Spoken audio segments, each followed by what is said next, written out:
set the stream up. There we go. Okay, so I'm gonna ramble a little bit. Start here. So obviously we're gonna finish up Vengeance Demon Hunter Keystone Hero. For anybody that hasn't been following along, we did the first part about a week ago, almost exactly a week ago. I think it might have actually been exactly 1 week. And I did the 4 keys here. Honestly, I'm hoping that this is going to be a really fast, chill stream, because I got the 4 hardest keys, well, the 3 hardest keys, and then we got Rookery, all knocked out, like, right out at the start, and, I mean, obviously, Dark Flame, I think, is really easy. It is just objectively piss easy. And then Theater, I think, is pretty easy. And Workshop and Motherload, I think, largely depend on the tank. I actually haven't done Workshop since the Cujo changes, so that'll be interesting. I doubt it'll impact much at all. But I also do have Motherload because we did 4 keys last week. I filled my vault, or got, well, 2 vault slots filled, but enough to get a +10. And it happened to roll Motherload, so kind of good RNG there. One of the 4 dungeons that I still need. So I'll be starting off by running that, and then if I manage to get insanely lucky, we'll just keep rolling the dungeons I need. But worst case, we might hit a point where I need to, like, apply to a +10 or something, but I don't really think that'll be too difficult, because I've already done a few +10s. By the time I do that, I'll have some more score filled out in these slots. I'll only be missing 2 dungeons after we're finished with Motherload, so that should make it a little bit easier. And then we'll hopefully manage to get this done before long. Some slight adjustments from the last time I did this.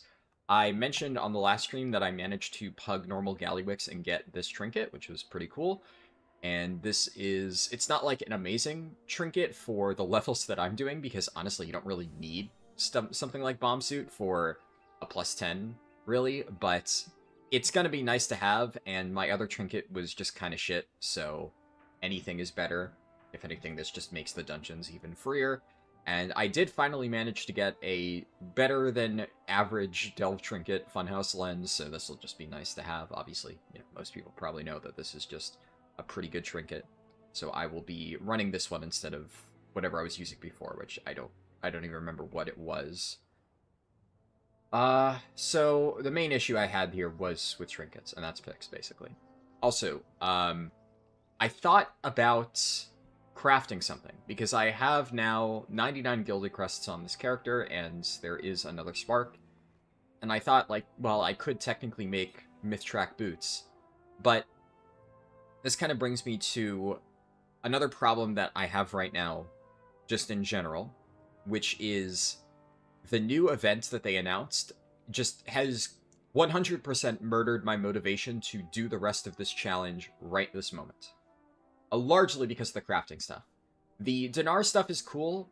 It's definitely going to make the challenge easier if I can just immediately buy an item for any given spec. Assuming it's account-wide, I don't know how that's going to work. Obviously, that would kind of suck if I need to kill the boss on every single one of my characters, because I'm most likely going to have Gallywix dead. It would be a miracle if Gallywix is not dead by, you know, however long, 3 weeks from now. So I should have Cutting Edge by that point, and I will be able to buy whatever I want on my main characters at least. So it would kind of suck if I need to then do it on alts, because obviously I'm never going to bring my DPS alts in for Mythic Reclears. That's, you know, I tank, right? That's what I play for Raid, so I don't even really want to play Vengeance Demon Hunter for Raid, so I would never bring this character in, but yeah, whatever. Hopefully it's account-wide. I think it would be a weird thing if they didn't. That would make the Dinars a nice little bump, and the item level changes are fine, but I think they kind of suck, but it's for a different reason, right? I ranted about this extensively yesterday already, but really, the main thing that I keep coming back to, where I'm just like, it's not necessarily wasting my time so much as, like, wasting my gold, which is, I mean, it's wasting both. If it was just wasting my time, like, I've done things that are very time-consuming just because, like, hey, if I have free time now, it might take a little bit longer, but I'm gonna have to spend, like, so much more time to do the challenge, like, literally right this moment, instead of just waiting 3 weeks, and I'm gonna have to spend thousands of extra gold to recraft all my shit anyway. I said yesterday that I was kind of teetering on just postponing this challenge after Demon Hunter. Obviously, I already started this. We're going to finish it. Only 4 dungeons left anyway. But I've, like, firmly come to the decision that I'm just not going to do more of these characters until the patch drops. Because it's just like, why the fuck would I waste my time, basically? I'm hoping they maybe dial back some of those things. They did, listen to some feedback and say we're adding an extra dinar, but then they also did say we're not changing the myth track thing, which admittedly I think that's good. I do think that is something that people are just bitching and moaning about for stupid reasons, and I'm glad Blizzard stuck to their guns on that. Unfortunately, there are many issues with their dinar announcement that I do not think they are going to make any meaningful changes to. So it's just where we're at right now. I don't see any reason for me to keep going forward, like pushing for that stuff. It would just be, like I said, a waste of my time. So we're gonna finish Demon Hunter, and then there's some other. Well, I guess that's the other thing. There's a lot of other videos that I need to do. One big obvious one is I need to finish the Alliance leveling guide, and there's a few smaller videos that I need to make. So I'm going to make a quick, honestly might even be under 2 minutes, because it's a very simple thing. I'm going to just make a video explaining how to do the, like, super fast XP potion farm thing that I showed on stream yesterday. Obviously, a bunch of people watched that, but it was buried in, like, a gigantic stream, and we've talked about it in Discord, but again, only so many people are going to be actively reading the chat in my Discord. So I'm just going to whip together, probably after the stream, as like one of the first things, a quick video about that, get it out there on my 3rd channel, just so people are able to do that, because there is a good chance that Blizzard will realize that they must have fucked the drop rate, and then they will quickly nerf it. So I want to make sure people are able to quickly farm those potions while it's a thing. Because I've been using that. Before starting stream today, I actually went through a shit ton of characters, and I farmed up to 28 potions, which, it's like a, give or take, I think it's probably a 50-50 chance from the epic bag.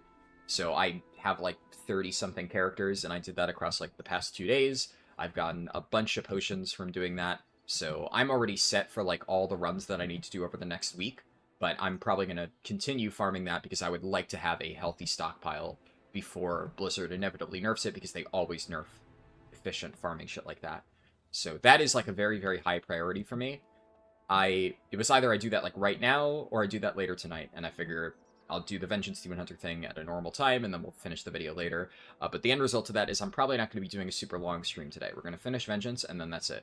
So I thought about streaming some of the rogue leveling, and what I've decided on is I'm just not going to stream the rogue leveling, because I'm just going to level that character in a really stupid way. The Time Walking Weekly is active right now, and I guess actually on that note, I think Brewmaster JP just said, do you think it's faster to spam Time Walking dungeons or your Delve World Tour for 70 to 80? I'm pretty sure I literally, for 70 to 80, have a specific note on there about, no, it's not faster. And 70 to 80 Delve World, it's like not even close how much faster my route is than like dungeon spamming. Dungeon spamming is really fucking slow for 70 to 80. It's like a combination of 2 factors, because time walking is okay for lower levels. It's not amazing, and I've said this a million times, that even if you have like a super optimized time walking spam comp, it would be maybe comparable to like efficient solo leveling. You'll follow the route, you may have missed that. Oh, no worries, yeah, sorry if that sounded like aggressive. I'm a little bit tired. I'm very exhausted right now, but no problem at all. It's, if for lower levels, there's 2 factors that make it a little bit faster. One is just inherently your scaling makes them very easy to complete. The only thing that I will say about time walking is from levels 71 to 73, you are like ludicrously strong in time walking dungeons because of scaling. But that being said, you're also ludicrously strong in like everything. So you kind of just blast delves at the same exact rate. And I don't know, if you really wanted to do time walking dungeons, you would do them like at the start. But I also normally do crafting at the start, because it's also just, the way that I almost always start leveling characters, and frankly the way that I would recommend other people do it too, is at level 70 do your crafting stuff, because then you can just sit there AFK, wait for the Dream Surge thing to roll around, do it at the start, guaranteed get the XP buff, and then you can skip the really bad scaling from 70 to 71, immediately equip the crafted 71 stuff, and it just makes your life so much easier. And then, like, technically, yeah, for, like, 2 levels, you're gonna blast time-walking dungeons, but you're not gonna get more experience than if you were to just blast world content. It's just because you're already almost one-shotting, like, delve mobs anyways, even at, like, later scaling. You notice it a bit more in time-walking, because the scaling gets much, much worse relative to delves. But I don't really think that's a noticeable enough reason to do it. I guess just if you are going to do it, do that. But it is definitely better for lower levels. The difference isn't as notable. It's kind of a funny change up from last expansion, where in Dragonflight, it was always the same thing for the lower lower chromie time levels of, you know, oh, time walking is like, if you do it perfectly, can be maybe close, but usually people don't. And it also depends on the expansion. It's worth noting Legion is like one of the slowest, so that's another thing that you have to consider. Legion is very slow. It's maybe the slowest expansion for time walking.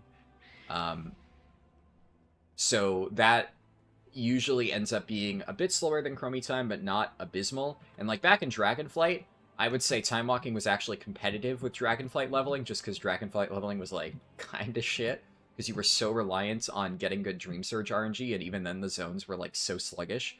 But War Within 70 to 80 leveling is like godlike efficiency.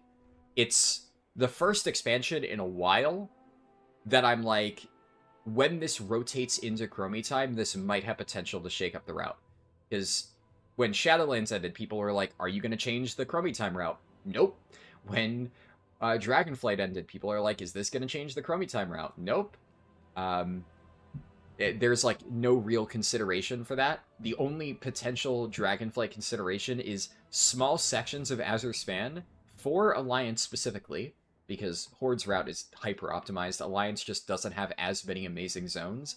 So for specifically Alliance, perfect RNG Dream Surge on the Azure Span week in some sections could maybe be slightly more efficient, but it would be such a minor increase, and I haven't tested enough to even be sure. That's just a theory.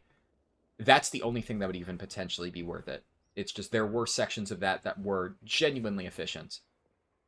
But in practice, no. And definitely not Shadowlands. And obviously then, while chromie time wasn't a thing in BFA, BFA zones were all pretty shit. Legion definitely has some contenders for things that are close to catachromie time leveling, but they haven't managed to work their way in yet. I don't really think they're quite as good. But that, out of recent expansions, is probably the closest we can get to the really efficient chromie time, like Cata revamp zones or WAD. I think the bigger issue with like more recent expansions is they've been way too rigid in their storyline progression, and Legion at least has some zones that are a lot more open-ended and have like random bonus objectives for good experience, because at that point you can pick and choose the stuff you want to do, and you could target only the hyper-efficient things. But like Shadowlands is insanely linear. There were maybe some tiny, slightly efficient parts of Ardenweald, but good luck fucking getting there, and they're so few and far in between. And like Dragonflight, it's the same issue, right? There are some efficient parts of Azure Span, but Dragonflight is like, the way that the general campaign works for each zone is you kind of need to progress through Azure Span a good bit to reach the good parts. Because Azure Span's like initial quests kind of suck, and then you get to like a quest hub where there's some good stuff, but you have to do everything to get to the next quest hub. It's like very, very, very linear, but the consistency is not there. Whereas like Hillsbrad, technically, you know, a lot of those old Cata zones are also very linear. Hillsbrad is like consistently extremely dense in every single hub. Azure Span will just have shitty quests, really dense hub. Shitty quests, really dense hub. And if you could just bounce between the really dense hubs and grab all those quests without having to do the prereqs, it might actually be good. But because everything is kind of merged together, it's kind of finicky. That's the issue some recent expansions have had. But War Within War Within, well, funny thing, War Within's quest lines are honestly still like that. It's just delves are so broken for leveling. Because delves you can just do in any order you want, it works out really well.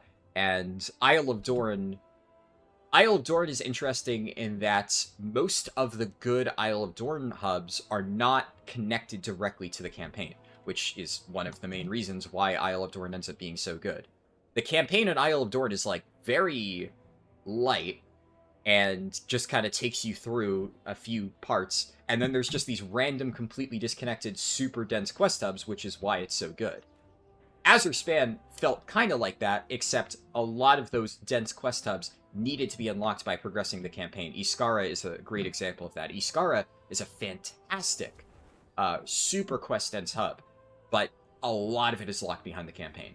So that's why when you're leveling from 60 to 70 back in Dragonflight, like, Azure Span felt really good, because, I mean, you needed to do some stuff anyway, so it was like, yeah, you suffer through a few shitty quests here to unlock the really good stuff, but now it's like when you have every other expansion to pick from, it, on average, doesn't end up comparing. It's kind of weird. Yeah, my website is fully up to date for 70 to 80. Yeah. The website hasn't been updated in the sense that I haven't made changes to it in a few months, but there also just haven't been any changes to make. I have been the exact same route that I published, like, however long it was, 5 months ago. It's the exact same route that I've been using to level my 70 to 80 characters ever since. The only thing that has changed is some stuff with, like, the delves and how their variants work, but that doesn't fundamentally change how you do the route. It just changes how fast the existing delves will be on a day-to-day basis, but they're still the fastest way to level. It's just sometimes, whereas before I might have done Waterworks a bit more, now I don't choose it as much, and I have made updated tier lists and stuff. I think I might not have updated the link to the delve tier list on Season 2. That stuff I will do when I finish the Alliance Written Guide. I thought about doing it, like, right now, but then I have to update it for the Alliance Written Guide anyway, so I'm working on that. I'm hopefully going to have that done by the end of the weekend, and when I finish that, we're going to just make cursory, like, you know, link updates to the 70 to 80 guide, but that one is basically exactly the same.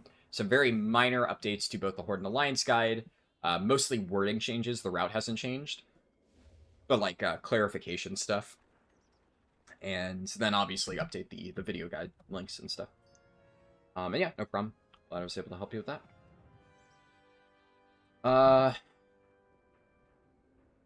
What else? But yeah, I guess I'm ranting about this mostly just to make it clear that for... Because, oh yeah, that was... I started talking about one thing, and then it fit into the question you asked, so I kind of spiraled it off. But the main thing I was going to say is, although I don't think time-walking leveling is, in terms of, like, a speedrun perspective, as fast, the thing about time-walking is, obviously, there's 5 characters there, and I have multiple accounts. So what I'm going to do for the rogue character that I'm going to level, so, you know, let me throw my spreadsheet up, right? Let me get this... window capture. There we go. Yeah, so there, that's my spreadsheet, right? I did last night after raid, I did my Demon Hunters Delves, which is where I got the Funhouse Lens, and I did my Priest at the same time. Funny thing is, because at the end of yesterday's stream, I opened my Priest's vault. My Priest had a really shitty vault, and I was kind of like doomer about my Priest. I got really good luck from my delves this week on Priest. I got a really good item from my Delver's Bounty.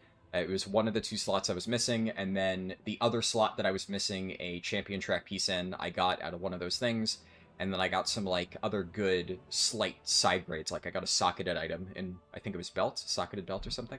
So, pretty good stuff on Priest. My Priest rocketed up from, like, my least geared character next to Warlock, which this one has, like, 3 weeks less gear than the others. So it was my second least geared character, and it shot all the way up to being tied with my Evoker. It got some really good stuff.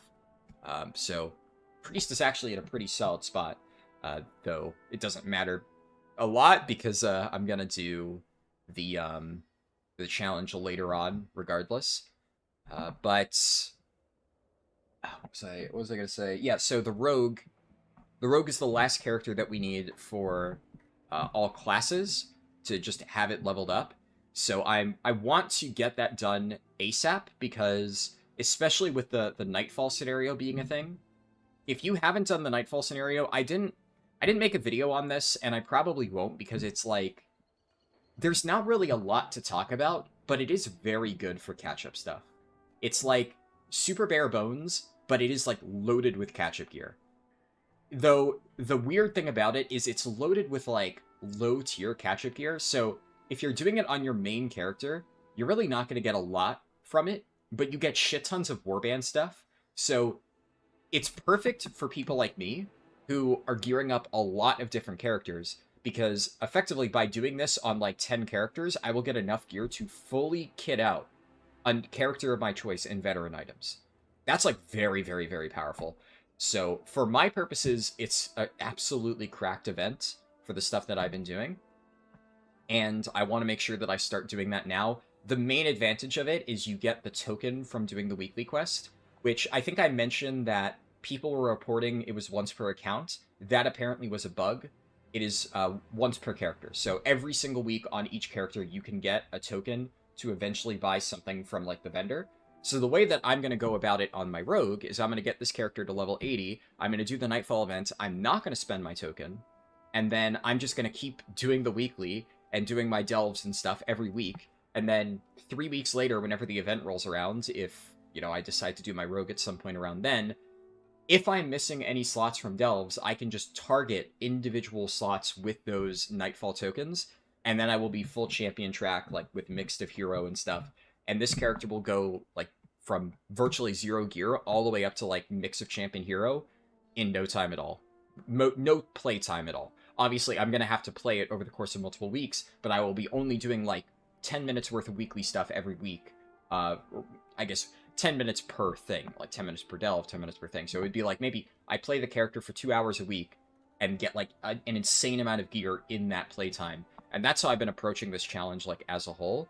But I think if I keep doing that and then wait for the event to roll around, it's just going to make this so much easier just across the board.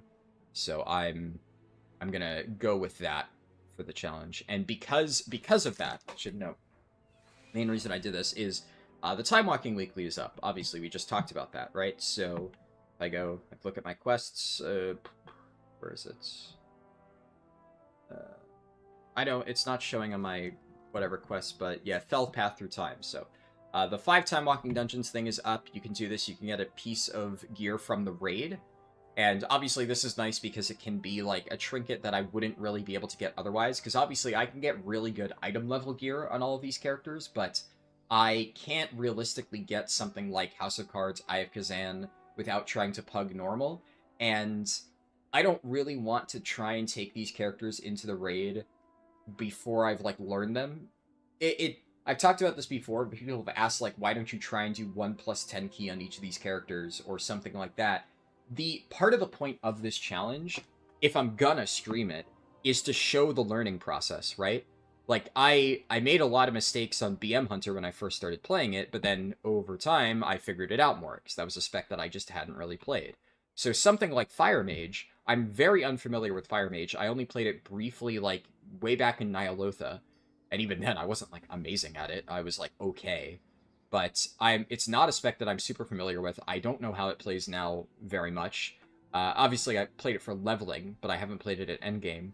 So the process of figuring out Fire Mage from scratch, I think, is going to be part of the interesting thing of this challenge for, like, every spec that I haven't really played. Obviously, for the ones that we're doing now, like Vengeance Demon Hunter, it's not the same, because I do have a lot of experience with this.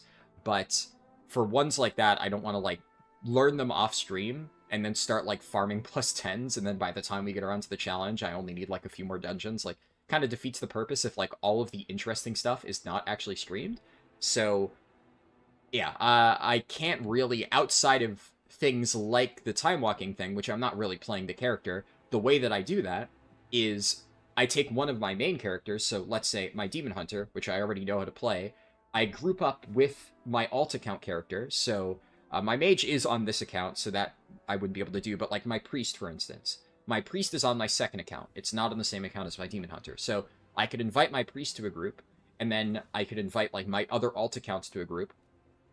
and I can just queue as a 5-stack of myself, or sometimes, like, if I have friends who want to get their time walking dungeons done, I'll just drop one of my alt accounts and bring my friend in, and then I will just solo the dungeon on one of my super geared characters, like my Demon Hunter, and I will get the completion on 2 characters at once, and then I level up, like, random warlocks on my alt account while I'm at it, so, 5 birds, 1 stone. But because that is something I need to do anyways on a bunch of these characters to get their boxes, what I can just do is go through and get, like, I can get my Hunter's box, I can get my Demon Hunter's box, I can get my Death Knight's box, etc., and I can get all of that stuff done while leveling up my Rogue. And the other thing is there's going to be random zones, because I am going to do an Alliance speedrun off-stream, like I've said, as a demonstration of the Alliance guide, because I did one for Horde. It's not going to be like a world record attempt or anything crazy, but I will try to make it fast and efficient. I'm going to play a human monk and start from level 1, and it won't be all the way to 80, because there's no point in re-demonstrating the 70 to 80 route. Like, I've done a million 70 to 80 runs by this point, so I'm just going to do 1 to 70. But I'm going to do that one fast, and as a result, I'm only going to have footage of, like, the fastest parts of the route. So, for instance, Spires of Iraq, although I still include that in the guide, because if you don't have all of the experience bonuses, that's like the backup. You go there at the end, and it fits well into the path. Although that is still part of the guide, and I need footage of it, right? It's not going to be something that I will be doing in the main speedrun, which is why if you watch the Horde guide, I did put, like, a little disclaimer on the screen at one point, like, oh, just so you know, like, this guide will use footage from multiple runs, which a lot of you guys obviously know. I think if you're watching this, that's, like, a no-brainer. But a lot of people in the older guides got confused by that, and they skipped around, and they thought that they thought it was like a speedrun explained video, right? Where I was breaking down exact steps that I took in my specific speedrun, and they didn't understand that, like, the speedrun route has minor differences from the leveling route, like the leveling guide route, because there are certain things that make sense in a speedrun if you have, like, if you have more XP buffs or, like, consumable items to make you go faster, to where travel time is less of a factor. But it doesn't make sense for people who don't have those things. So, although it's like 90% similar, there are some key differences, and obviously then I need to record completely different footage. So, like Exile's Reach, I didn't do Exile's Reach. I started in the Undead Zone.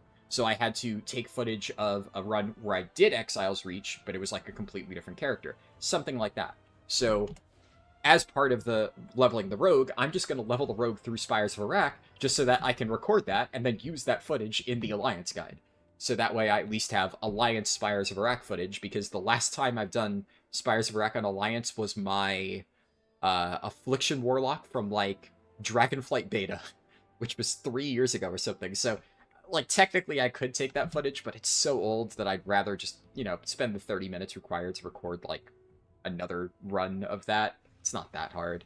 And then, I'll if I need to do anything extra, I'll probably get the Rogue up to, like, 60 or something later tonight, and then I'll start the editing process, and then if I notice there's any zones that, like, oh, I need more footage of this, I'll, like, do those zones on the Rogue to get, like, a bit of extra experience. And even though it won't necessarily be an efficient way to level it, I will be saving time in the long run, because I'll be saving time that, from the video editing process. I won't have to do another recording section, and I'll just be able to do that while leveling up the character that I want to level anyways. And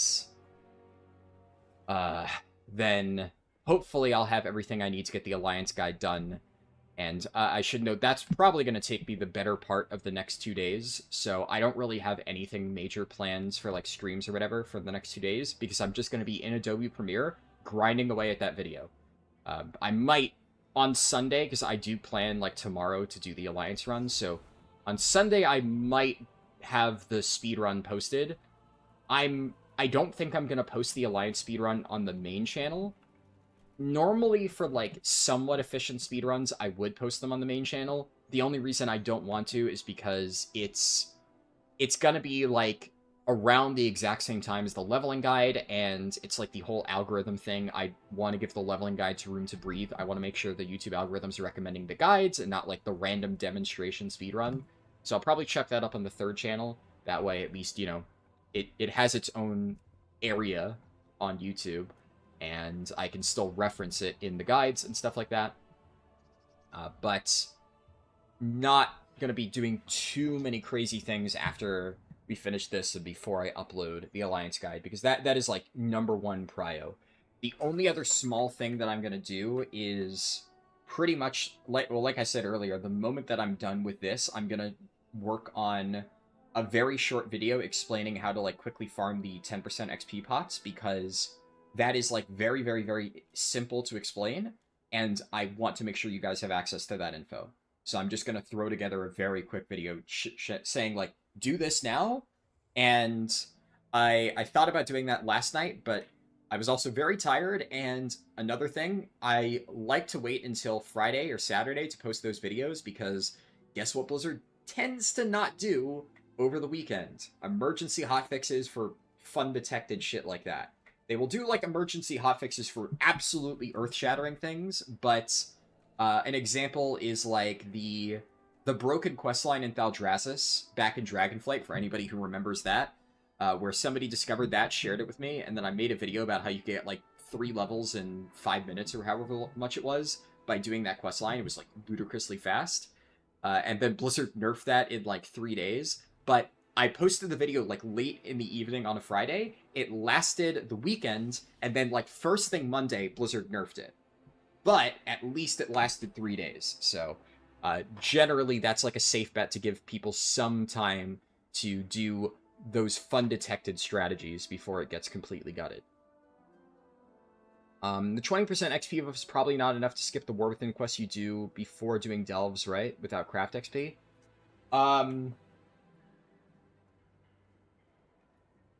It depends. Because you gotta remember that I also... I don't know. It depends on, like, how fast the delves are. Because if you get enough good delves, you can add more of them, and then you have to do less in Isle of Dorn. I think...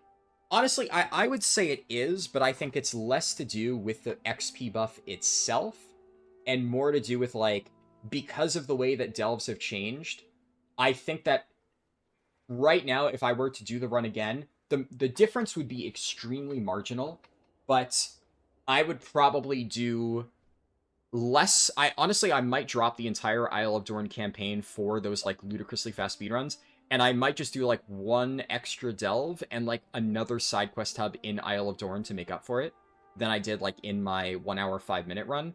And I think that would just be faster if you're in a position where you can just, like, absolutely eviscerate delves. And the other thing to keep in mind is that some of the stuff they've added, like the buff that you get from the Radiant whatever reputation that gives you, like, a damage proc, it makes it so you can clear delves very quickly. I would also argue that the new curios they added are probably better for leveling in delves.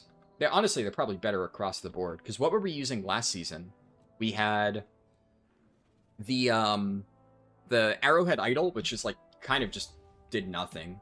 It was the only really good curio to use while leveling, but it really had low impact. And we had...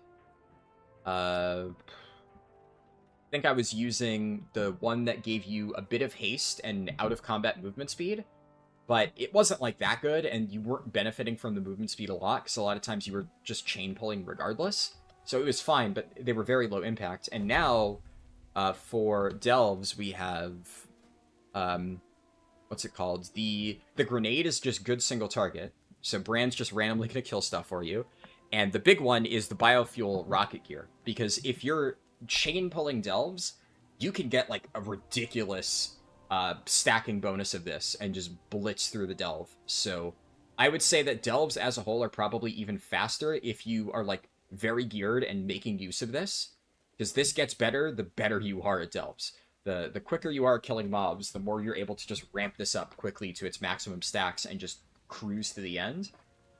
So that means that some delves, like, I think a good one that may actually be for speedruns like a consideration worthy is Kriegval's Rest, because Kriegval's Rest is long, but it's very dense with mobs. But if you were to go through Kriegwall's Rest and just like, it would have to be the variant where you're just killing kobolds, not the one where you're like interacting with shit. But if you're holding W and just playing like a Guardian Druid, moonfiring random shit and just going down the hallway, just stuff's dying because you're doing so much damage that random mobs are dying, and you're just getting this ramping haste, which haste is insane for Guardian, and movement speed buff, and you're literally just going through the delve, murdering everything in your path, and just getting faster, faster, faster, faster, faster. Well, then longer runs like that aren't really as much of an issue, and you would just kind of blitz through this place.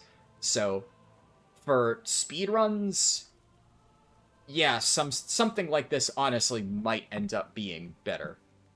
But it's hard to say. The quest bore you so much? Yeah.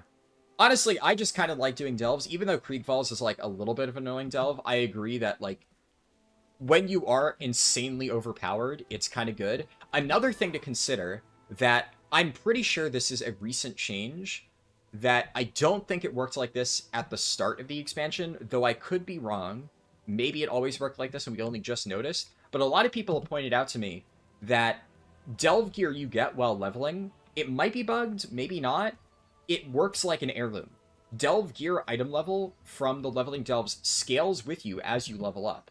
So if you do a bunch of delves at the start, then the end scaling, which used to kind of suck, is no longer bad at all. Because by the time that you're in the very like end zones, you have multiple slots that are basically like supercharged heirlooms, and you're just killing things exactly as fast as you did at the start. So that makes delves even more effective than they were before, because they are just insanely good for gearing. So, yeah, I think if anything, the only change I would make to the route is just more emphasis on delves, but the route kind of was inherently more freeform and open-ended, and I just talked about the different sources, and the entire thing was about which delves you do, and while that did change a little bit in Season 2, I have already made updated videos covering that, so, yeah, I guess we're all good. What's the spec and items for Bran again? I think I kind of just covered that. I only saw your message, but I did mention that briefly. But if you are doing endgame stuff, like trying to farm high-tier delves, well, Goblematic Bouncing Grenade, you always use this. It's honestly the only one that's even remotely good in this slot. Like, there is some, for, like, Underpin, some people will use the Mechasaur thing, but this is kind of shit for regular play. Goblematic Bouncing Grenade, in my opinion, though, is just better for everything. I use this for my Underpin kills, and it's, in my opinion, just better. Way more consistent. It does really good damage. And then for high-tier delves, Pacifist Rig, this is nuts. It's infinitely better than every other option. The only issue with this for leveling is it's random. So doing a high-tier delve, because this lets you eviscerate massive pulls of, like, really, really beefy mobs better than anything else, it's worth the randomness, because if it takes you 2 minutes to proc this thing, whatever, it takes you 2 minutes to proc, you're just going to run in circles until it happens, and it's still going to save you time in, like, a tier 11 delve. And there's a lot of things that you can only do in, like, tier 11 delves if you have a Pacifist Rig. There are, even, like, on my most geared tanks, if I pull, like, an entire tier 11 delve on some of them, like some of the really hard-hitting ones, I will die. But if I pull all of them and I, like, live through my cooldowns until this procs, I just shred the rest of the mobs, and it's the only thing that lets me actually get through it. It also gives you a cheat death that gives you a free proc of it. It's nuts. But for leveling, that doesn't really matter, because when you're leveling, you're just going to kill everything anyway. Nothing is difficult enough to justify running this, and it also makes you move kind of slow. And when you're leveling, speed is king, which is why Biofuel Rocket Gear for that is crazy good, because, like I said before, you just hold W through a delve, you one-shot basically everything, and then you just snowball out of control and speed run to the end of the delve. So this is very, very, very good for those situations. But yeah, that's what you would want to run. Do you know if the new Delve teleport toy works before 80? It does, actually. The only thing about that is, because it is random, I don't know how much use you would actually get out of it, because the cost of using it would be a little bit too high in some cases. Because imagine if, you know, let's say you want to get to, like, Hollowfall or something. The only time I think it might really be useful is if, you know, multiple Hollowfall delves were bountiful. Like, maybe Sinkhole and Mycomancer were both bountiful, and by using it, you had, like, a 50-50 shot of teleporting directly from, say, the middle of Isle of Dorn directly into Hollowfall, and that would shave off, like, 30 seconds of travel time.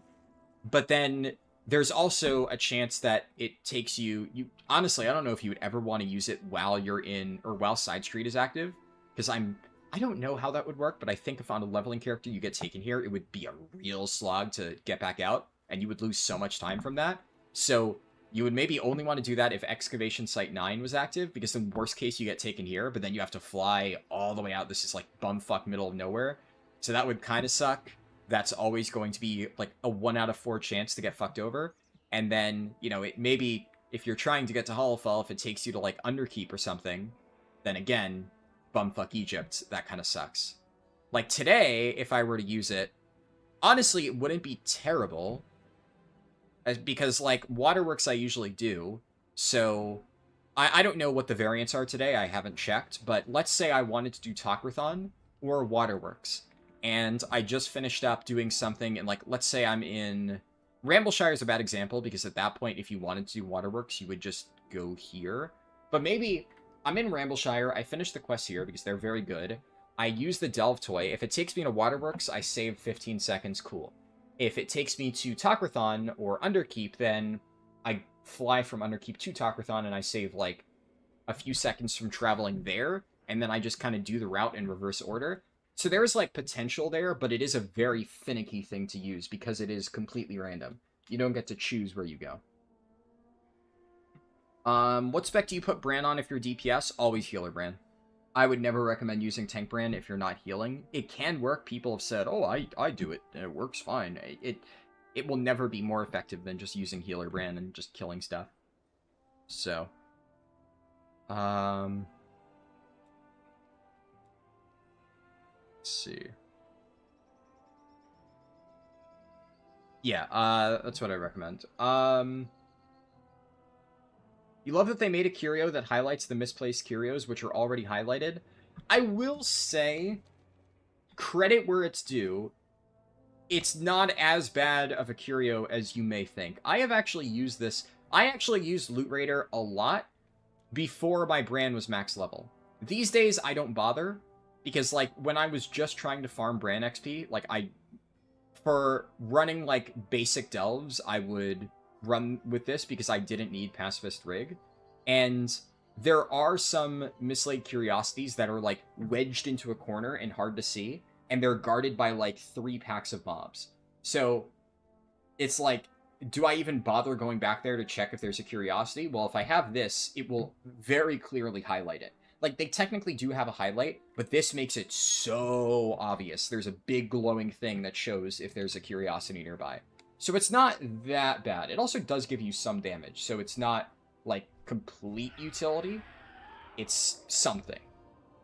There's a lot of other curios this season that are, like, infinitely worse than Loot Raider. Loot Raider isn't... It's not, like, amazing, but it's fine. The other ones are, like, horribly bad. And yeah, no problem, Tales of a Scrub. Hello, Dragon Redux. Some are so hard to see. Yeah, absolutely. Corey Austin said, hey, you made it this time. Caught the last 2 minutes of the last stream. Yeah, I noticed that. I didn't see your message until after I had ended the stream, but then when I was, like, closing my YouTube tabs later on, I noticed a message in the chat history saying, ah, damn, I missed the end of the stream. I was like, ah, shit. I didn't see that before I hit end stream. I think it must have been literally as I, like, minimized Google Chrome and, like, opened up OBS to, like, end the stream. You must have sent that message. Because usually I try to read everything before I hit end stream. Unlucky. But glad you were able to make this one. You're surprised it's Friday and they still haven't fixed Raid Renown? I would imagine that the Raid... So, the Raid Renown stuff, keep in mind, they did emergency fixes to all the important stuff. For all intents and purposes, they have fixed the real big problems. The only thing that they haven't fixed is, like, the mounts and, like, all the account-wide unlock stuff that is, like, cosmetic. And I'm gonna be honest, that is a super low prio, and I hope that that is the last thing they give a shit about fixing, because another thing that they haven't fixed that I do care a lot about is they still have not fixed the personal resource display. And that has really fucked me over, because there's a lot of stuff that I use the personal resource display to track, and it does not work. And it is really fucking annoying that it does not work. They at the very least said they are aware of it, but I'm kind of worried because, like, there were multiple times during Prague this week where I was like, man, it really sucks not being able to easily track this thing. And because we're on bosses that, like, I'm familiar with, it's fine. But, like, when we get to Gallywix next week, I don't want to learn Gallywix without being able to track all my shit and have to figure out the timings, like, on my own. So I'm really hoping they fix that. That, in my opinion, should be their #1 priority. They broke, like, a fundamental gameplay feature that I know not everybody uses, but a lot of people use. A lot of people use that. I use it for, like, the main thing that I do in this game, raiding. It's insane to me that they managed to break that, and it's taken them pretty much the entire week to, no, not fix it yet. That really fucking sucks. So that should be their #1 priority. They fixed a lot of the other major bugs. They haven't fixed that. The what's it called? You know that guy. Yeah. The, like, cosmetic stuff, like raid renown. Two things. One, like I said, I don't think this is a high priority. The big important things like the raid buff, they have overridden. That stuff is fixed. And I would also imagine that it is a much more complicated issue trying to reset people's reputation. You would have to fundamentally, like, take things away from people's account. Because it's like, it's not just fixing the bug. They did fix the bug where you could get the reputation, but fixing the fact that people have reputation would probably require a server restart or something of that effect. So, yeah. I can't imagine it's that easy to do, and I would rather they fix the things that actually impact the gameplay right now. Something you learned from the Nightfall event, you won't get duplicates. You leveled the Warlock today, and every hour you did the event, by the time you hit 80, you had all slots veteran. Really? Okay, I didn't even know that. That's crazy. And yeah, the Nightfall event gives really good Warbound catch-up gear, but I did not realize it worked like Goose Comic said. I've only done it a little bit because I haven't had that much time, but I already managed to get a bunch of really good Warbound items, but I wasn't even aware that you never get duplicates. That's actually really good. W Blizzard. You thought the main thing I did was speed leveling? Nope. The main thing I do is mythic raiding. Speed leveling is purely a side thing that I do for YouTube videos. Initially, it was a very minor side hobby, and now it has become, like, it has become a somewhat major thing that I do purely because people enjoyed the YouTube videos I made 4 years ago so much that I've just been continually making them for the last 4 years. But prior to 4 years ago, and still to this day, the main thing I play this game for is mythic raiding. It's the main thing that I enjoy in WoW, and it's the only reason I haven't quit this game and played something else, because I'm going to be honest, I don't really enjoy speed leveling all that much. I've said it before, and I'll say it again. The reason I started optimizing leveling in the first place is because I fucking hate it, and I like to play a lot of characters to try out stuff at endgame. So, back in the day, back in Battle for Azeroth is when I first really got into optimizing leveling, and then eventually I made my first leveling guide in Shadowlands. And I did that because I wanted to level a shit ton of characters. Because I had, like, I had one of every tank on both factions, and I wanted to be able to, like, try out different classes as well. So I just started optimizing my leveling times, and eventually got records and stuff, and I'm like, yeah, let's make a guide, and that worked out well. In fact, the first thing that I ever did that was relevant to the WoW community wasn't even a leveling guide. The first thing that I ever made that, like, people would probably know me for, it maybe not so much these days, because I'd imagine it's long enough at this point that many people have quit, is if you played in Shadowlands, the person who made the Covenant spreadsheet, this guy. Which, that thing fucking blew up the community when I created it. Because for a long time in the Shadowlands beta, nobody had been, like, actually talking about the balance of Covenants, and Blizzard had just been giving these generic bullshit PR statements. Yeah, that was me, Goose Comics, yeah. Yeah, they gave these stupid bullshit PR statements, non-stop, about how, oh, the Covenant should be roughly balanced, and blah, blah, blah, blah, blah. And I had been playing Shadowlands beta a lot, and I knew that they weren't balanced for the specs that I played, so then I sat down, I looked through every single class Discord, and gathered all of their, like, if available sims, or, like, general feedback, and then I looked through, like, all of the feedback posts on the forums, and I gathered all that, and I made a rough draft of the Covenant spreadsheet. Yeah. Yeah, you can literally Google it and find my original Reddit post. Because then that's the thing, I posted it to the WoW Reddit, and then it blew up, and then, like, Preach made a video about it, a bunch of other people made videos about it, and I think even Asmongold talked about it, like, in a video or something like that. So, yeah, that was, like, a big thing. It was the first time I ever really, like, interacted with the WoW community. Like, at large, right? Because I had always been, off on my own, doing my own shit, right? I made like, little Google Doc mini guides for my guild. Like, in BFA, I remember I made, like, a little, a mini rep farming guide for my raid team at the time for, whatever the reputation was. Whatever the Nazjatar rep was. And, like, how to optimize mana pearl farming because everybody needed benthic gear. And, like, looking back on that, like, damn, I had that shit down to a science. If I had been making YouTube videos back in BFA, I had the mana pearl grind so fucking optimized. I farmed, like, twice as many mana pearls as, like, basically everybody else on my raid team. I had that so fucking efficient. And I would like to think that the little mini guide at least helped some people on my raid team, but I literally just did that for fun. I liked just optimizing random shit like that, because, again, the main thing I enjoyed is mythic raiding. And I just wanted to get my character to be as powerful as possible, so I did that. And then I did it. So the funny thing about the Covenant spreadsheet is it started off exactly the same way. I initially made the Covenant spreadsheet because it was something I was personally curious about, and a bunch of my friends who were returning to the game had been asking me, what Covenant are, like, Hunters going to play? What Covenant is Mage going to play? Because they were looking at it like, oh, I really want to play Night Fae Hunter, but I don't know how good that is. Night Fae looks cool, and they're, like, a one-trick Hunter player, so they want to make sure that, like, they're not going to be forced into playing a shitty ability that they don't like. So I specifically did the research to have that information for them, because I knew that it was already kind of fucked for my specs, but I didn't know for, like, Hunter or Mage or whatever, the stuff that I didn't play. So I did the research, I made the spreadsheet, and then I shared it with them so that they could reference it. And then what I noticed when I was playing on the Shadowlands beta is, like, basically every minute, somebody in the beta discussion chat was asking, what's the best Covenant for Arcane Mage? What's the best Covenant for blah, blah, blah? Every single person was asking that. So I'm like, okay, if the people who are literally beta testing this expansion don't even know that stuff, then most people are probably wondering the same thing. So I started sharing my spreadsheet. I made it into a tiny URL. It was like tiny URL Covenant sheet or something like that. And I started posting that in the general discussion thing for people to reference. And then, like, the day after I started doing that on the beta, I got a bunch of comments from class Discord people with, like, updated information on, like, oh, this thing is, like, slightly better now, blah, blah, blah, like, update these rankings. And then I think because I had linked it on the beta, some of them linked it in the class Discords.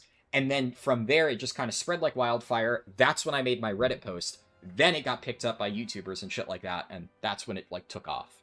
And then a bunch of class Discord people started reaching out to me and giving me, like, updated sims every time they had a new one so that I could update the sheet.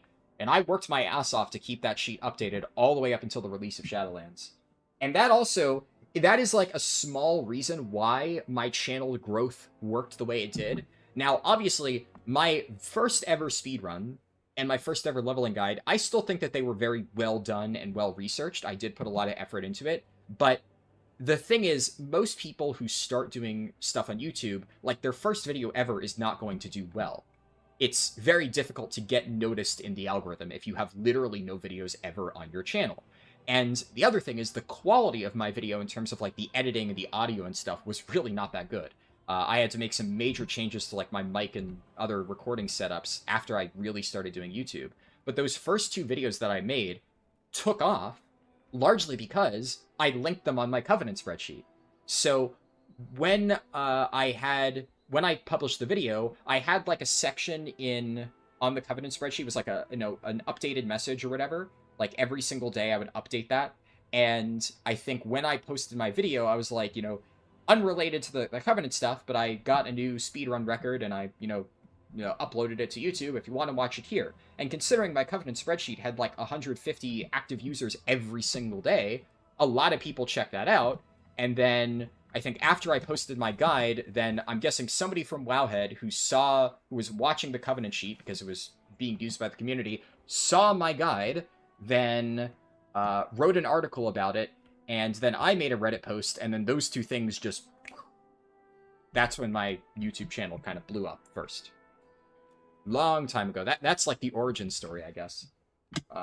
But it is kind of funny, because although the Covenant spreadsheet did come first, and that's like a long time ago, it actually kind of went hand in hand with how I got the speedrun stuff started, because I used it as a way to like cross-promote the speedrun thing.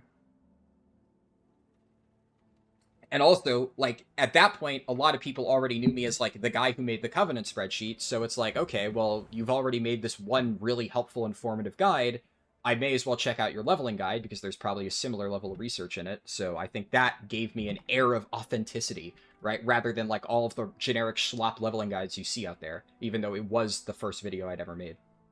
What a fortunate series of events? Yeah, for sure. Absolutely. It's like I've said many times, if you asked me like 10 years ago whether I ever planned on streaming or doing YouTube stuff, I would have said hell no.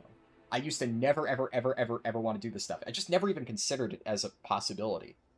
And it was just random shit. Like I said, I started the Covenant spreadsheet as a thing for my friends, and that just one thing led to another, and now I'm like, actually, this is kind of fun. And here we are. Hey, Kiba the Barbarian. You don't play WoW anymore, but you enjoy my videos. Awesome. Glad to hear it. Hey, Oxara. Not gonna lie, you kind of miss Najatar. Yeah, Najatar definitely had some fun aspects to it. It's, I think the zone was really frustrating to navigate at points, but I think one thing that you can definitely give to Najatar is it had better minigames than, like, so many other patches that have come since. I honestly think, like, the little bejeweled treasures across the zone are still maybe one of my favorite little patch zone mini games that they've ever done, and they've never really done anything that creative, so very happy about that. Oh, CS Austin gifted 3 subs, thank you. And it hit Tales of a Scrub, Saltaru, and Dragon Redux, all 3 people who are fairly active in chat, so that's pretty cool. I recognize all those names. Let's see, did I miss any messages? Speed leveling is my day job. Pretty much, yeah. Honestly, that is unironically, like, what it is. Like, right now, you know, I'm raiding in 2 guilds at once. Do you think that I would be able to, you know, justify raiding in 2 guilds at once if I wasn't, like, playing World of Warcraft as a job? Like, but, you know, like, long term, I'm not going to drop the speed leveling stuff entirely, but I would love to be able to make more videos aimed at Mythic raiding. It's just... getting into that space has always been something that I've wanted to do, and I've taken like little stabs at it, some to varying degrees of success, but it's very different and it requires a lot of work. So the leveling stuff, like I have pretty comfortably carved out that niche, and it's not too difficult for me to like make guides for that, but getting your foot in the door for like raid guides and stuff is difficult. And there is a certain element of, like, I'm not in, like, a top 100 world guild, and if you're not, it's very hard to make videos like that. I'm happy with, like, the rating that I'm doing. I still enjoy it, but it's very different trying to make videos of that type of stuff. Play Warrior without spinning is a very difficult feat of, like, not pressing Whirlwind or Bladestorm or something. I'd imagine. You're a dodger, yeah. Let's see. You like the area while doing the quest, so you can imagine it being a fun hub too. Yeah, Najatar, it was because it was the 8.2. That was the number 8.2 hub. So like here, and it's a very weird zone because the thing about Najatar is it had a very big problem with verticality. So this was still during the era of Blizzard hates flying. So there was no flying in the zone. I think there still isn't any flying. I don't think you can fly here at all, even with all the changes they made. And I would imagine a lot of that has to do with like the way the zone is designed. You actually can fly? Oh. Was it added like much later on at the end of the patch or something like that? Because I remember for the first, like, whenever the patch was relevant, you couldn't fly. And that made navigation like a complete nightmare. I think that was when they were doing the whole, like, at the end of the patch cycle, you can fly in the zone type thing then. But it was... I would imagine it's very restrictive, because I still remember navigation here being a nightmare. So, and the other issue is, while some zones that didn't have flying weren't that painful to navigate, this was one of those zones where it's like, you can't fly, and they make sure to remind you at every step that you cannot fly. There's so many things that are in, like, hard to reach places, like rare mobs that are, like, high up that you have to do, like, weird parkour shit to reach. And I kind of like that just because I'm generally pretty good at, like, fancy movement shit in this game. So if there is, like, a valuable thing in a hard to reach spot, I am able to, like, very quickly, you know, in my head, like, map out, okay, what's the fastest way to get there? And then I'm going to get there, like, using goblin gliders, like, jumping off a cliff or something like that. Reach the rare, kill the rare, get the thing, and it doesn't affect me at all. But I had a lot of friends at the time hate that zone because they were not good at doing navigation stuff. And they would, like, be trying to climb a cliff to get to a rare, and they wouldn't get to it in time, and they'd miss the kill, and they'd just be super pissed off. And I very much understand the frustration and why a lot of people didn't like it. So I thought it was kind of a fun zone to navigate. There's also, like, there was a lot of caves in Nazjatar, and a lot of times you had to, like, dive underwater to, like, reach an area that's, like, hidden kind of beyond, like, the northern border here, but there's, like, a cave that extends outwards, and there's, like, some weird treasure chest in the back there. And that's another thing. I really like that design, because one of the cool things that they did in Nazjatar that they really haven't replicated in any zones since, like, I guess Zereth Mortis, they did a little bit of this, and they tried to do this in the Maw, but the Maw just had its own massive issues. But I think Zereth Mortis, they did some of this a little bit well still, but that Zereth Mortis is probably the last time. None of the Dragonflight zones did this well, but having, like, very obscure hidden treasures that you had to, like, work really hard to get, and the treasures actually mattered. Because the other big thing that is notable about Nazjatar, and it's less so about the zone itself and, like, the content within the zone, is the gear grind and, like, reputation grind associated with it. When people think of Nazjatar, if they played at current content, they think of benthic armor and they think of mana pearls. And basically, mana pearls were, like, the main extra currency that you got. So, as, like, a generic example, right? You get Flame Blessed Iron by doing shit on Siren's Isle, or whatever. You get Cajicola cans from doing Undermine stuff. It's like a zone-specific currency that you use to buy items related to the faction. And they aren't really as impactful these days. And there's a reason why they're not as impactful these days, and it's because of fucking mana pearls. Now, the idea of having, like, a faction-specific currency type thing, honestly, I don't hate it that much. The problem with that is because of benthic armor. So it's less so mana pearls and more so what mana pearls were used for, and then because of how important the thing they were used for was, the ways in which you needed to farm as many of them as you possibly could became, like, ludicrously degenerate. Because then it wasn't just, like, this fun patch currency, it's like you need to get X amount of them to buy all of your BIS rating shit. So benthic armor is kind of the big elephant in the room when we talk about Nazjatar, and again, I went into day one Nazjatar with all of my BIS benthic armor, so I'm on the more friendly side of it because I had a shit ton of characters, because I was already in my, like, I'm leveling a million alts and optimizing leveling phase by the time Nazjatar rolled around. So I had, like, a bajillion alts, and you could funnel this stuff across your account. Benthic armor was account-wide, so what a lot of people did is they would make, like, a new character. They would farm, like, the most efficient way to get, like, a big chunk of mana pearls from, like, one-time sources on a new character, buy all of the warbound, or I guess account-bound, benthic armor on that character, mail it to their main, and then crack it open on their main. And you were trying to get a specific role of, I think it was like benthic... Actually, fuck it, I might be able to tell you. I literally might have it sitting in my bank. I'm pretty sure I still have my benthic armor The main character I played that patch was my monk, but I did play my demon hunter a lot that patch. And I'm pretty sure I farmed benthic armor on it too. Almost certainly I did.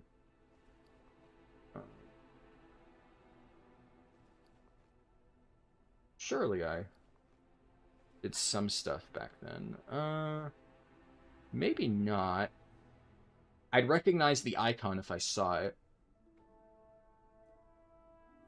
Because I mained my Demon Hunter for most of BFA. The only patch where I didn't main it was Nazjatar. I still played it a lot. But I guess maybe I didn't play it as enough to get all my benthic armor. I know I have it on my monk, and I know it's still sitting in my bank, so I'm actually gonna... I don't see it here, so I guess I must not have farmed it on this character, or I think I did, but I think I might have deleted it at some point, because I didn't have, like, amazing benthic armor outside of my monk, but I will show you my monk's benthic armor. I'm 99% sure I haven't deleted that. Try to use search? Maybe, but I would recognize the icons, for sure, at a glance. I appreciate the suggestion, though. Oh yeah, the PvP raids, for sure. I remember that, too. Blizzard has a horrible habit of putting rares in caves that you can see, like, 8 people flying around looking for the rare. Yeah, that's kind of what I meant of, like, there's deep caves. Tales of a Scrub said, I farmed a lot of those caves for the rares. Yeah. There were a lot of ones like that, which were very annoying for people. I remember one of my friends at the time, it got so bad that a friend of mine during current content in Nazjatar, he put like a world marker here, and he would like link the world marker in, I think world markers didn't exist, but like he put the coordinates because people would use like TomTom and stuff and have like, you know, TomTom markers. So he put like the marker coordinates for something like right around here, and then he would put that like the chords in the zone chat and type Theodius up. And Theodius isn't a rare mob that actually exists. It's a completely made-up name of a rare. But he would just type Theodius up with random chords out of the zone boundaries. You can't get there, but because there were so many random caves in Nazjatar that extended outside the zone boundaries, people believed it. So there would be people responding in chat like, where's the cave entrance? I can't find it. I can't get there. And he did this all the fucking time. And that... admittedly, one of the funniest fucking trolls I've ever seen, and like, you know, for shit like that in a game. But the fact that it wasn't just like a generic troll that like, you know, people are like, oh, whatever. So many people, I cannot overstate how many people actually fucking bought it every single time he did that thing in general chat. It was fucking crazy. You're okay with farming, but if it gets to a point where it becomes brain dead farming, then it's no good unless it's good gear for a long period of time. Well, that's the thing. Benthic armor was best in slot for the entire raid tier. Yep, I still have it on this character. So this is one of the best in slot ones. So it was while in Eternal Palace, which obviously is the main thing that matters. It worked inside of the raid. Your spells would have a chance to proc frost damage and whatever. The big thing here is the proc did like a shit ton of damage. So this, despite being a world content item, was stronger than the highest item level mythic version of, like, bracers that you could get. So every single person pretty much needed to have this. You could farm it from world content, and it was better than mythic item level bracers. The other thing is that the only way that you could get a socket on this was with a random proc. So that is what made this so degenerate. It was a random chance to get this or like one of many other different pairs of bracers. There was like a bunch of them. And then you had to get this specific pair and it had to proc a socket, which is very low, which is why people bought the stuff on their alts. So they would make like a bunch of alts. They would go through the campaign, get like a big chunk of mana pearls, buy like 1 million benthic bracers, mail it to their main, and then crack all of them open until they got this exact roll. And I forgot about this. I got insanely lucky. I got the best one with a socket with indestructible. Now, obviously, it's the worst tertiary stat to get, but, you know, imagine if this was like Leech or something. That would be crazy. And then I also have this. So this was another one of them. There were 3 in total. It was bracers, gloves, and belt. So this is the same kind of thing. You get like a proc that deals frost damage, also has a socket, right? And then the belts. I think, yeah, there were 2 different belts. There was this one. So same kind of deal. You get like a proc that does AoE damage, also has a socket. And then this one, which actually, again, this one's kind of insane.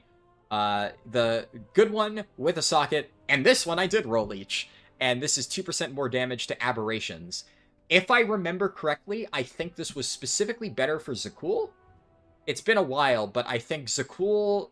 There might have been another boss that counted as an aberration. Maybe Orgazoa did. But there were like 1 or 2 bosses where this was slightly better than this, but like both of them were nuts for raid. So you get this from world content. You had to like farm the specific one with the socket. And I did this for all of the slots. Another thing that I did is I was maining Windwalker Monk at the time. So the best in slot Azerite shoulders, because Azerite was a fucking dog shit system, best in slot Azerite shoulders for Windwalker Monk were these things. I'm pretty sure there was a pair off raid. I don't remember which boss it was, but there was a pair that you could get from like a raid boss where if it was on mythic item level, it would be slightly better than this. But this was better than any other pair of shoulders that Windwalker Monks could get outside of like the mythic version of the raid. And you might recognize some of these, right? Like Open Palm Strikes and Glory of the Dawn. Effects so powerful that they got turned into like actual Windwalker Monk talents from Azerite powers. So this was like ludicrously strong. And the Azerite items, these ones were like really, really, really hard to get. But you could do it on alts and funnel it, right? So that made it not as bad. The upgrade cost and purchase cost for the Azerite items was like insane. I think it was in total like 350 mana pearls to get this fully upgraded. And 350 mana pearls was a lot, and you obviously needed all of that on one character. So I farmed something like 900 mana pearls before the raid came out, which was infinitely more than... And that was just on this monk. And the way that I did that is I killed every single rare in Nazjatar every single day for like 5 days in a row. And then on the days when I didn't get it, I got like 95% of the rares, and I only missed like some of the really annoying ones, like the Hydras. There was a Hydra rare where there were 3 different rares that shared a respawn time. So sometimes you just... the same Hydra would respawn over and over, and you couldn't get the other ones. Massive pain in the ass. But I did that shit.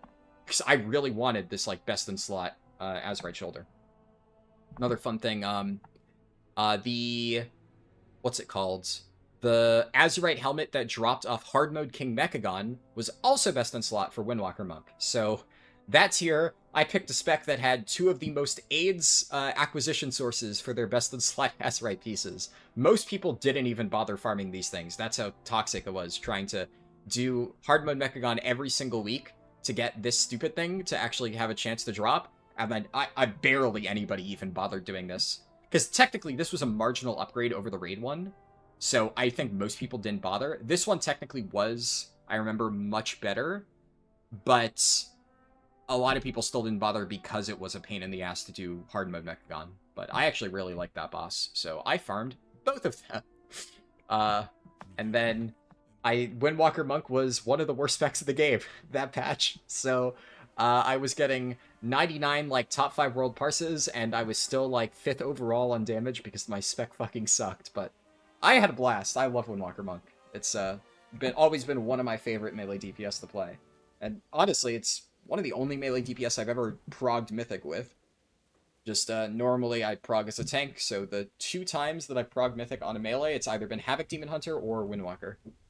Which, Havoc is hit or miss for me. I have really enjoyed some iterations of it, but it's also been really brain dead at times, so... depends. But okay, let's get back to doing Vengeance stuff.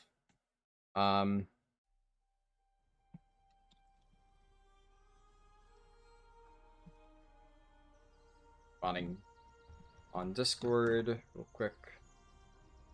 You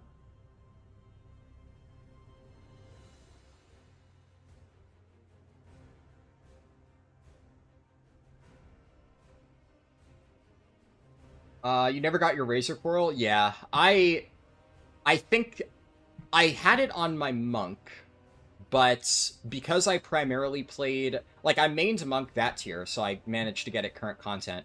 But then I switched back to Vengeance Demon Hunter for Nyalotha. So I ran a lot of Ashfane Mythic runs during Nyalotha to try and get myself and other people the Razor Coral. So I did eventually get it on Vengeance, but I think it took me a while. I didn't get it, like, until fairly late. Like, by the time we were on either Carapace or literally on N'Zoth. Uh, but yeah, the thing about like those benthic pieces is like when people think of Nashitar, although Nashitar did have a lot of things that I really liked, and honestly, I liked the benthic grind because there's a lot of things like that where it's exactly like you said, Kiba. Unless it's good gear that you'll use for a long period of time, I do not mind grinding my face off if it's something like those benthic pieces where they are so strong, I use them the entire tier, and I honestly kind of enjoyed farming them so much that I literally still have them sitting in my bank preserved for all time. And I kind of look back fondly on all the shit I had to do to grind them. And because I actually did kind of enjoy Nashitar as a zone, I didn't really hate optimizing the Mana Pearl farm. So I kind of liked it, but I think if you ask, like, a random person, most likely they're probably going to say they didn't really like Nashitar. On average. Most people I know didn't really like that zone. But I had fun with it, though admittedly I do see the problems.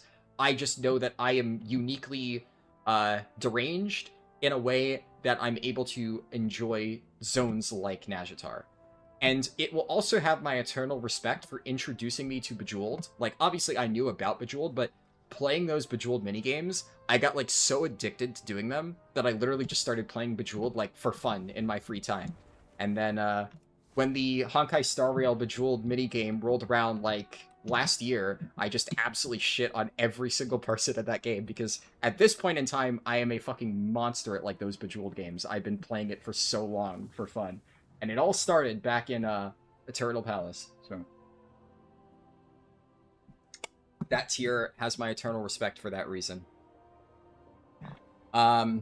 Anyways, let's do some fucking dungeons because I've sat here and yapped for long enough. I'm gonna list my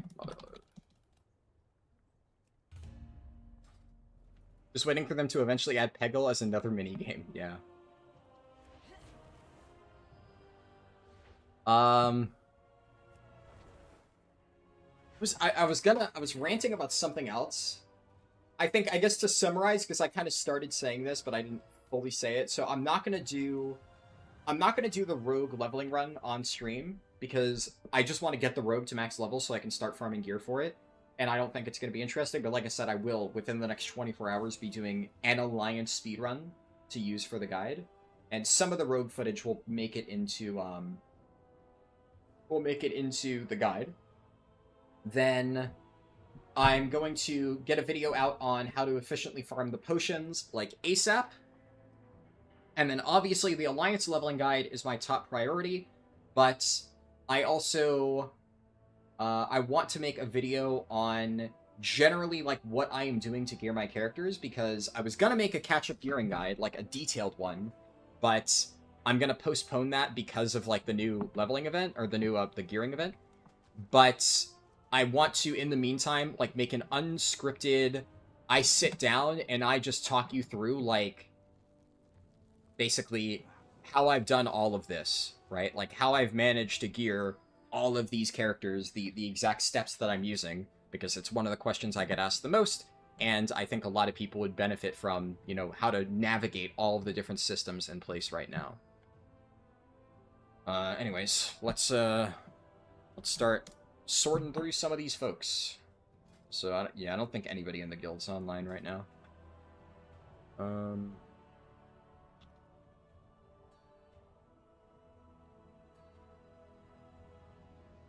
As usual, I do gotta check logs just to be sure. This is interesting. This guy is very geared, but let me double check that it's actually real. Nope. Yeah, he bought boosts for it. That's the problem. When I see somebody with low item level, insane gear, most likely they bought boosts. So, it's either like an alt that just like, you know, he brought it to a guild heroic, but then, you know, the parses would reflect that.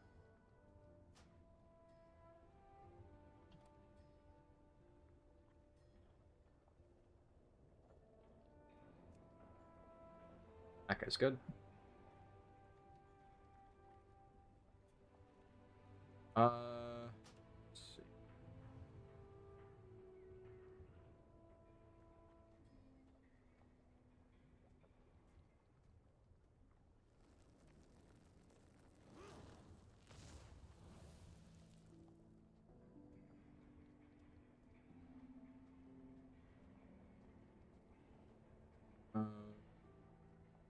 Okay, I think I'll...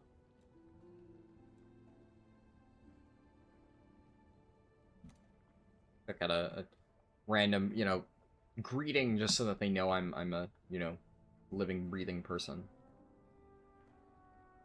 May the RNG gods help you with your travels, and may your alt not get the rares that you want with your main. Thank you.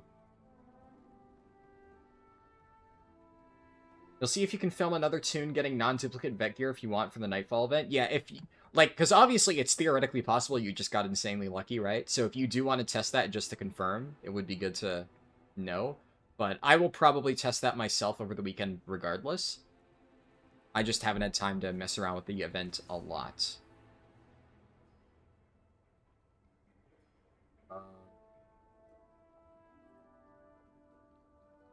Yeah, thankfully, if you do have enough alts, CS Austin, you could, in theory, farm all of the transmog just by running the quest on your alt every single week. It's not too hard to get it done. And it's at like a fixed time, right? So you can just go there when it's about to finish and get credit. Warcraft Logs is taking forever to load here.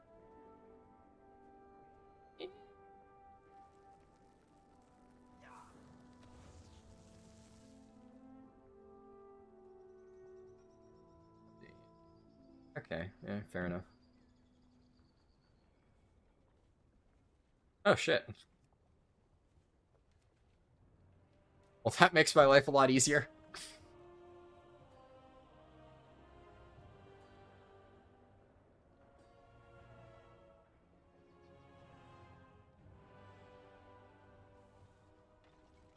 And I just gotta grab a fucking random DPS.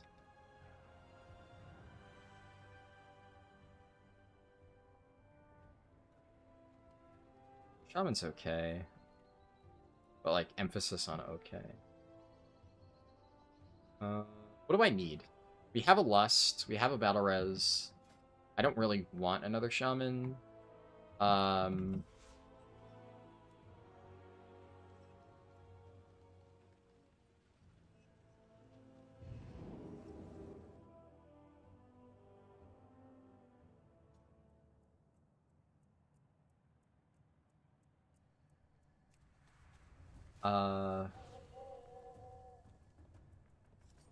Monkey Man.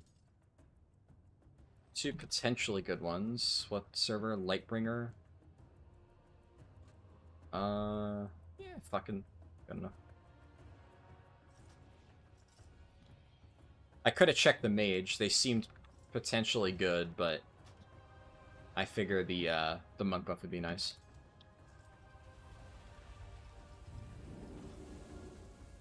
And the monk seemed good enough, so I'm not gonna sit here and wait. I have it set to Mythic, right? Yeah. Cool. It's interesting that the Warbound's gear always drops for your armor class. I was not aware of that. That's actually interesting. That definitely sounds pretty nice, then.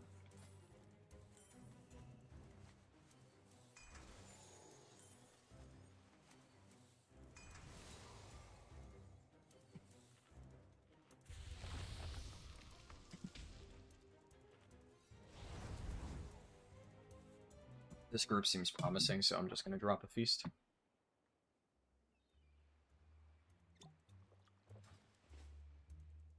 Monkey Man on his way. Oh yeah, he's here. Perfect. Alright.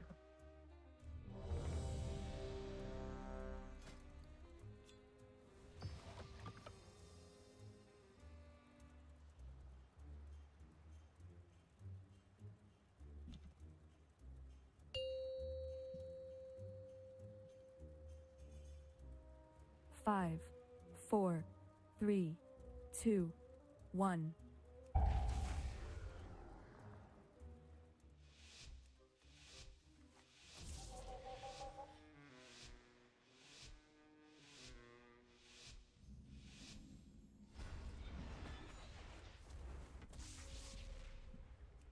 Yeah, I'll avoid pulling those if they're mine soon. Alright.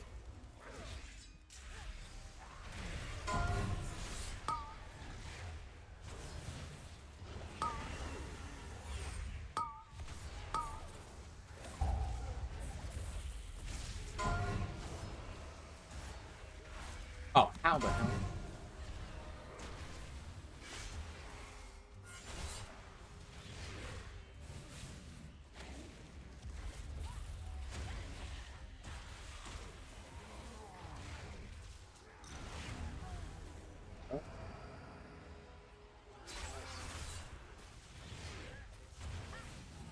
Just realized I can't track my fucking demon spikes.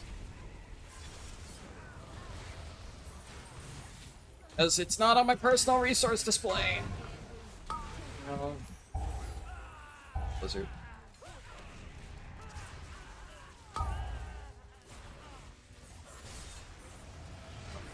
Be there. Overcome this trial.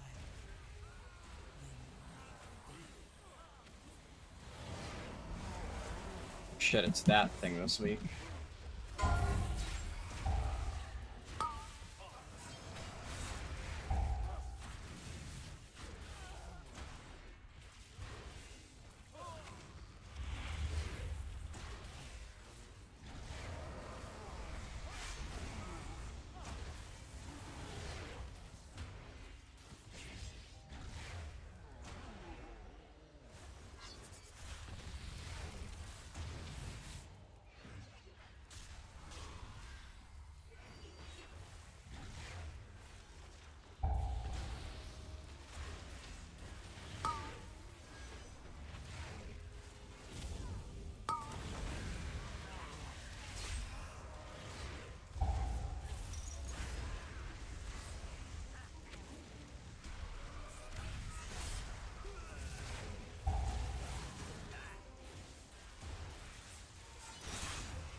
Overcome this trial.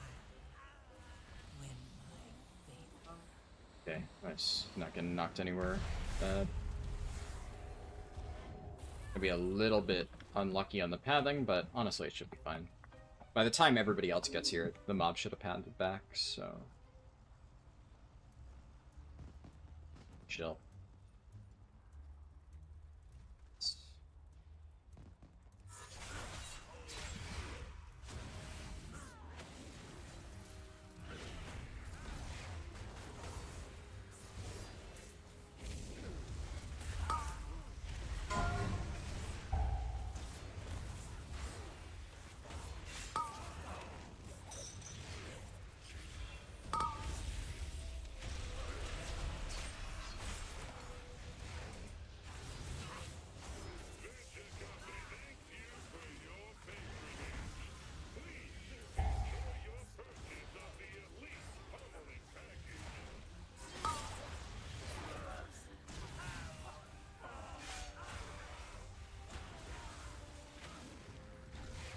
And I miss Spirit Bomb.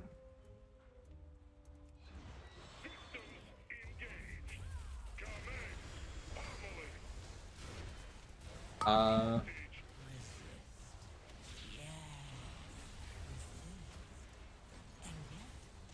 void still grows.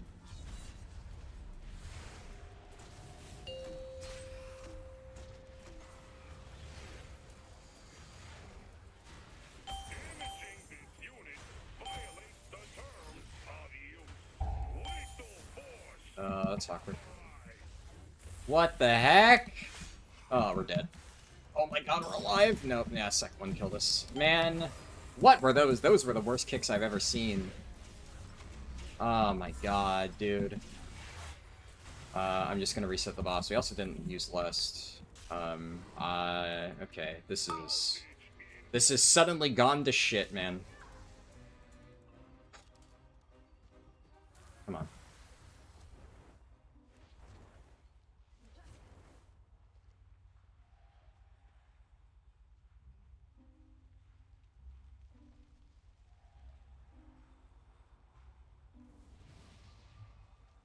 Tried to ping him to remind him, but...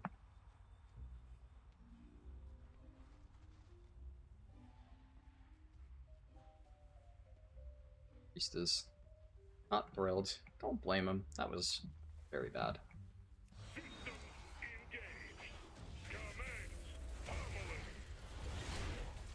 The one thing I don't like about tanking this boss is it's really, really hard to do the bombs as a tank, unless they all spawn in a good spot.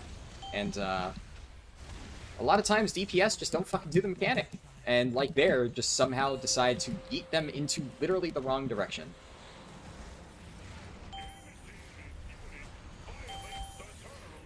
Okay. We're just missing that bomb in the back. We're just not kicking that bomb in the back.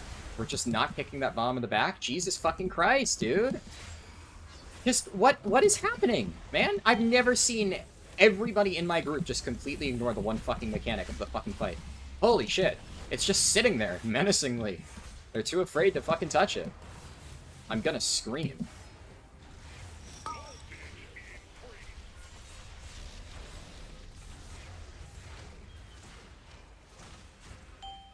Jesus Christ. Vengeance can solo the bombs by stacking in a strange spot. I mean, yeah, like, obviously I don't know whatever tech that is. Maybe something like that? I don't know, that one was in an interesting spot. Alright, come on, kick it.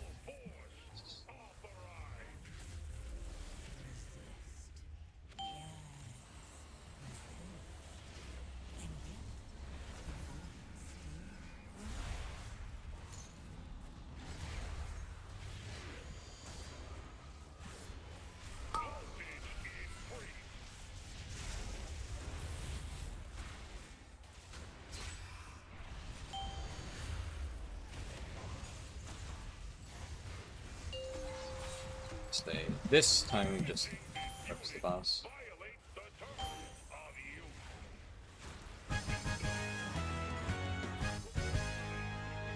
Hey.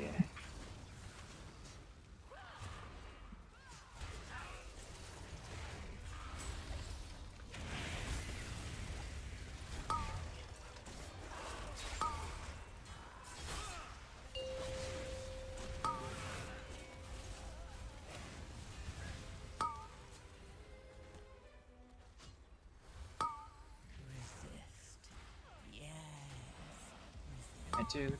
God fucking damn it. Why was nobody able to do that pull without fucking pulling extra shit? It's insane. Insane that that happens so often.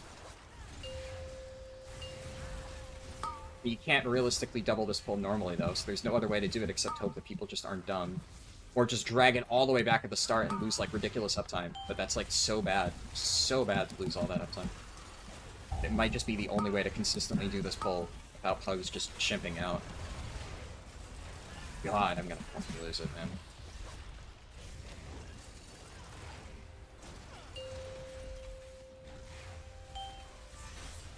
They spent too long fighting Underpin, kicking bombs away. I mean, on Underpin, you kick the bombs into the ads. It's, like, actually the exact same mechanic, funnily enough.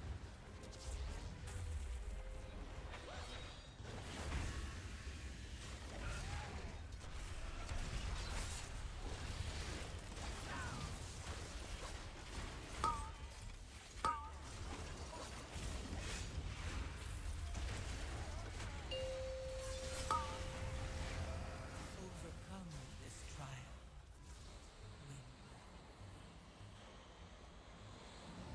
Okay, yep, I'm, that, dude, come on, man.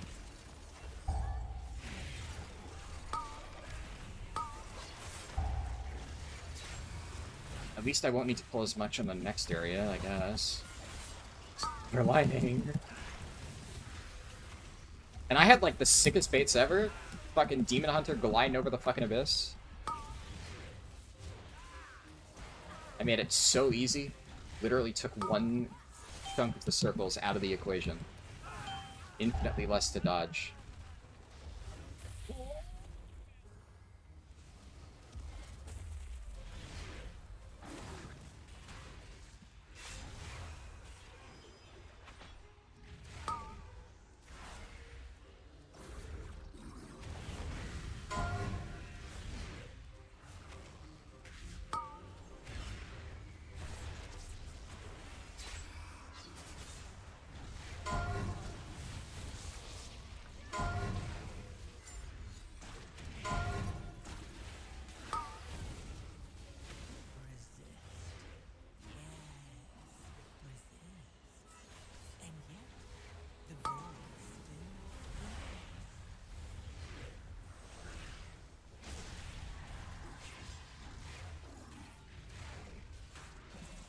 least Motherload is a semi-forgiving dungeon from here on out. Last boss, I guess people can fuck up, for sure, but usually pretty fun about doing the last boss. Honestly, last boss, if we get there with enough time, I could probably fucking solo it, so push comes to shove. Let's do that.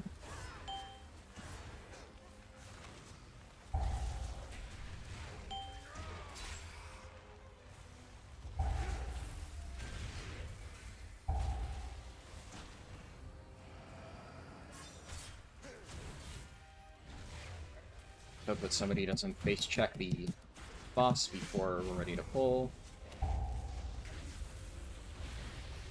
Wait for a little bit, so I'm not going in with bleed stacks.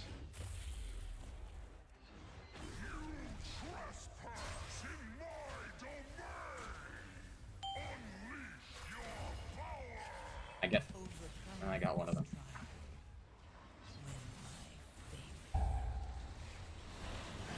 I tried to get both of them sigiled, but I barely missed that big one. Oh, well.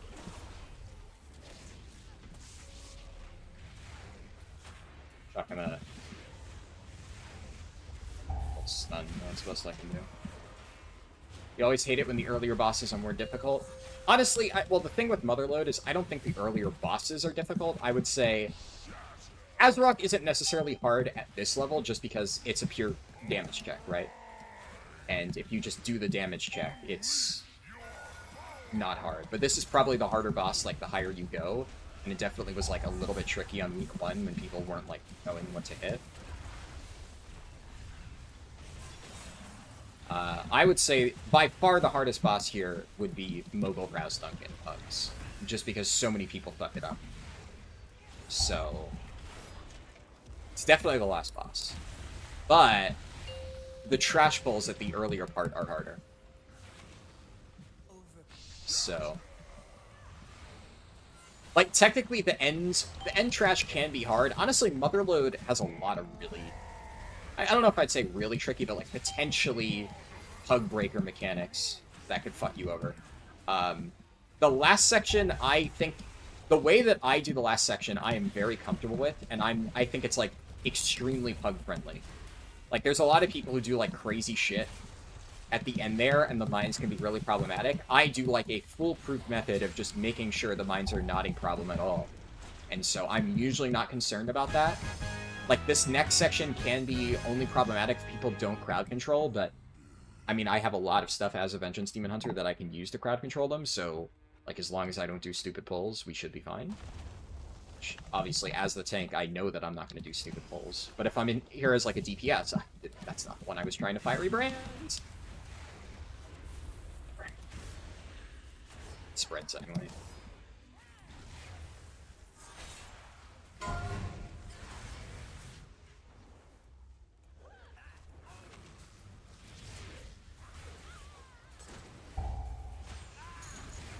Up for this.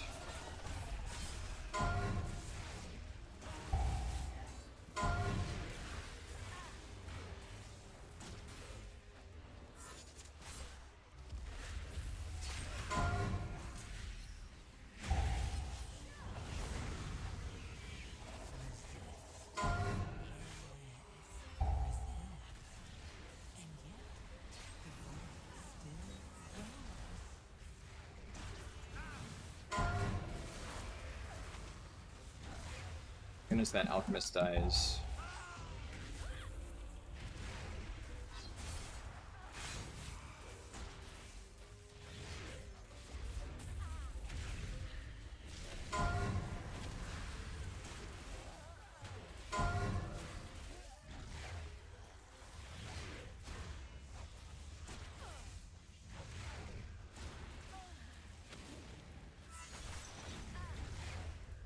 Yeah, like, this section is pretty easy if you just kick things, and people don't stand in the Mastermind swirlies.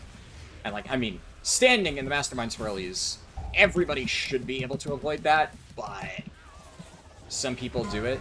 There's not a lot that you as a tank can do about that. You know, obviously drag it away from it. But if people just stand in the, like, yeah, if people stand in the swirly, they're just gonna stand in the swirly, right? I don't have any control over that. I can move them to like a different location, but I think this is like you have more than enough room to move around them. It's not very tricky.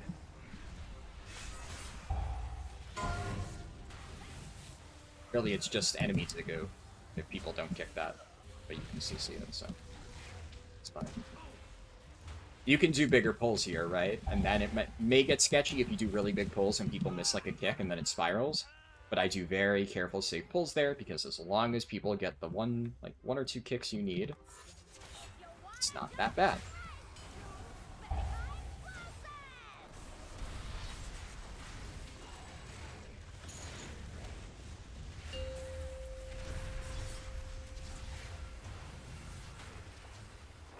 Got a decent stack there.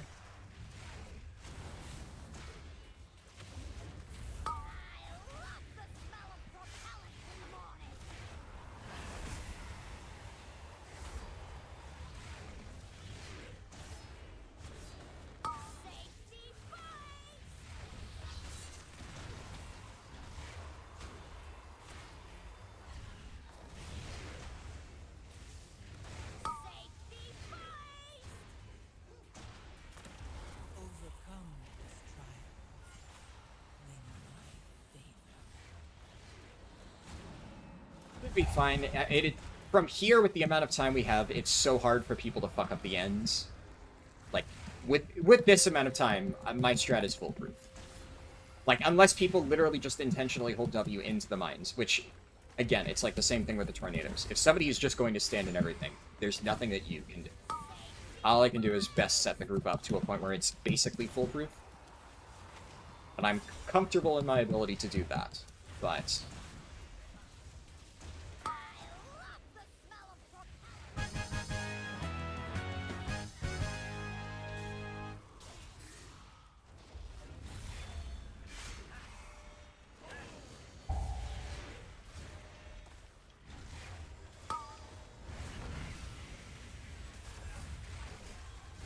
nothing I can do about that. Absolutely nothing I can do to control that. That's just you hope that they see with the minus fix hitting them angle.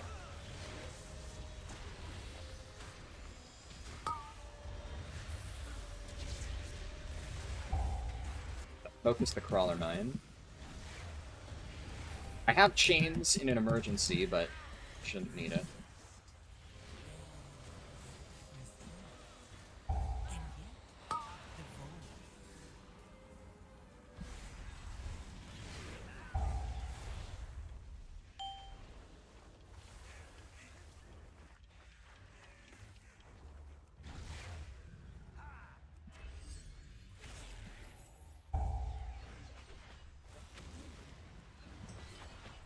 They're kind of just ignoring the mines, and somebody pulled the war machine without me up there. I genuinely don't know. Okay, remember when I said that this was foolproof? Apparently there's always a bigger fool. Yeah, apparently sometimes people are just going to not hike back, run past you, and pull things for you, and try and face tank it. The point of that is you group all of them up, kill the mines, nobody can run into it. This is easily the most disastrous Motherload run I've seen in a while. Somehow, people are managing to fuck up basic things. One of the reasons I don't love this dungeon. We're going to time it. There's no way that you fuck this up in 12 minutes. We'd have to wipe twice in the boss. But this is still a little bit crazy that people are kind of not doing this properly so badly. Okay, I guess we can Mind Soothe, skip that, sure.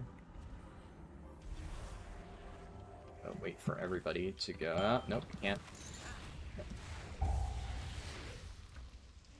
Okay. Yeah, I never Mind Soothe skip for that reason, but I never Mind Soothe skip here. There's no reason to. Oh, look at that! I sniped the crawler mine.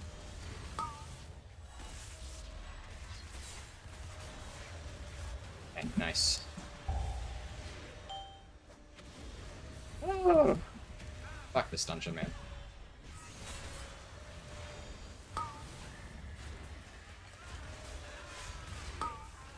Yeah, I mean, I think Motherload at this point is pretty faithfully A key, where if you just hold W and don't make too many egregious errors, you're gonna time it, but oh boy, that was not super clean.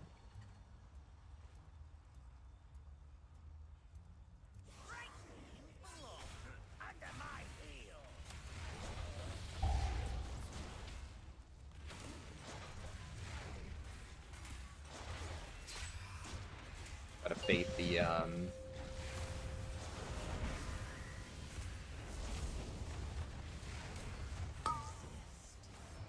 Gatling gun away.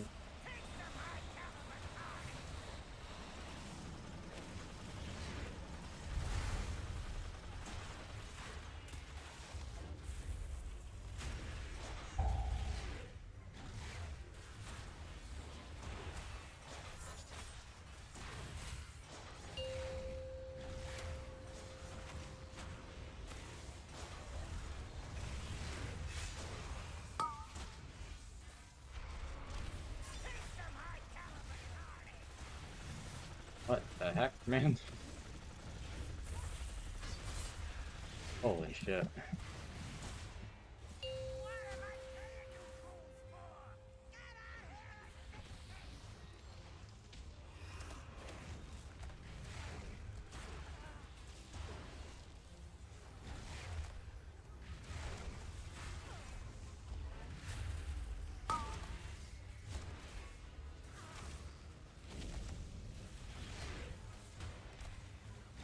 Overcome this trial.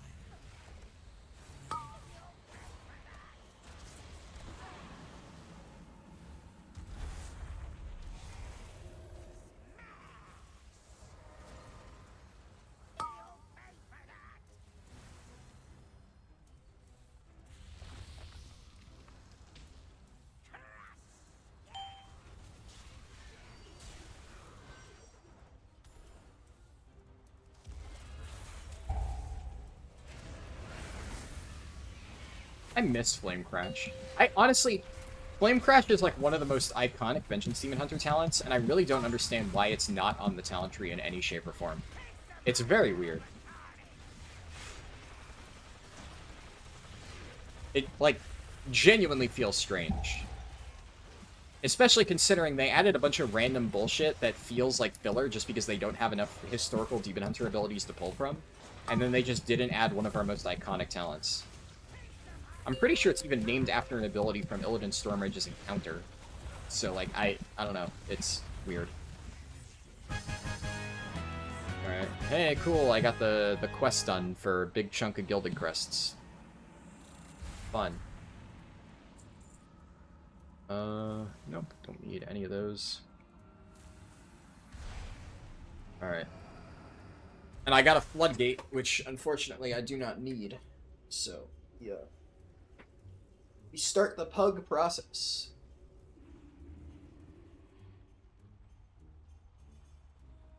People need to bind the interact button? You don't even need to bind the interact button for that. I mean, that, like, admittedly, the ones where they kicked it, like, in the opposite direction, like, yeah, that's you bound it incorrectly. And, unfortunately, I was nowhere near that. I have saved that, by the way, like, on my Hunter. I think it was on my Hunter when I, like, disengaged out and kicked one back in that was really far. And I've done that, like, on my Monk a few times in Motherlode, where I've, like, if somebody fucked it up, I'll roll out and then kick it into the boss. Nobody even made an effort. They're just like, yep, it's out in Africa, guess we'll just die. It, like, at that point, that's the shit that I don't understand with, like, some people in this game. Like, you saw, I double Infernal Striked out there to try and get it. Obviously, I was the farthest person away. I didn't make it in time. There were so many people in that general area that could have made any modicum of effort to go and kick the fucking ball. It's like, why do anything else? If those go off, we die. As it happens, we did die. But instead of even trying, even if you fail, at least don't let us wipe.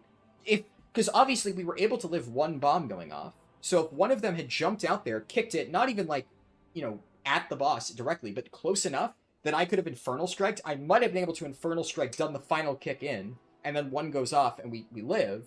But they didn't even try. They just sat there and let it blow up and kill us. That's the type of shit where there's people in this game who just, like, I don't know what their brains are doing half the fucking time. Like, you see, ah, boy, this is gonna kill me. I'm just going to make zero effort at all to stop that from happening. And you just accept the fact that the mechanic didn't go perfectly and make just no fucking attempt to recover. That's the shit that tilts the fuck out of me. So, and then the other one where obviously it didn't wipe us, but I don't know who it was. I couldn't see which character it was, but one of the range was literally sitting like 2 feet from the bomb and just didn't fucking hit it. Same deal. They wouldn't have been able to kick it the entire way, but instead of kicking it halfway, and that one, we had more than enough time. If the moment the shock claw went off, they ran over and kicked it at me, I would have Infernal Striked out and snap kicked it in, and we would have been fine. But they just sat there, and it blew up. We didn't die, thankfully, that time, but it's infuriating. Just ignoring the mechanic and praying it fucking works. It's so fucking frustrating when that happens.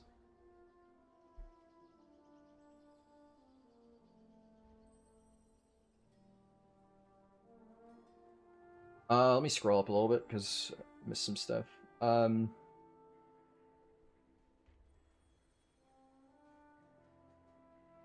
played over 200 MMOs, you still get people no matter what game you're playing. Yeah, and I mean, obviously it depends on the type of content you're doing. You know, if it's a brand, like a super low-level Mythic Plus dungeon, you assume that, like, okay, well, the person's just never seen this before. But, I mean, 10 isn't, like, pushing high keys. I won't expect people to know, like, obscure tech in plus 10s, but I will expect people to know the basic mechanics of the boss fight by the time they get to a 10.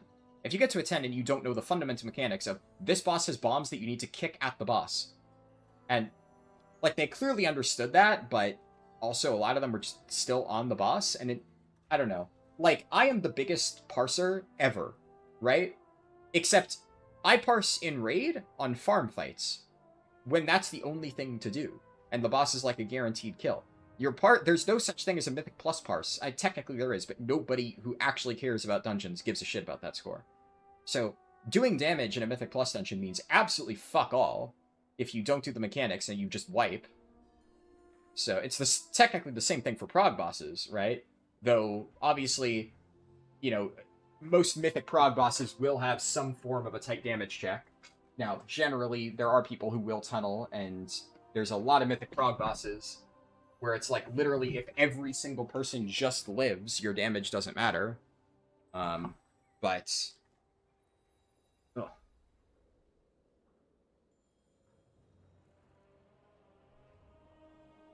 The small bombs that chase you last section and the alchemists that need to be interrupted are annoying. I hate when in this section you're at the alchemist interrupts and the tornadoes overlap, so it's hard to interrupt. Yeah.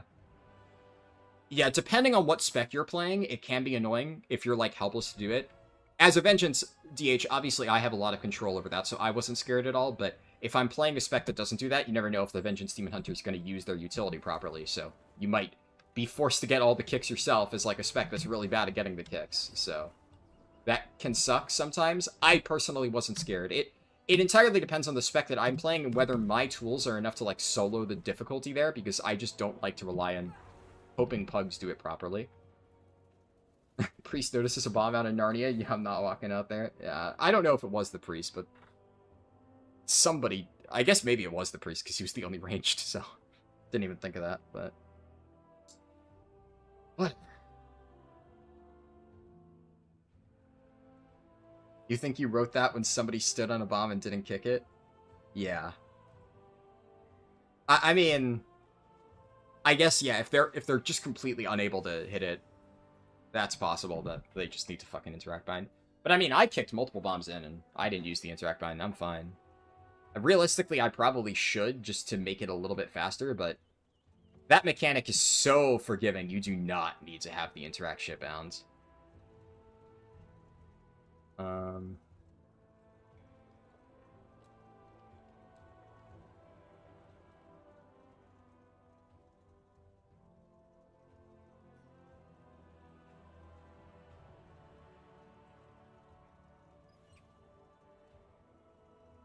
Just checking Discord messages.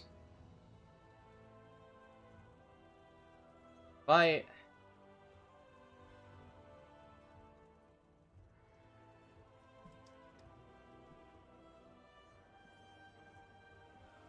Man. Some people.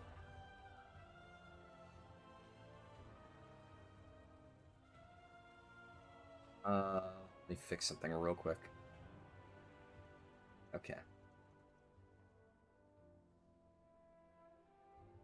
If the gear has rust on it and you have the numbers, you want to see some skill. Yeah, true. Okay, so... Let's see, I have a floodgate, which I've already timed, so I'm going to lower this to a 10, and then we'll try to pug into something. It might be difficult, because this is, like, the hardest part of these challenges, when... Like, I'm trying to... Obviously, I know my Demon Hunter can handle 10s easily, but my score doesn't look good, even though most of the keys I've done have been just sniping 10s. So getting an invite into any one of these... I'm going to try to get into one of these two, just so I have score on the board, because then it'll make it, you know, exponentially easier for the next ones I run. So, I don't know whatever filters I have. I'll check tank roll available. And then we'll do 10 to 11. Although, oh yeah, I could sort... I need theater and workshop. Yeah, so I can just do that. Perfect. I'm gonna try to do workshops and... Okay. Yeah. That's the problem, right? You have some dude who, like, doesn't know how to check logs and see that it's fucking mythic Gyarados, but... Oh, that's why this is the annoying part, right?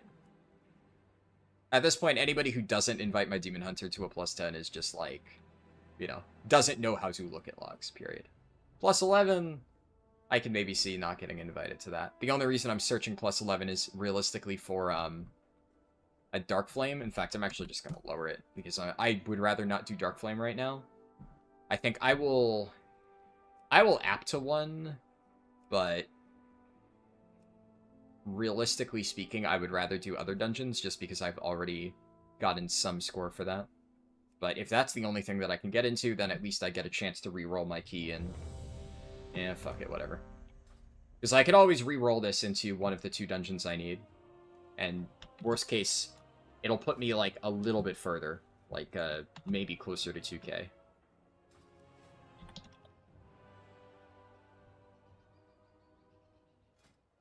Portal over.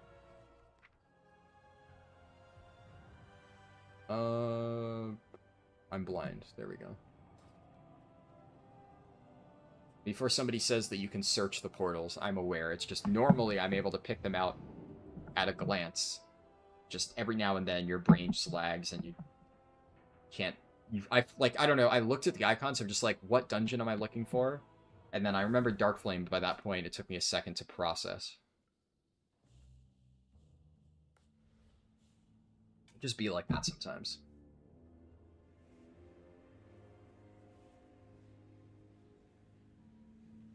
I don't need to rebuff at all. Health stones would be nice. I'm assuming he's going to drop it, though.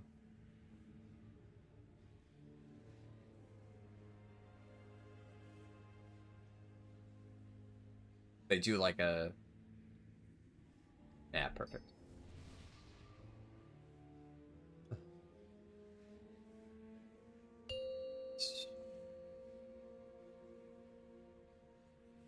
Five, four, three, two, one.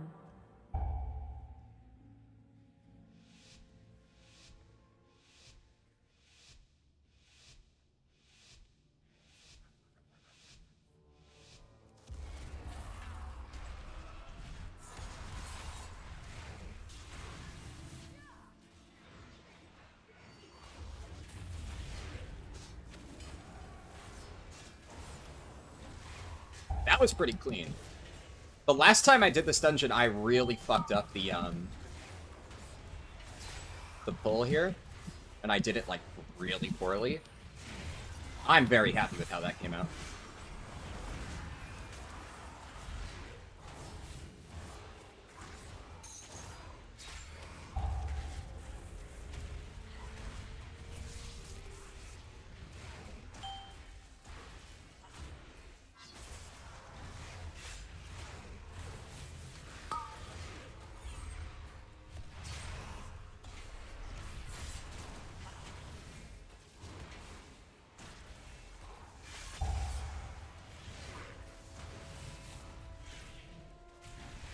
It's the fucking Wick Lighters. Oh. Yeah, that went well.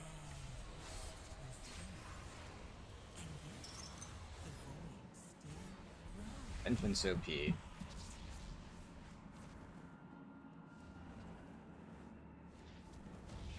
Okay, this time...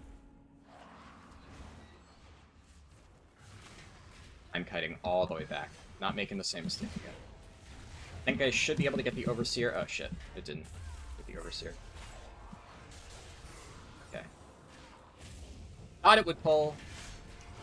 Fine though.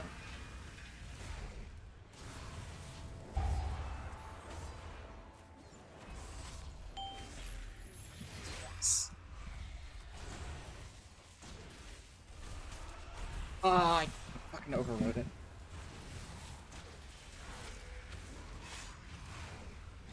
Okay, I kind of want to MC or LOS the Mulherd, but I don't think they... Okay, they got it.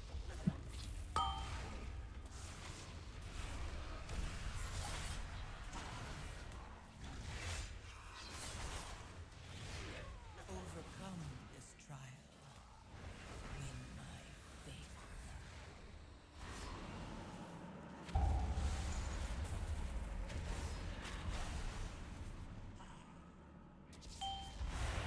Very much like for this Overseer to die so I can pull more mobs, though.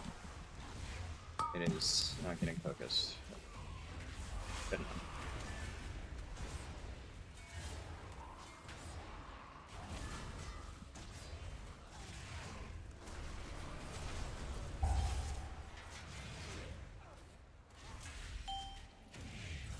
Oh. I thought more of them would get knocked into that path. Oh well. That was not a good chains.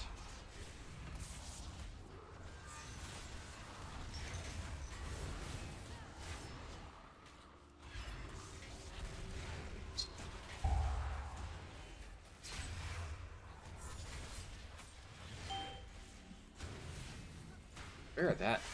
Are they, like, fearing that or something? How is it running out into the middle of nowhere? And why are they focusing that one menial labor instead of hitting the main mobs? The damage in this group is actually fucking abysmal. It's... If it was any other dungeon, I'd be concerned, but it's, like, the freest fucking dungeon in the world. We haven't had any deaths, so you can't really complain that much.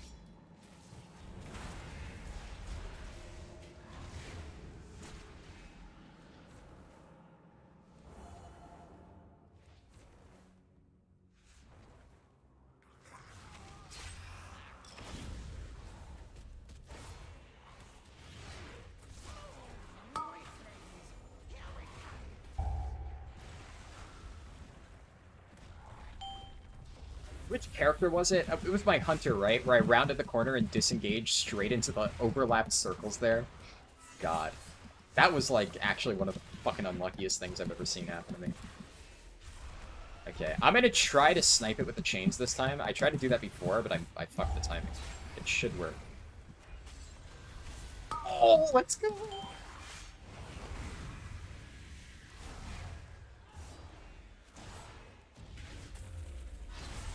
Overcome this trial. Win my favor.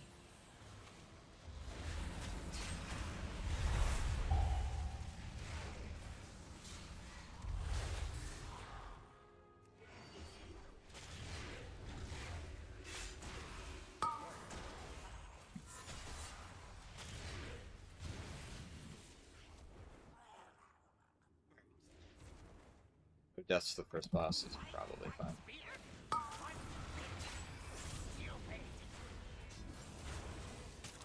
Honestly, the only real check in this dungeon is, like, the heal check on the Kobold boss.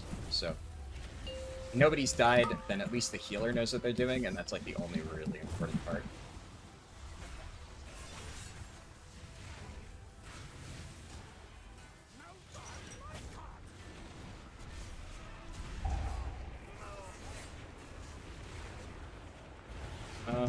They're not really kiting it properly.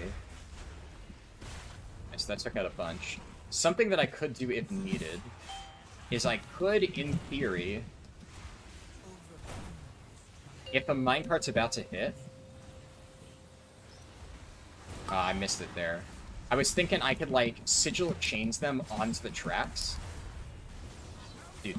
Yeah, okay, the damage in this group is actually problematic. They are really bad. They are actually fucking terrible. These things are not dying.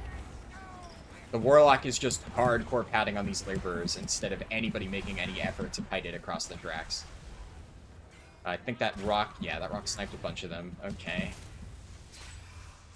Oh.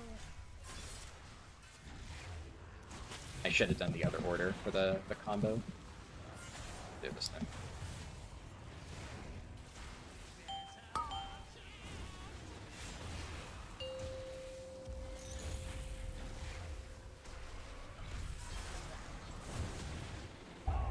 Good.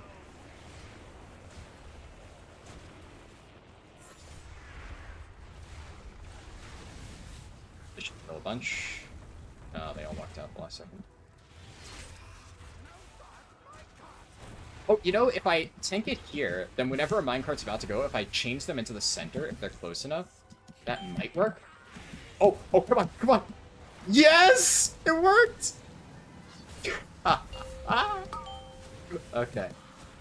I'm glad I pulled off the thing I was trying to do at least once. I don't know if the shaman meant to combo his cap totem, but that actually worked out so well.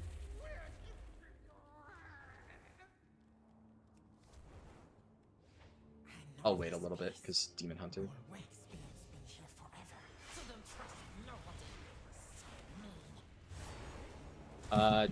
Silence has a, yeah, decently long cooldown, so I can't use it on every pull. So I'm gonna save it for the next pull.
Okay, that was pretty clean.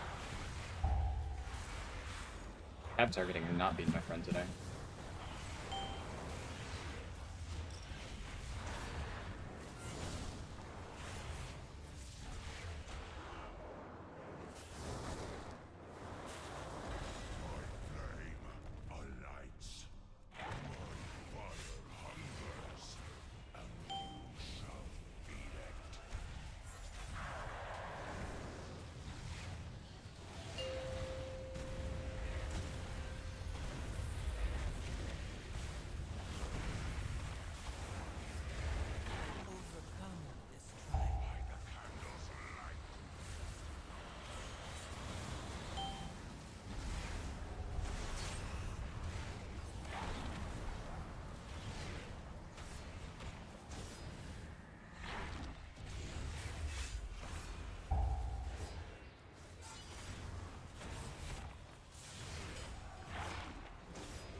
I love this fight as a tank.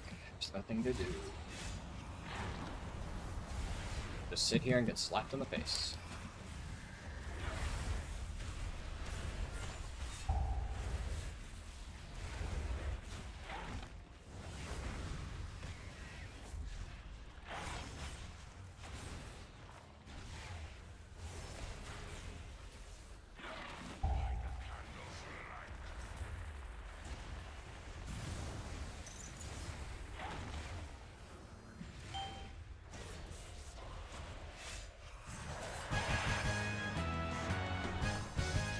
At least you get to see people almost die to mechanics. True.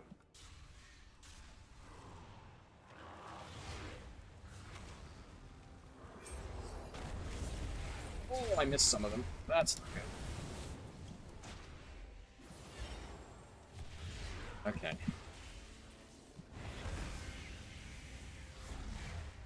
We're fine.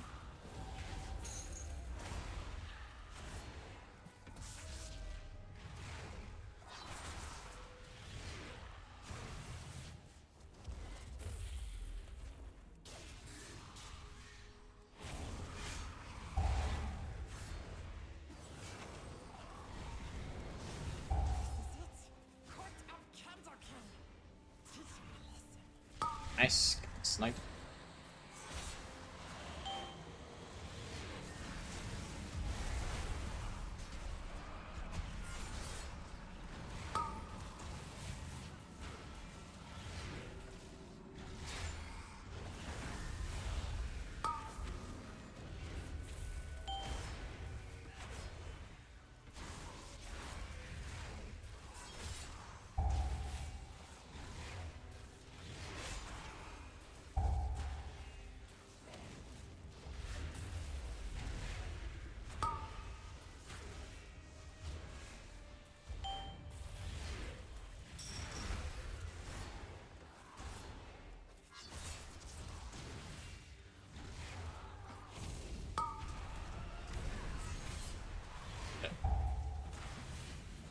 So actually, if it's on me, that's probably ideal, because that does nothing to me, so.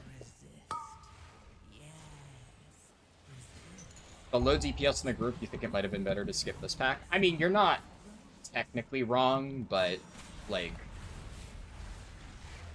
You also have to consider that if a group is doing, like, negative damage in a 10, they're probably also not good enough to know how to skip it like that anyways. And also, it's Dark Flame. I'd rather just hold W and just get the fucking dungeon done with. But you are technically correct there.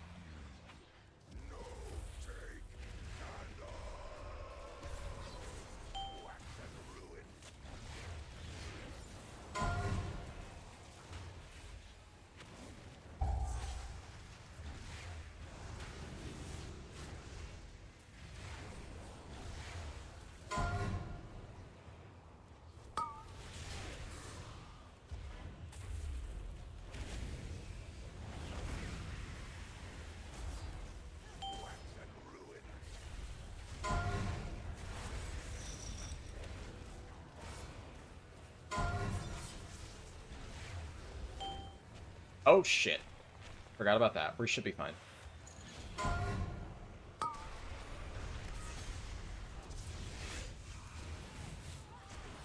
Yeah, that was just dumb of me. At least I got it.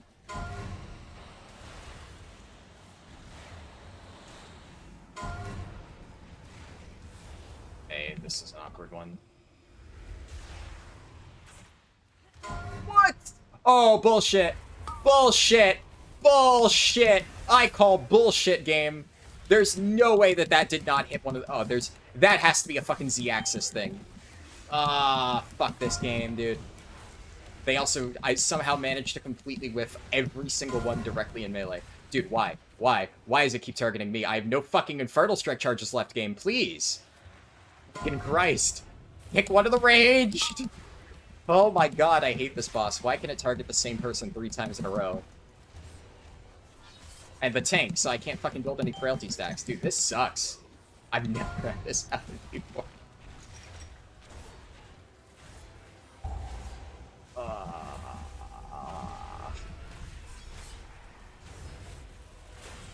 Okay. I mean, at least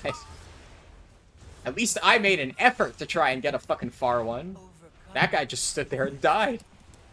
Literally zero fucking clue how the mechanic works. And he says what in chat? He doesn't even know what he did. Okay, somebody barely kicked it at the end. Dude, Jesus Christ. That guy's threading the needle. He's gonna die. Yep, okay. Yeah. Jesus fucking Christ, man. Making zero, like, look at this guy. Zero effort is being made to move to the fucking mechanic. Holy shit, this group is absolutely fucking ass. Oh my god.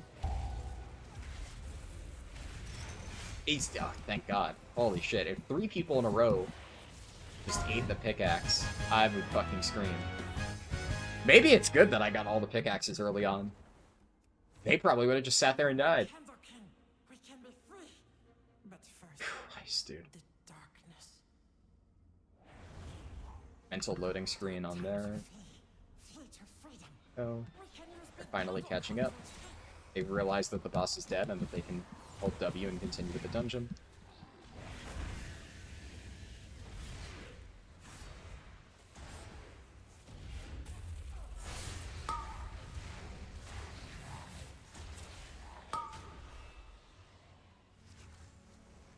Is this gonna be another fucking Dark Flame where I have to do the candle mechanic on the final boss as a tank? It's gonna be that. It's always that.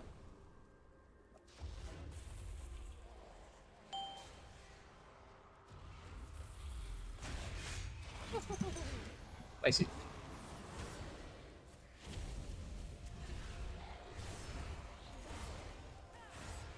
resist. Yes, resist. And yet, the void still grows. I'm so used to having the Infernal Strike CDR talent. Feels weird having it be such a long cooldown.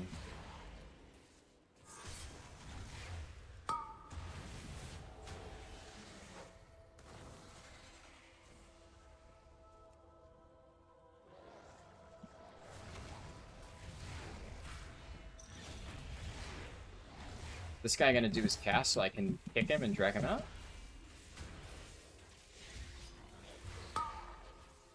Okay, no, I guess I'll just drag him.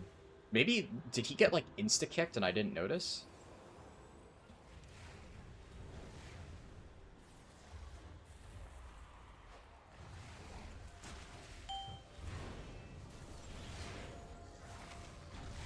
Overcome this trial. When my fate.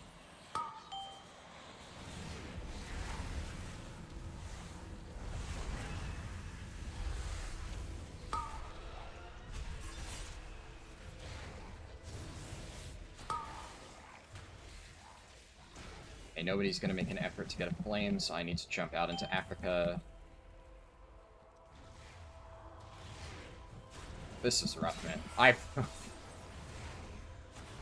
We're getting 2 groups in a row where I have to do all the mechanics. I'm not a fan of that. Like, I'm fine with doing some mechanics. I'm fine with doing a few more mechanics than you're supposed to be doing as a tank. I generally dislike when I am the only person making any effort to do the mechanics of the dungeon. That's usually not a fun time.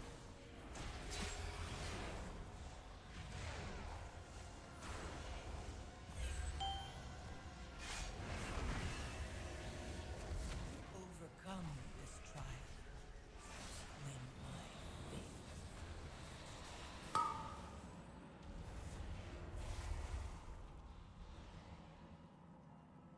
Hey, Lose We 50/50s.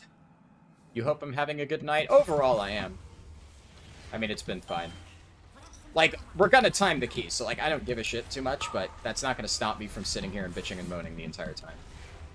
It's still a frustrating experience.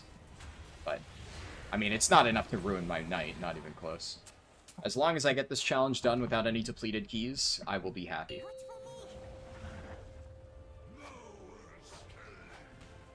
Now, do we think they actually make an effort to do this minigame properly? So far, all of them have at least done it. I've seen people that just full AFK this section because they don't realize that it actually has an impact on the final boss, and it's always very annoying.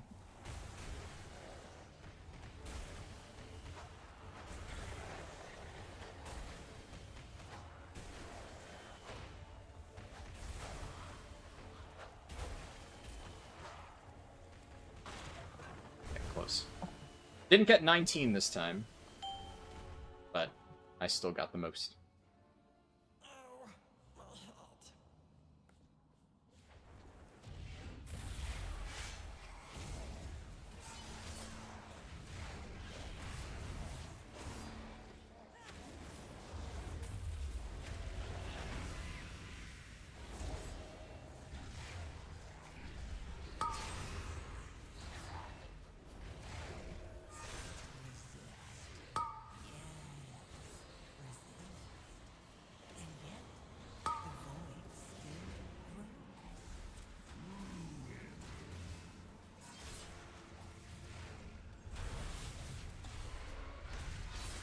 I just don't, like, what is this guy? Is he pressing anything? I mean, I just don't understand how, as a DPS player, like, does he have no gear? What the fuck is he doing? Genuinely, like, how do you even do that little damage on an AoE pull? Like, is he sitting in the darkness? I don't get it. Like, one AoE ability, you should be able to do at least 1 mil and, like, fucking consistent 5 targets.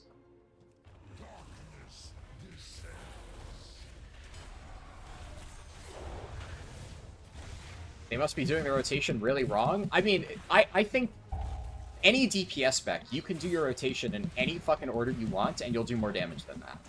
That's like, I'm pretty sure he's just doing the classic ignoring the golden rule of always be casting, right? He's probably just sitting there doing nothing. There's a lot of people who, instead of just pressing something, they will sit there and they'll spend like 5 seconds thinking about what they should press next. At that point, it's like, just use any ability at all. But so many people just don't. Literal, anybody will tell you, the #1 thing that you can do in most cases to improve your damage, just be fucking hitting something at any time. There's, like, no physical way that with that gear, you're not doing at least, bare minimum, 1 million DPS on a 5-target pull. Like...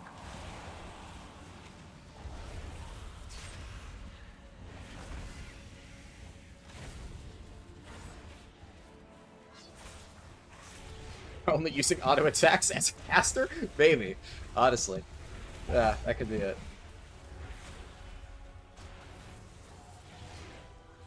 Just running up and whacking him with the staff.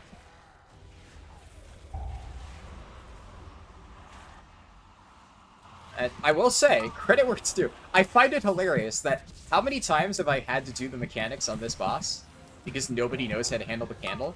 And somehow, this group, of all groups... Okay, they fucked that one up.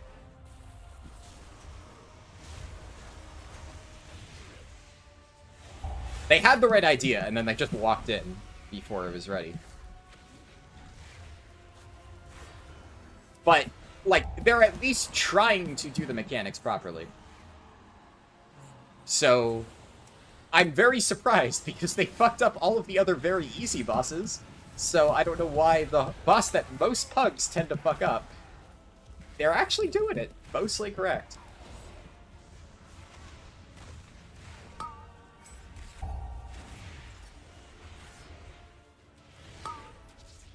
Boy. Yeah. I mean, that is the rare +1 Dark Flame Cleft. Jesus, I beat the Priest in overall.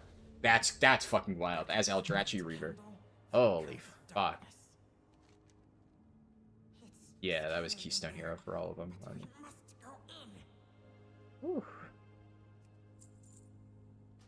But the darkness always. Man. New friends are best friends. Thanks, best friend. Hey, we got it done. Look, I don't give a shit. Would I have liked to +2 the Dark Flame for a tiny bit more score? Sure, but does it really matter that much? Nah. It's another checkbox for the challenge. That's good enough. At least it's timed. And you know, I think the healer did well. Like, I didn't notice the healer, and that's the best thing that I can do about somebody. Like, if you're healing a dungeon and I never notice you doing something stupid, that's usually a good sign. I don't think he died to anything stupid. There was a lot of, you know, shit didn't die at all, and yet people weren't rotting out. So, W healer. Everybody else, not so much.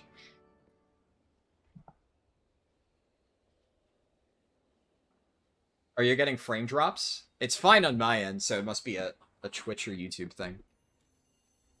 Let me see. Yeah. Yeah, OBS says that there were some dropped frames, but... unlucky. At least, you're not crazy. OBS has confirmed it for you. I'm guessing that's why Dark Ua said F. Probably because they thought the stream died. Just hanging out wandering. There were a couple close calls, but he seemed to do great. Yeah, no, I mean, a group... considering how badly those people fucked up the Candle boss, or the Kobold King boss, and we still killed it, like, I've seen infinitely cleaner executions. We had so many of those fucking things pulsing on the group, and the healer kept us alive through it. I've seen super clean executions and healers that just let people rot out. Those people were making zero effort to clear the candles, and the healer kept us alive, so... thank God for that healer. He's probably the only reason we timed that key. Outside of me, of course. I will take some credit. But, yeah, he did good. Also, oh yeah, let me update my spreadsheet. There we go here. For, what did we do? Motherload 330. And Dark Flame 327. Alright. I've updated this, right? Yeah. This is all accurate. Oh. Okay, I guess we now just try and pug the last two. And like I said before, gonna be a shorter stream today. I did spend a lot of time at the start yapping, so there you go. It's probably gonna... we padded the stream length by an extra hour because of that, but... we're just gonna finish up Vengeance Demon Hunter Keystone Hero, and then I gotta get to work on important shit to finish videos, and then... maybe, I think at the end of the stream, I'll talk a little bit more about what I plan to do once I've gotten the Alliance leveling guide done, now that we're gonna push this back to the gearing thing. But... cross that bridge when we get to it. Just gonna rip some...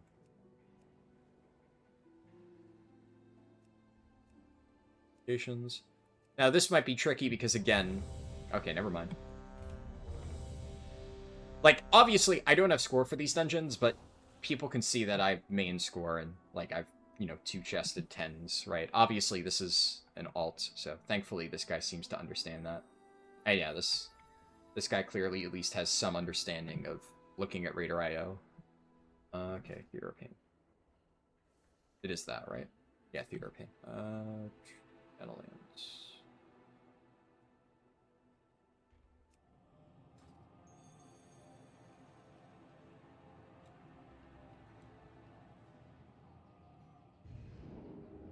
Looking at the various things that you have, dungeons plus keys and all the other stuff, and you're sitting here like, I haven't played since Panda or the expansion after Panda, and you're still lost? Yeah.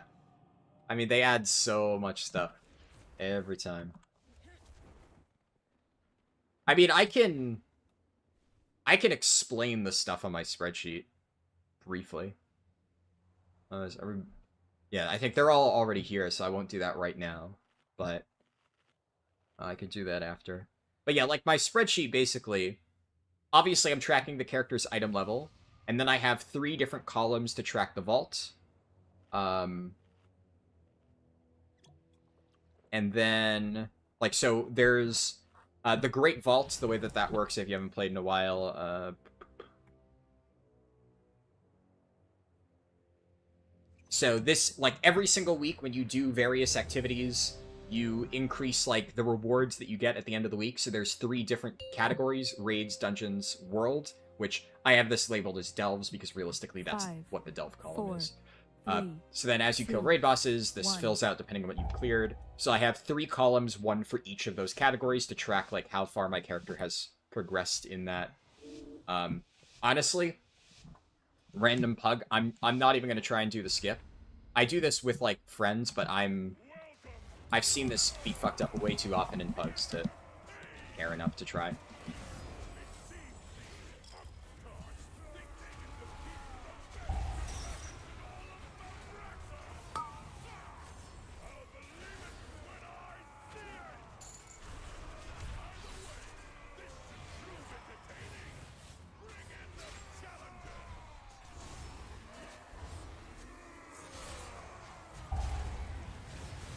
But what's it called? The other categories I have on my thing are to track, like...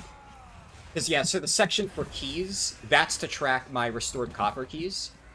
The only reason I have that is because since I'm doing delves on, like, 2 accounts at once, I like to double check if I'm, like...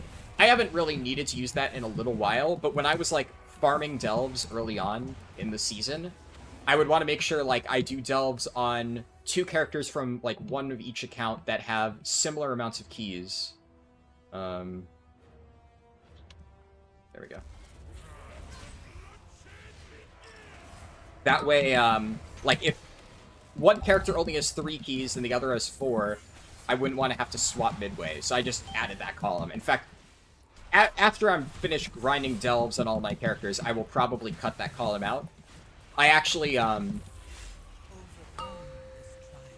trimmed down the columns a little bit just earlier today, because I used to have 3 different columns for, like, normal lockout, heroic lockout, LFR lockout.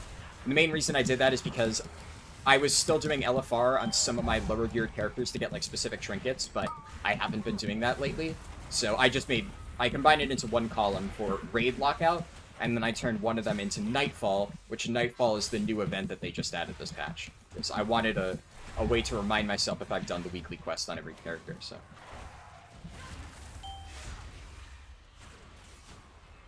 But most of those are just, like, random little things, that way I can remember.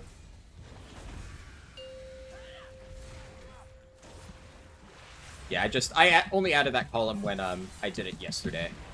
Just because I'm like, yeah, once I realized the catch-up gear from it is, like, honestly really worth farming on a lot of my lower geared alts, I figured it would be good to just make sure I get that done every week, so.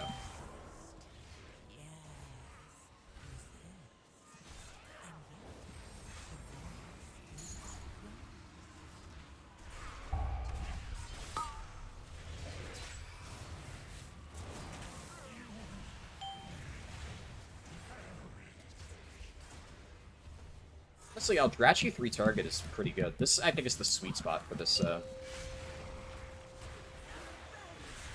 build.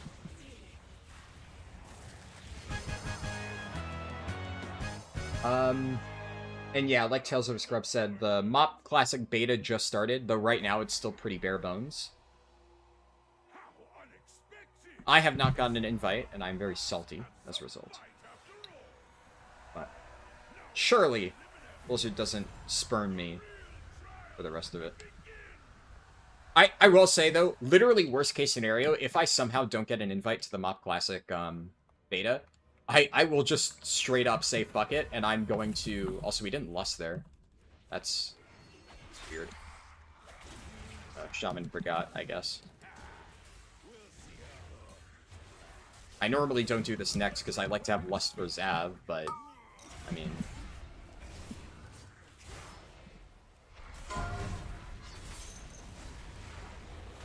But yeah, if I don't get an invite to the MoP Classic Beta, I'm honestly just going to play on a MoP Classic private server. Like, straight up. Surely I will get an invite, but, like, I will have leveling guides out for that, even if Blizzard fucks me over. I doubt that will happen, but it's Blizzard, so you never fucking know, but... Also, speaking of private servers... I'm always, like, a little bit uncomfortable with this, because, like, on one hand... Like, I don't really give a shit what Blizzard does, because they've already fucked me over a little bit, but I don't want to give them, like, extra reasons to, like, target me, and I know they're, like, really finicky about private servers, but, like, basically, I've been playing Turtle WoW a little bit, and it's honestly pretty good. I've said many times in the past that I am not, like, really big into, like, playing WoW private servers, but one of my really good friends who, like, probably, like, Bagel Racer, who's seen him modding in my chat before. Like, he pops in here a lot. He's been almost exclusively playing Turtle WoW for, like, a year now, and he has been constantly trying to talk me into trying it. And there were enough cool things that he told me about it that finally, like, a month or so ago, I said fuck it, and I downloaded it and tried. And it's honestly pretty good. So, I have been, like, heavily debating on if I stream that, because... I mean, on one hand, I kind of want to continue leveling on it, but It's like, I've been unsure whether it's something that I should stream. Like, if I stream it, is Blizzard gonna, like, fucking target me for playing on private servers? I don't know. I don't really know exactly how uptight they are about that shit these days, but um, it is pretty neat.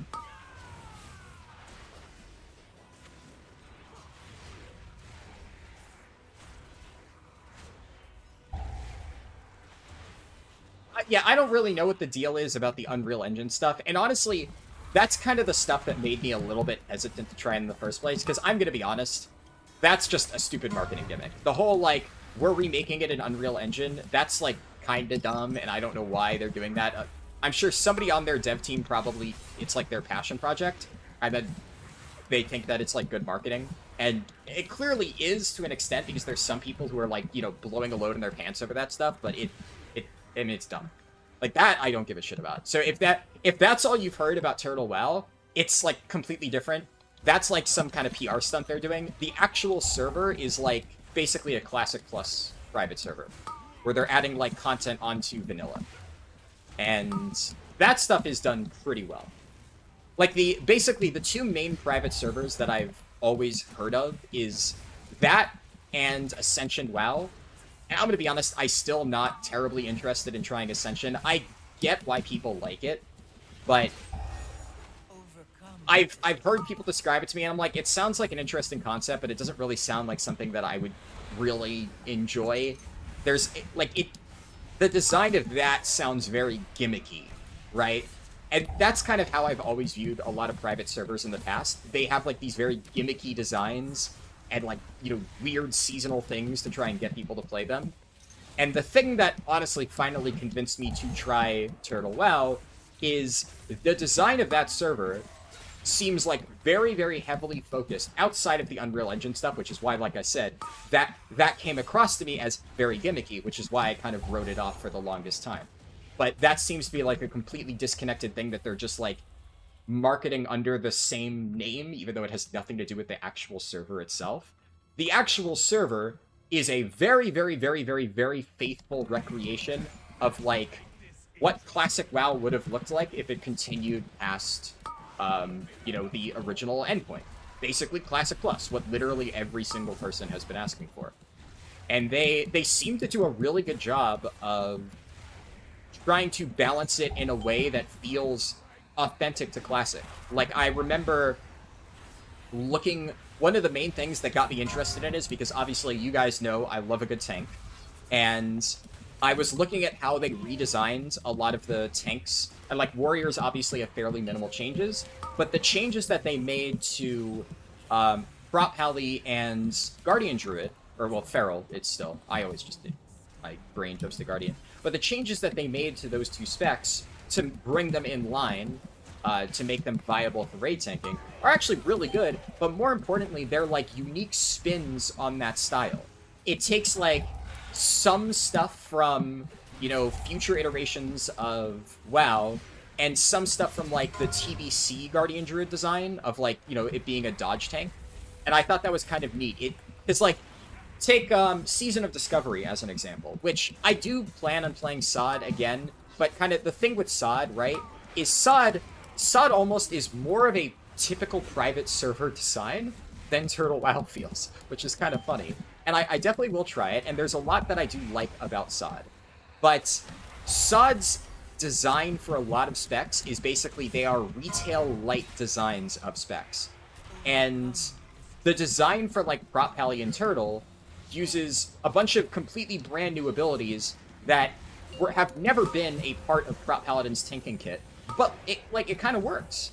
Now, I'm still leveling, right, so I don't know exactly how it plays at endgame, but clearly it's a viable raid tank from all the logs and stuff that I've seen.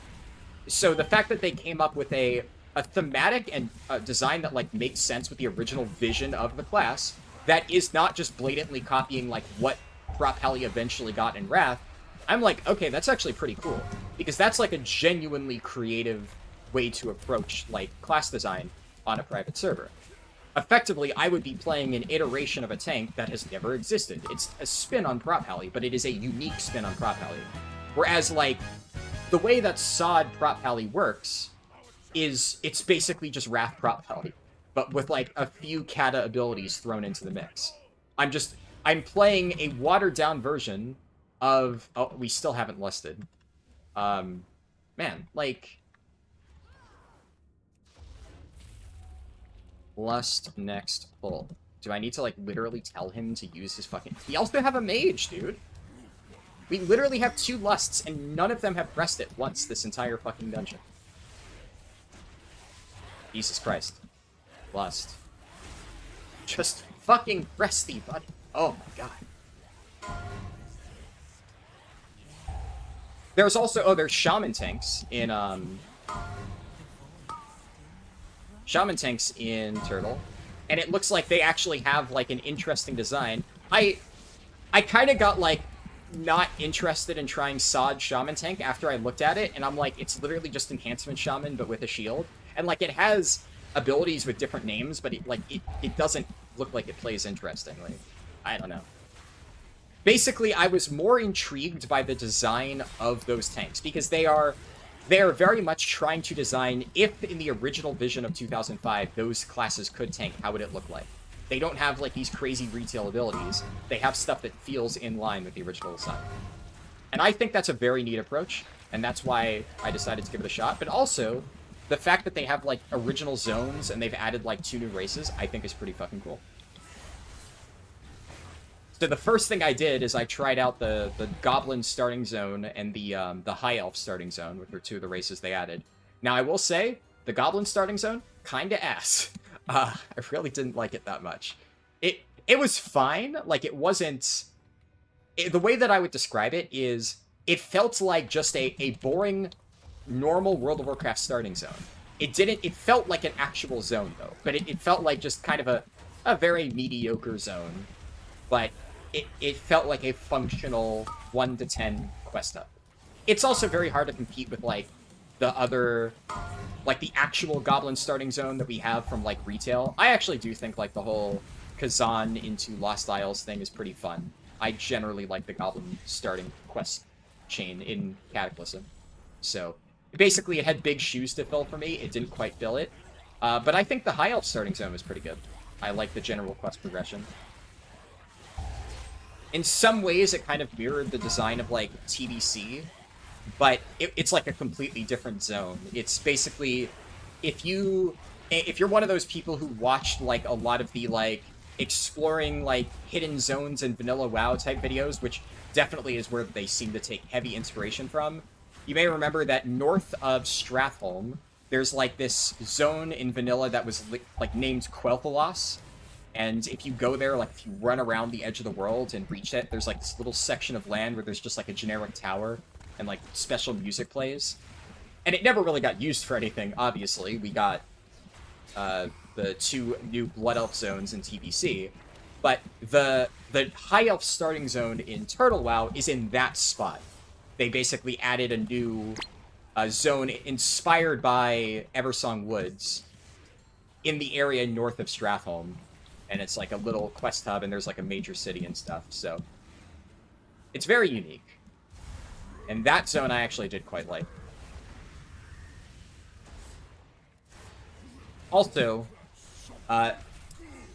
they added a new raid, which, like I said, I'm still leveling, so I haven't played any of that stuff firsthand. But they added, like, a new version of Karazhan.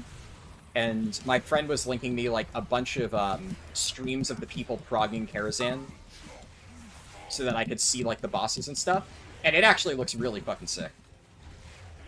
For, like, the design of, like, a private server raid, it looked really, really, really, really cool. That, honestly, that's kind of what gave me the push to really be like, you know, okay, I'm gonna fucking try this. When I started, like, seeing what that was like. Dude, are you serious? This guy's died twice?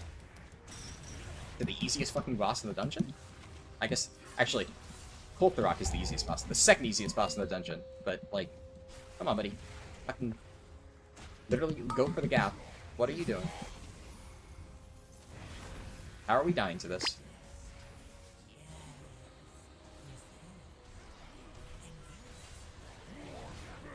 Oh yeah, no, they've added a ton of new areas, Goose Comics, yeah. I did see that one. But that's the thing, there's so many new, like, zones that they've added. You're fucking joking, dude. Are you kidding me? Is this guy's brain fucking defective? How do you die 3 times on this boss? What the fuck? What the actual fuck? Do I just, like, hearth out here? Is this, like, just... I mean, we have 2 people who don't know what the fuck Lust is. We have a guy who just died 3 times to one of the easiest Mythic Plus bosses in the game. If the Shaman can keep himself alive, like, we can do this. Ah, man. It's Tenderizing Smash. What do you... Tenderizing Smash? Is that even what he's dying to? I think he's just dying to the fucking chains. That's the tank mechanic, I'm pretty sure. Dude, I mean, the thing is, I can solo this boss. Like, this boss... I don't know how difficult the oozing leftovers are gonna get over time.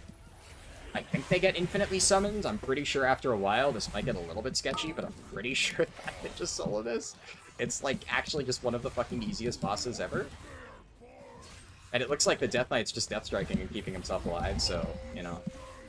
If it was just me, I might die, but...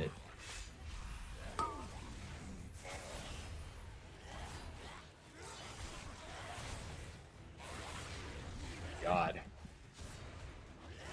Somehow blame tank. That would be impressive.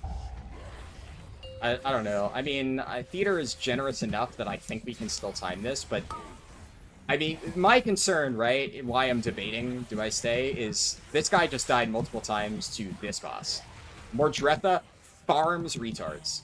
So this guy's gonna get to Mordretha, and he's gonna do the same fucking thing to that frontal beam, and then I'm gonna lose my key at the last... Well, it's not my key, but I'm gonna lose the key at the last second and waste all the time that I have spent getting this done. And I would rather not do that, but, like...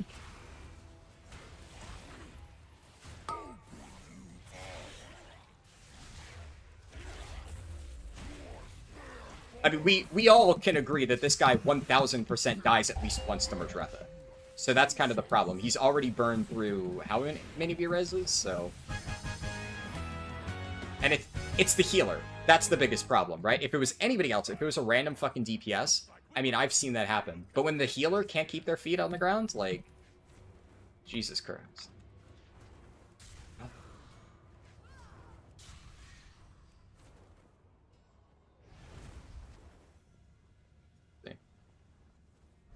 Yeah, the DK is just sitting there chilling. No heals required. Yikes. Okay, I guess... Man, I'm like, wow, this is an easy key. I'm just gonna sit here and yap about, you know, fucking Turtle WoW. And I gotta focus because people can't do basic mechanics. Fun!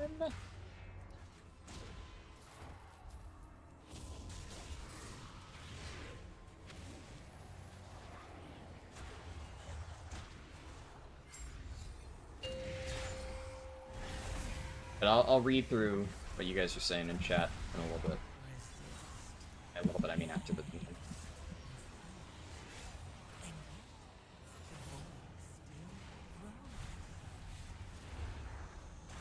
Also, I guess I probably should have taken Consume Magic just for this section, but... Oh yeah, actually never mind. I have Arcane Torrent. I can just cheese this.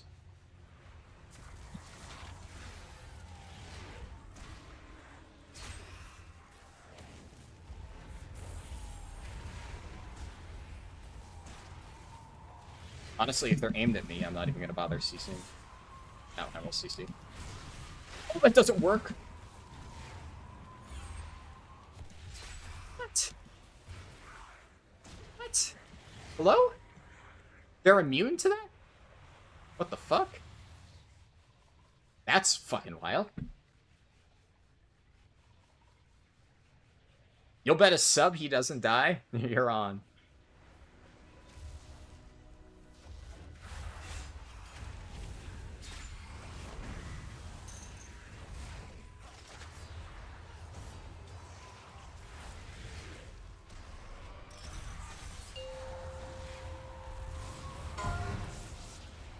No, I know that doesn't count, yeah. I assumed you were referring to my Mordretha comments, which, yeah. Shit. I mean, like, objectively speaking, the left platform here is easier, but do I trust these guys to not die?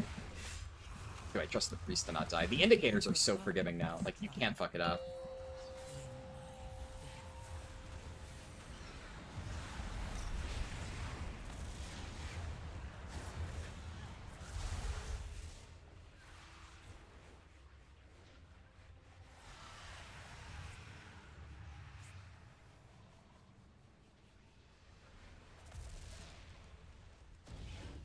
Just saying that, so there's no chance at all that they fuck it up and lust on a random boss.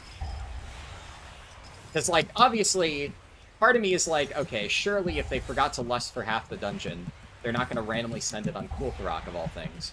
But also, that's exactly the type of thing that a random hug would do. So I'm just making it clear now, you better not fuck lust until P2 and Mordretha.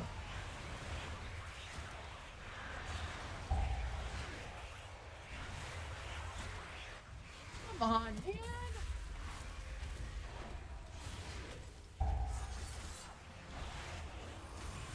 Dude, I am getting some fucking cursed groups today.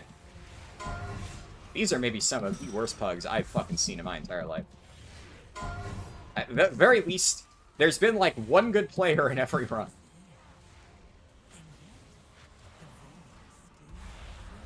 The Death Knight is keeping me sane here.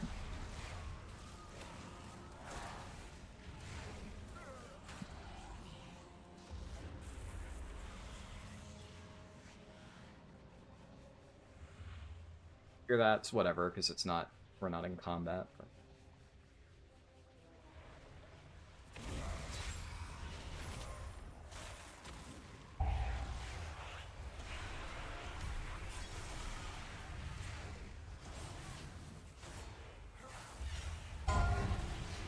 Nice! Oh my god, I actually perfectly sniped that.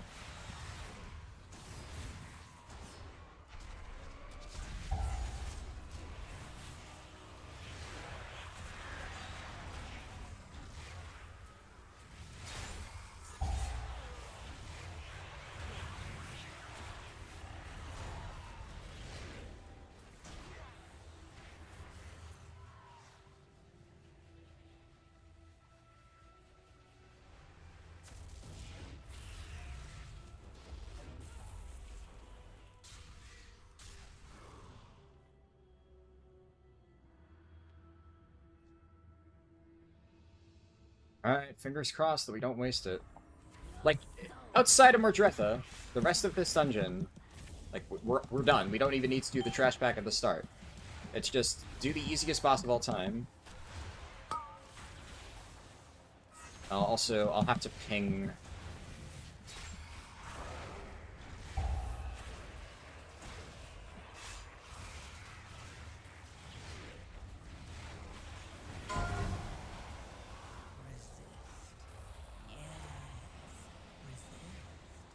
Nice. Okay, hey, they did that mechanic. They did it.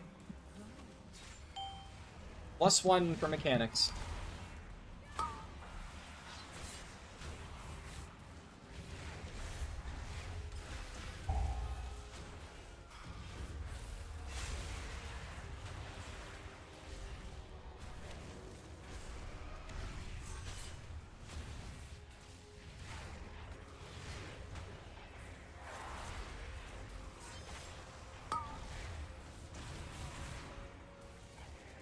I also do have Sigil of Chains to do a minor correction if needed.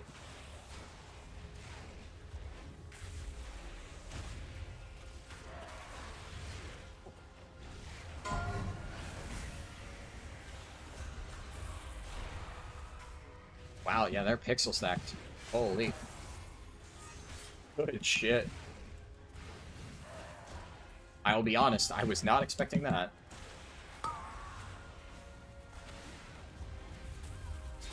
Fingers crossed that that boss was a fluke.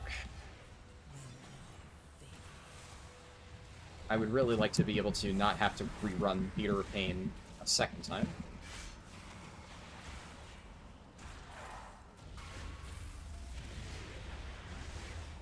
Oh, Priest is getting fucking blasted by something. Alright.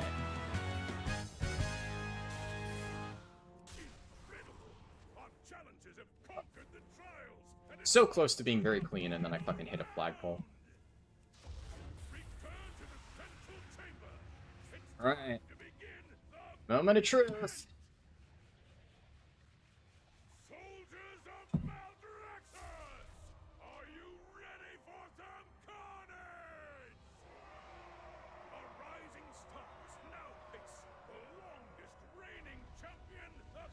The CD on chains. I can, like...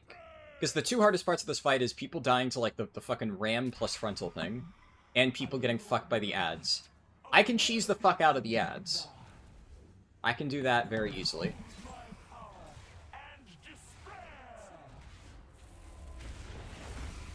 So that should be fine. Because I have, like, chains, I have all that stuff, so I'm probably gonna save it, actually, just for that. Oh my god. Thank god that's not a one-shot. That was the fucking mage, dude. Yeah, so this thing people always fuck up. Ooh, W medic rock. I'm gonna chains here.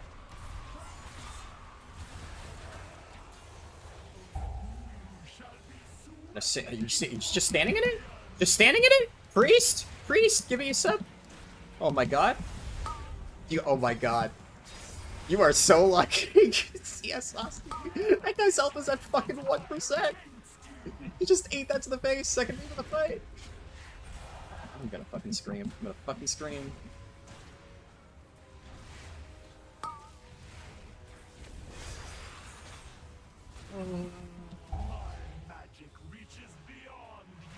Are you serious? That mage has taken all of the fucking beams to the dome! Move! What the hell? He's allergic to mechanics!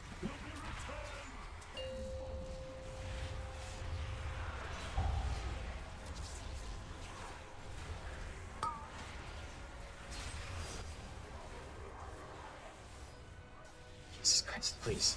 Please. Please. Please. Please, don't get hit by the Rams. Don't get hit by the Rams. Don't get hit by the beam. Don't get hit by the beam. Please, please, please. The mage took the beam again. The mage has gotten hit by every single fucking Dark Devastation, dude. How is this possible? How? How is he taking all of them to the dome and live? Dude, mage survivability is fucking stupid.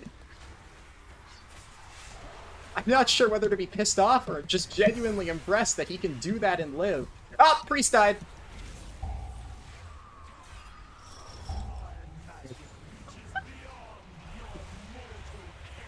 I can't tell. Did I kill him? No. No. Where is he? Okay, no, I didn't even kill him. Because I overlapped somebody with my circle a little bit there, and I was like, it would have been a little bit unfair if I killed the priest, because then that would kind of be like intentional sabotage, even though it wasn't intentional. I was getting my fell dev off, and that person didn't move. But it wasn't even the priest. I think I ran over the Death Knight. The priest was like fucking here. I was here. He just, I don't know. He fucking overlapped circles. Didn't fucking heal himself. Fucking idiot. We still timed it. Oh my god, the mage! How did he not die until the end there? He took every single laser beam to the fucking face and somehow only died in the last few seconds of the fight. Dude, that is fucking crazy. Get me out of this hell! How is every group I joined filled with these people?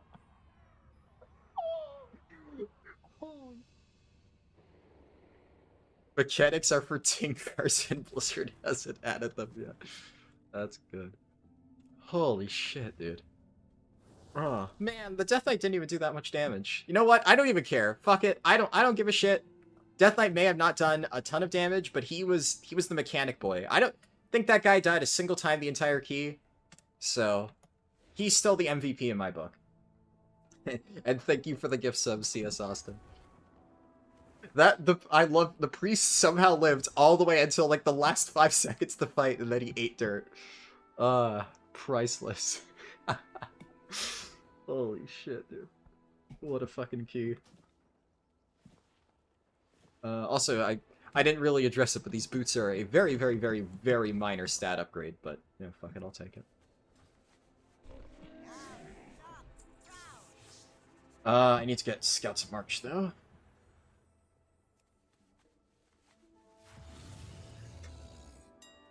He paid the priest and wants to get his money's worth.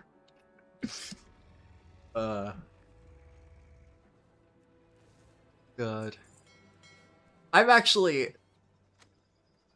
I still can't fucking believe that. I've never seen somebody take so many... That mage, I think he literally got hit by every single beam. I think the only beam he didn't get hit by... Actually, what did he die to?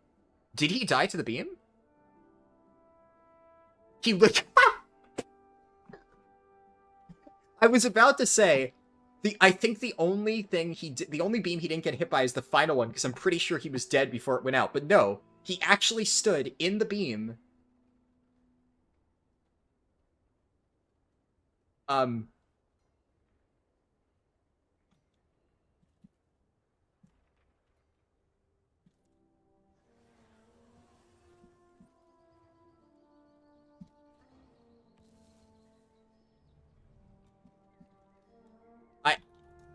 I'm like, that is like the least toxic thing that I can possibly say, to just double check, like sanity check, that he is not intentionally standing in it, because he literally took every single beam. So like, that almost feels intentional. He made no effort to move. I just want to double check, just like for my own personal, you know, I don't know. Like, I just want to make sure that if that is the case, that he knows, so he doesn't do that to the next group. But we can all agree that this is a very polite way to tell somebody, brother, what the fuck are you doing? Like, what do you mean you died to the beam after getting hit by every single one in the fight? What did he actually... Yeah, he got... Okay, so he Venn diagrammed 3 circles and died. That's what killed the priest. I mean, he was also letting himself sit at 50% health.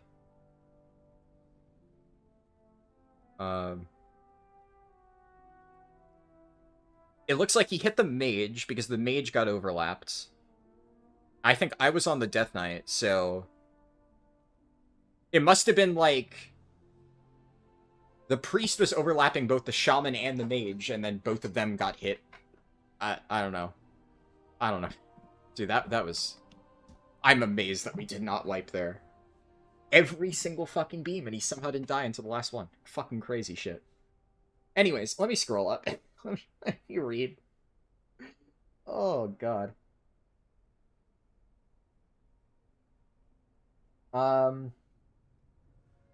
Yeah, Mop Classic looks awesome. For sure.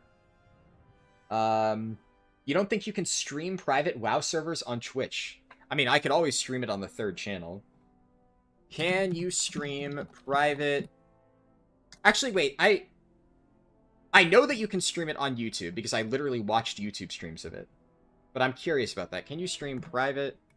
Can you stream private WoW servers on Twitch?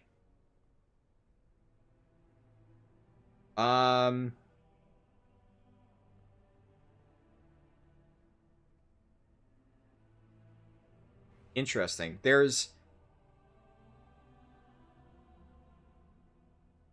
It seems that it has happened, but it seems like, just Googling... Okay, Twitch apparently does have policies against it, yeah. So, it's, like, debatable on whether it's enforced, but yes, there does appear to be some policy, so it's sketchy. So yeah, I guess that's the main thing, where I have heard in the past it's, like, very taboo. And, I mean, I've never really been interested in it before, but now this is the first time I've been like, yeah, actually, I kind of like this. So... I guess if I were to stream it, I'd probably stream it on the 3rd channel, which, you know, I'm currently streaming on right now on YouTube. But for these types of streams, most people watch it on Twitch, right? And the stream is just there on YouTube for the few people who prefer it, and then for the recording later on. It became a rule during the Nostalria's popularity. Yeah, I mean, I think that is very shitty. I'm very curious, because apparently it's not just a World of Warcraft thing. Apparently it's a blanket statement on, like, private servers in general. I'd actually be very curious to see how that applies to things like Return of Reckoning.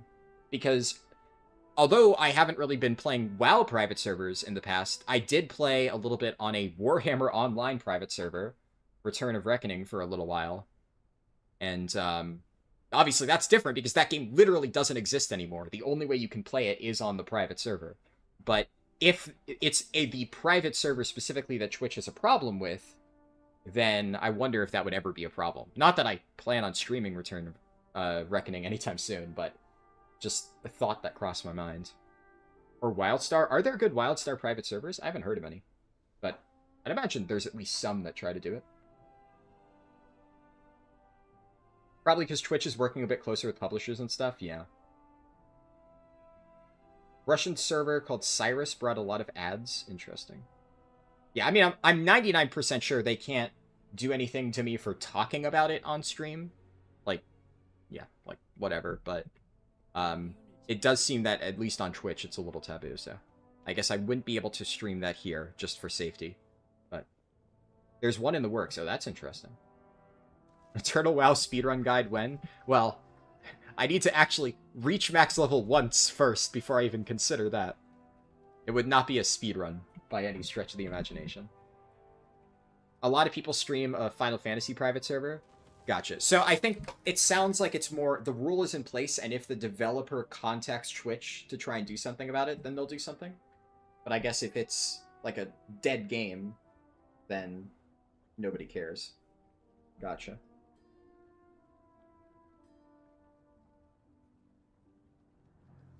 Let me scroll up a little bit.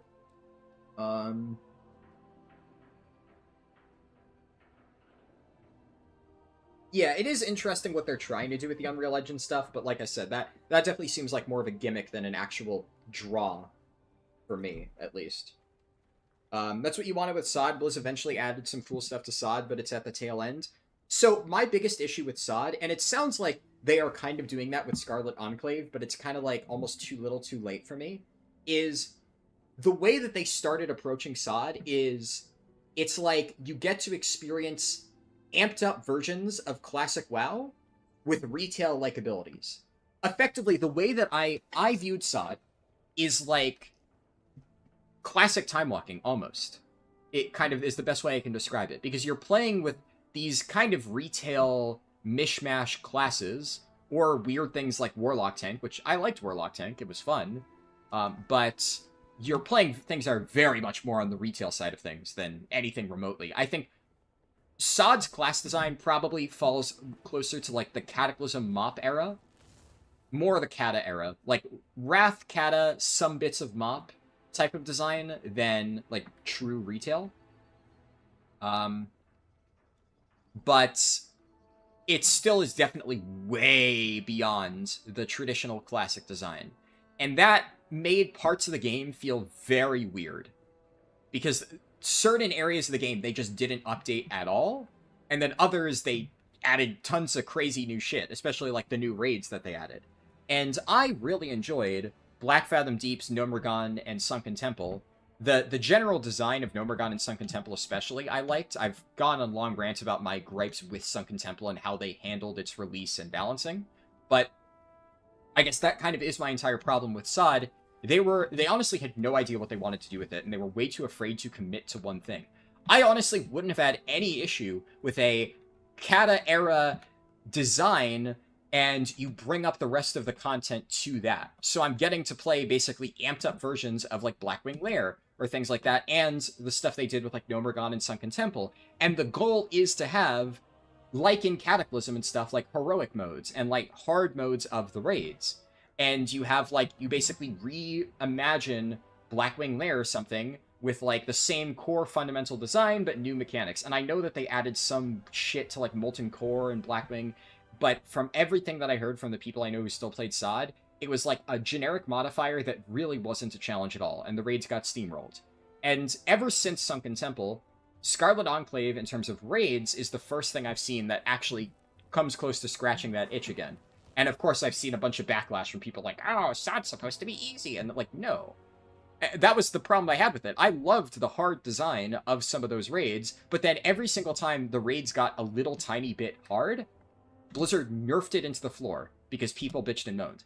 And I've been pleasantly surprised that it seems they're not nerfing Scarlet Enclave into the floor, and they're trying to make it, like, actually an endgame challenge, which I guess makes more sense since it's meant to be, like, after Naxxramas, like, the final step in progression. They feel it's okay to do that. I still think it would have been fine to do that with, like, the level up raids, just add a separate difficulty.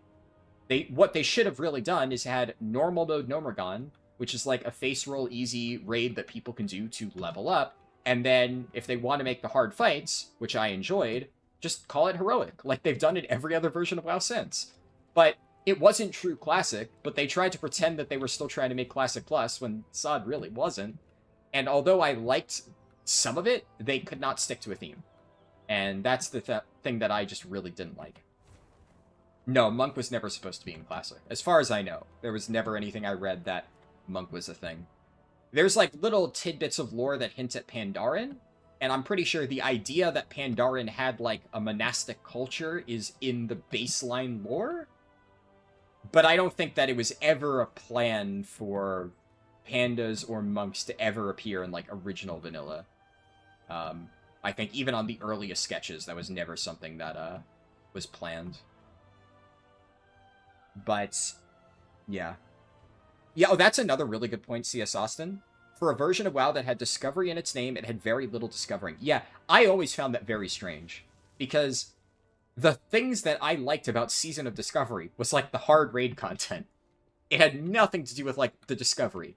It's exactly like you said. They named it that, and they had this whole idea that they were going to do, like, runes that you had to explore, and then they failed horrifically with that execution. Like, the runes, objectively, in terms of the acquisition, are, like, the worst part about SOD, hands down.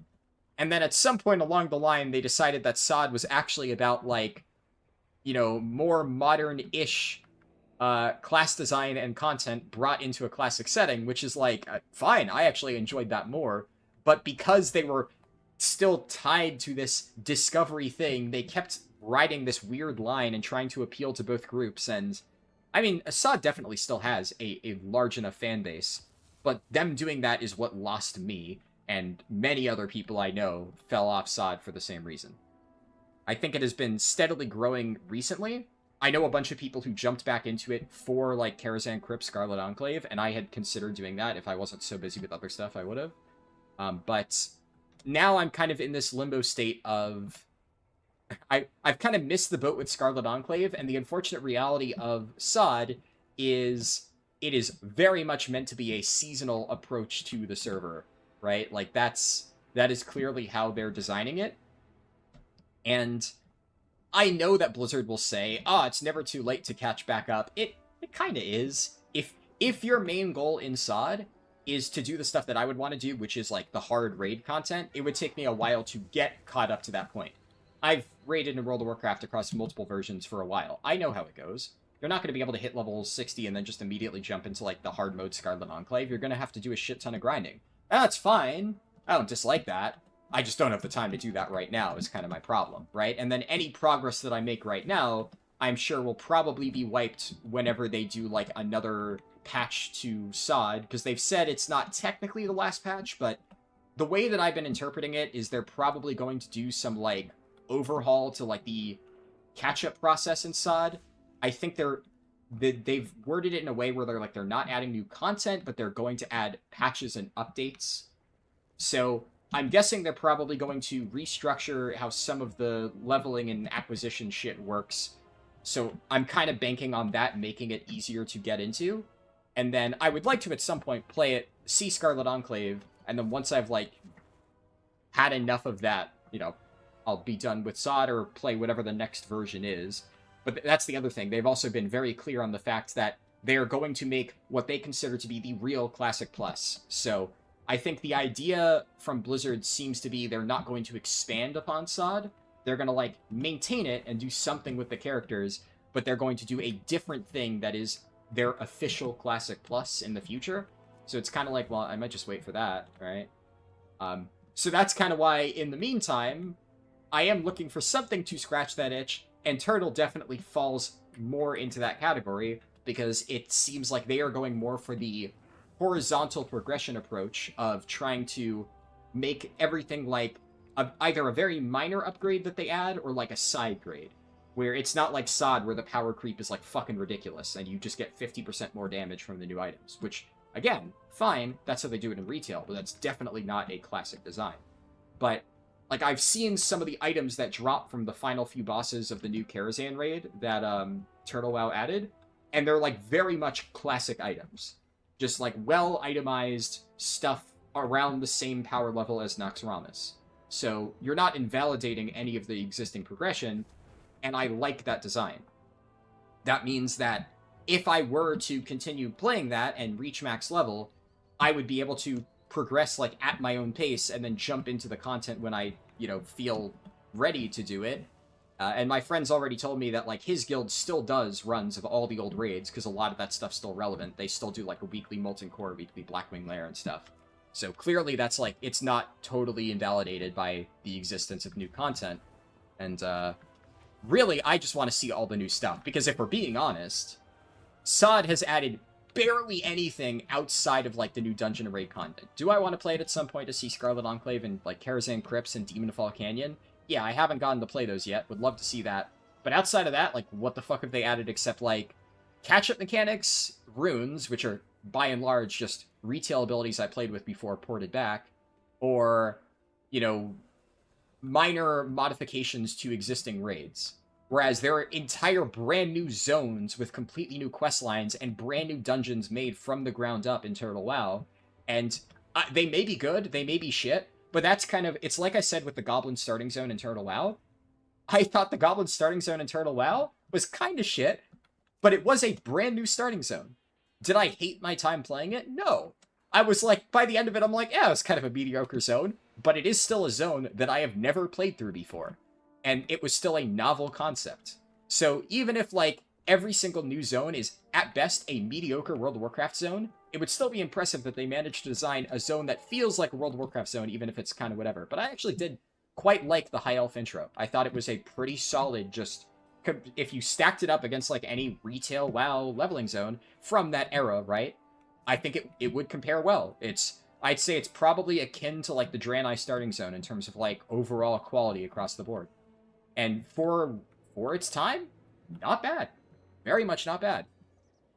And it was interesting. Like, obviously, my main thing is I just like solving new puzzles, right? Like, the entire reason I even enjoy the speedruns at all is the idea of, like, solving the puzzle of, like, the route and optimizing the route. So, the idea of having, like, a completely new, like, revamped world with all of these new zones that have completely new quest lines that I've never done before, there is like a tiny bit of me that actually is potentially interested in trying to optimize the leveling for that, because I get to try and optimize a leveling path through a version of WoW that I have literally never played before, and that just sounds cool, right? When I do a new Chromie time route, I'm effectively just trying to find the fastest combinations of zones that I've done a billion times. So how do you optimize a leveling route through something that you've never played? You have to test the stuff from the ground up. It's a very new process. So even if the zones end up being mediocre, I'll probably still have a lot of fun just playing through them. That's kind of my thought process. Oh yeah, no more 10-man rating in SOD. True. Very much true. Yeah, that was... I forgot to mention that, but I'm sure I ranted about that in the past. That was a big thing that kind of killed Sunken Temple for me. It's a combination of that change fucked it up, and also the way that my guild at the time tried to handle that change fucked it up. And I tried to tell them that they were making a mistake, and they eventually... I was kind of right in the end, because they eventually got burnt out and stopped raid leading. I think they still play Sod, the former guild leader. I have him still added on BNet. But he definitely, like, disbanded the guild, like, a few weeks after I stopped playing. It's not because of me, right? I gave him a heads up, and I said, like, hey, after, like, one more Sunken Temple clear, I'm kind of done with Sod. It did kind of suck, because I was their main tank, right? But I was just kind of bored at that point. But a lot of other people started quitting around the same time for the exact same reason. They were just bored. But the biggest issue that we had in Sunken Temple is the guilds that I raided with had one really good 10-man team, and then they had a fairly decent 10-man team, like as a second team, back in Nomergon. So they had two teams going. And I raided in both. So I was raiding in one of them on my Warlock and then another one on my Prot Pally tank. And when it was announced that they were going to go up to 20, I told him, I was like, technically we only have like 16 people because like the raid leader was also in both teams. So like I was in both teams, the raid leader was in both teams, and I think like one other person was in both. So technically we didn't have like a full 20, we had like 16 or so people. So I was like, okay, well, we should just merge the teams and recruit to fill the remaining spots to get to 20. And instead of doing that, the raid leader was like, no, we're going to try to keep both Team 1 and Team 2 going. And then he recruited like 20 extra people to fill both teams. And then both of the teams kind of struggled because a lot of the people he recruited to fill those spots were kind of shit. So instead of having like one solid 20-man team, we had two very mediocre 20-man teams. And it honestly made the experience a lot worse, especially because in order to balance it out, they made new rosters every single week. So a lot of the really good players in the team were split across it, including people who I was like kind of friends with. So a lot of the people who I enjoyed raiding with in Nomergon were on the opposite team, and I wasn't raiding in both 20-man teams at that point. I was only raiding in one of them on my Warlock tank. I didn't bother leveling my Paladin for Sunken Temple. So it was really annoying. Like, I had a Boomkin friend that I raided with in Nomergon, and he was almost always put on the other team. And whatever Boomkin was in my team was just constantly dying. And the entire time when we were raiding, we'd be like messaging each other like, oh my fucking god, why don't we just make one fucking 20-man team? This is miserable. Just both teams wiping to different people, making different mistakes. And it was a pain. And like, they put me as like, because I was obviously, I'm not going to toot my own horn. It's fucking classic, right? I have enough tanking experience that I'm going to wipe the floor with any person playing classic, right? I was obviously the best tank in the guild, but then there was another rogue tank who was actually really good, but he was on the other team. So we had one good tank on every team, but then both me and the rogue had to deal with like our other tanks just kind of flopping at random points and also not doing taunt swaps properly. It sucked, dude. And it's just a shame because honestly, I think that guild probably would have done pretty fine if they just had a single 20-man, but that was just that one I can't entirely blame Blizzard. They just made a bad call, but also we were forced to do that because Blizzard removed 10-man, which, yeah, I wish that we could have just stuck with the 10-man teams that we had. That was annoying. I think that they learned their mistake there, though. They very clearly received the, like, backlash on, raid sizes being fucked up, and then now they have, like, I think flex raids. So going forward, I definitely think they understand that they need to, if they're going to make changes like that, give people infinite heads up that this is how it's going to go, because trying to adapt that on the fly was a fucking nightmare. Peak 10-man rating in a few months? What are you referring to? And, let's see. Let me make sure I didn't miss any other messages.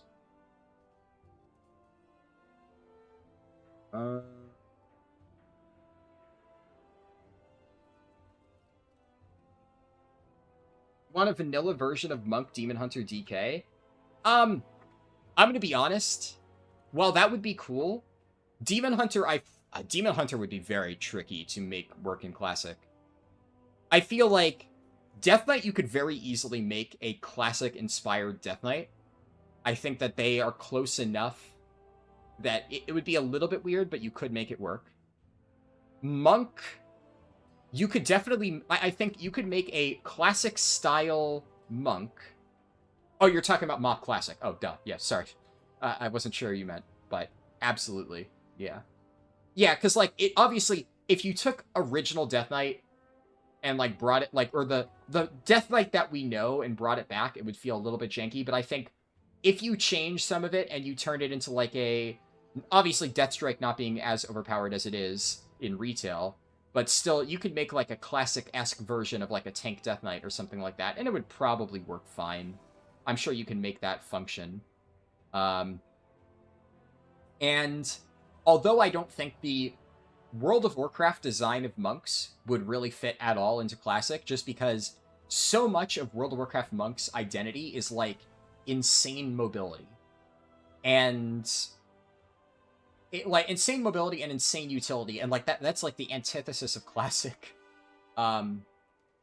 So I think that being said, there is enough room in the like classic design space to have a monk class that maybe isn't necessarily inspired by the retail monk, but like traditional fantasy monks of just, the idea of having like, an unarmed dodge tank or something like that.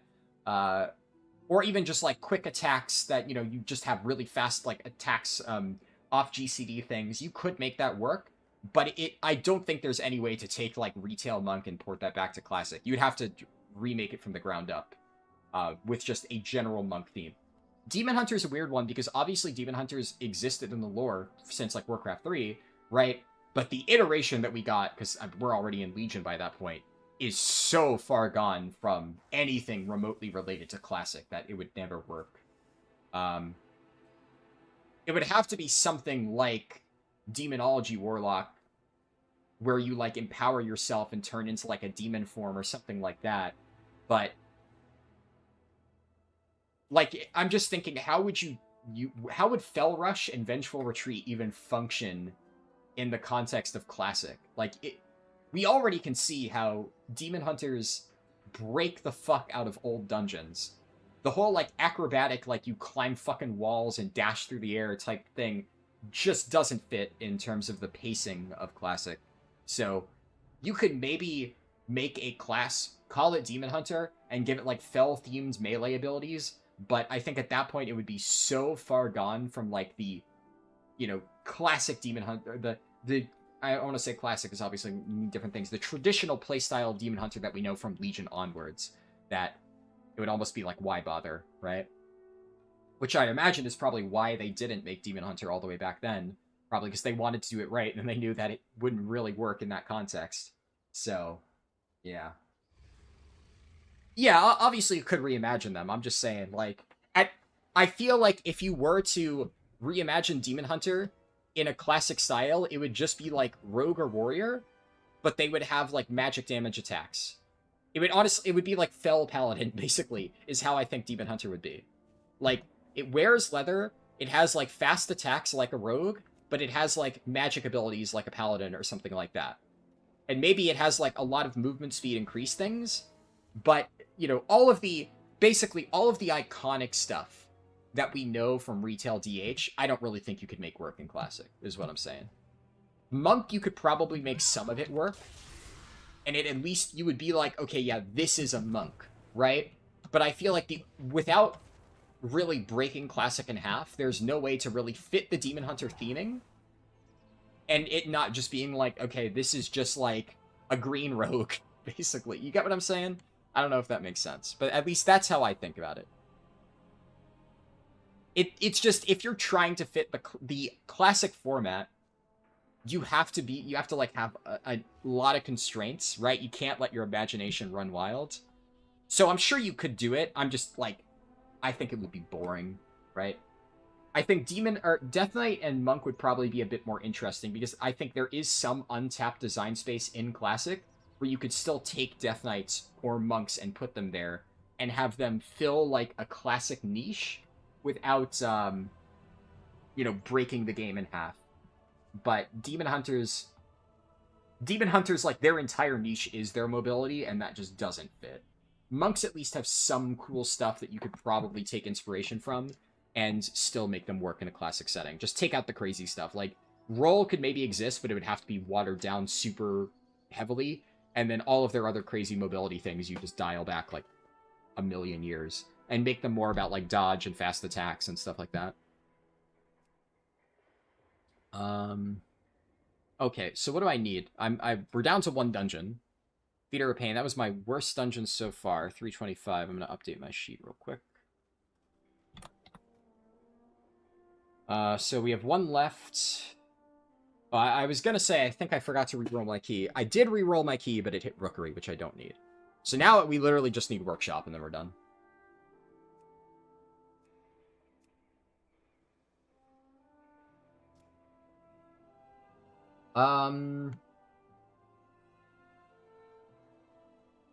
Scarlet Enclave was overtuned, though. No 20-man could kill it before the Enrage. Yeah, I mean, I have been heard that... I have heard that it was very overtuned at the start, but correct me if I'm wrong, it's in a pretty good spot at the moment of, like, still being challenging, like, not completely steamroll easy, but it's not, like, grossly overtuned. Obviously, they fucked the day one tuning. They've done that with every single raid, and it's kind of hard for the... Like, I cut them a little bit of slack there because without raid testing, it's very hard to properly tune a raid. I mean, just look at Blizzard in retail, right? They do shit tons of raid testing, and they still manage to completely fuck the tuning on Mythic Gallywix, which, like, the Race to World First is the most important place to get the tuning right, and they fuck the tuning with tons of raid testing. Obviously, Gallywix wasn't raid tested, but the rest of the raid was. The rest of the raid also still was poorly tuned, and they also should have been able to, with all of the bosses of data leading up to Gallywix, do last-second tuning. Because although they don't raid test Gallywix, or the last bosses in general, one thing they are able to do is look at numbers from previous boss fights, and then you'll almost always see every single Race to World First, before the guilds reach the final boss, there's like, Wowhead will post like data mine buffs to Gallywix or the final boss based on whatever damage the people are doing. So Blizzard can just tune the boss up before the Race to World First guild to get there. So that I kind of cut them some slack for. It's very hard to do. My problem is with Nomergon, honestly, I think they did pretty good. But Sunken Temple was especially egregious if they really missed the mark. And Sunken Temple, some bosses were almost entirely unkillable, and that wasn't the case of, like I know that what you said was true of, like, guilds had to be 40-man. Sunken Temple, it was a fixed raid size, right? And some bosses, I think, were literally unkillable before the first set of nerfs. And even then, barely any guilds killed Shade of Aranicus. So they massively fucked the tuning to the point where I don't even think they raid tested Sunken Temple privately. That was kind of bad. But then, even after the tuning felt in a pretty objectively good spot, they nerfed everything by like 50%.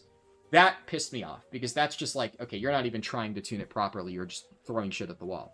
I have been told that the current tuning for Scarlet Enclave is pretty good. I obviously don't know exactly how true that is, but it seems enough people like it, whereas most people agreed with me that Sunken Temple was terribly tuned.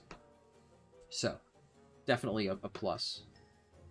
And yeah, well, so to be clear, Goose Comics, there's a difference to what you said, though, about people doing the old raids in SOD. You're correct that people do old content in SOD because of Reals. I've heard about that. But I'm talking about a different thing, right? It's less so about, like, is it... There is an aspect of, do I want to experience all of the old content? And obviously, yeah, that is part of it. But I think the thing in SOD is people only do it for the currency, right?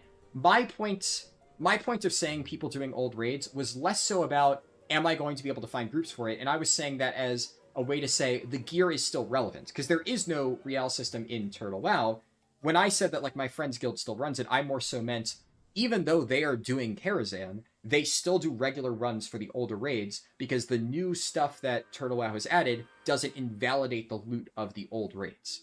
So it's, like, more akin to horizontal progression rather than, like, you know, a vertical thing, which I think is just good design. So that was more my points with that. I am aware that in SOD the older stuff is still relevant, but it's not relevant because of the gear, by and large. I know there are some people who technically use, like, a two-piece from older raids, but the power creep from what I've seen is so egregious in the new raids that you just need all the new stuff.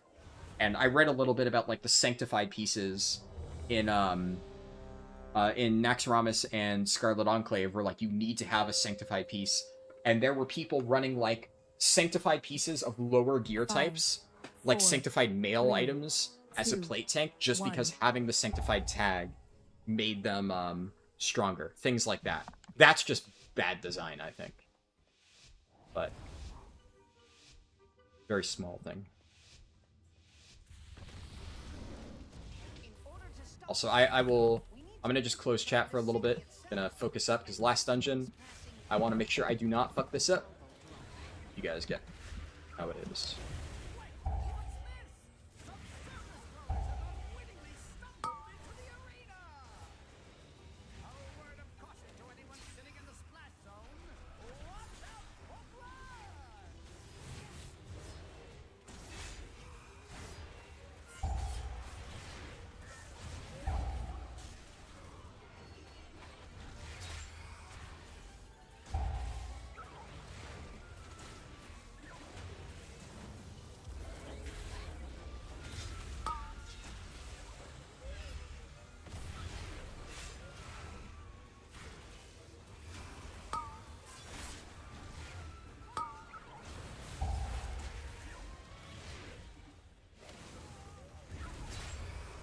My god, I procced Last Resort there. Holy shit, that's crazy how many auto attacks I just took in a short window. I hate how, like, deceptively hard-hitting this trash can be. You think you're fine, and then you just get 100 0'd by random autos from the Striders. We're fine, though. And I mean, that is literally the first time I've procced Last Resort all day, so I don't really suspect I will need it for anything else. Overcome this trial. Win my favor. Time to introduce them to the legends of the Tussle Talks Arena! The Platinum Pummeler! Is he gonna heal off my buff? Mercy for you! Okay, nice. The city's entrance is located just past this arena. You must hold your ground until we can clear a path to it. No sweat, pal. I'm putting 20 Any lust? go first. We have a lot. Oh, yeah, we have a shaman. Hey, buddy. Just a reminder, you have that thing. Are allowed to hit the lust button. Jesus Christ. How is this happening? How is this happening 2 times today? Fucking hell, dude.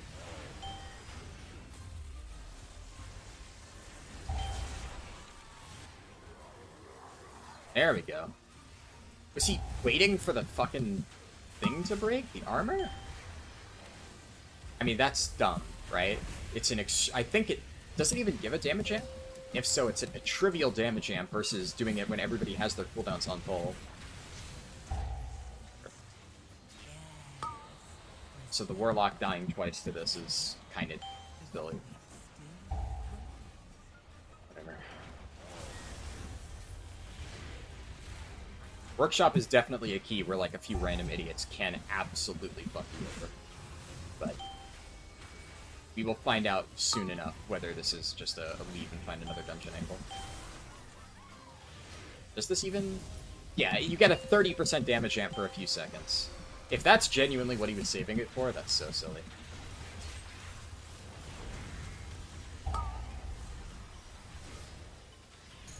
At least he used it, though.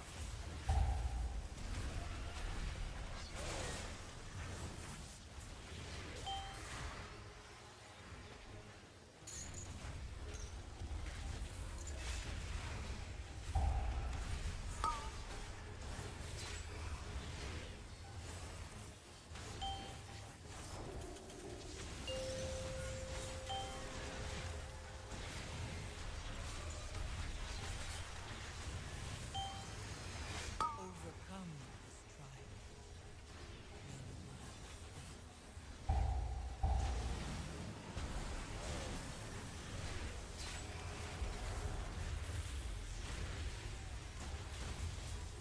Hope we don't get another plating, because I'd rather not move.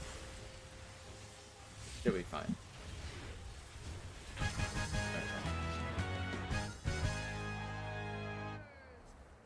Just glancing at chat. That's fair. You still think adding Riels kept the dungeons alive? Oh, don't get me wrong. I'm not saying adding the Riels is a bad thing. I think it is a good thing.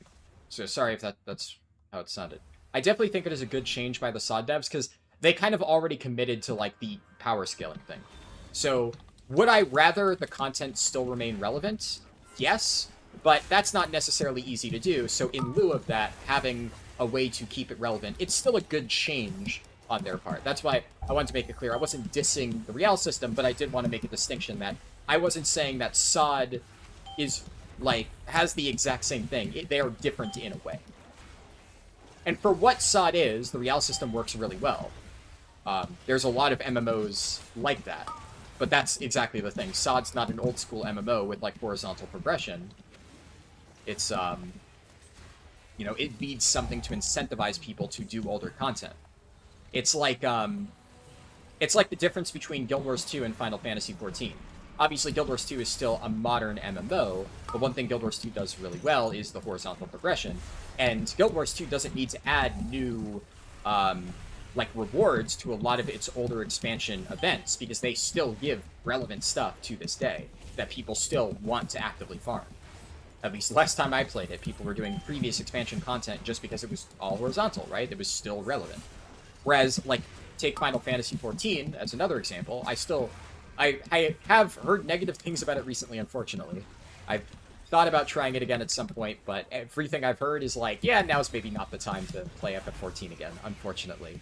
So, maybe I wait for it to be in a better spot before I give it another shot, but I definitely will at some point.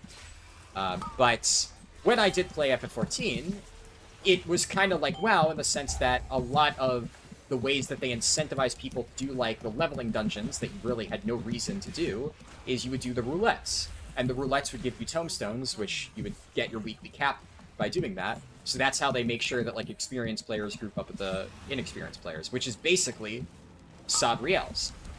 But that is more of, like, a theme park design rather than the classic, like, open world, traditional MMO design of all gear is relevant.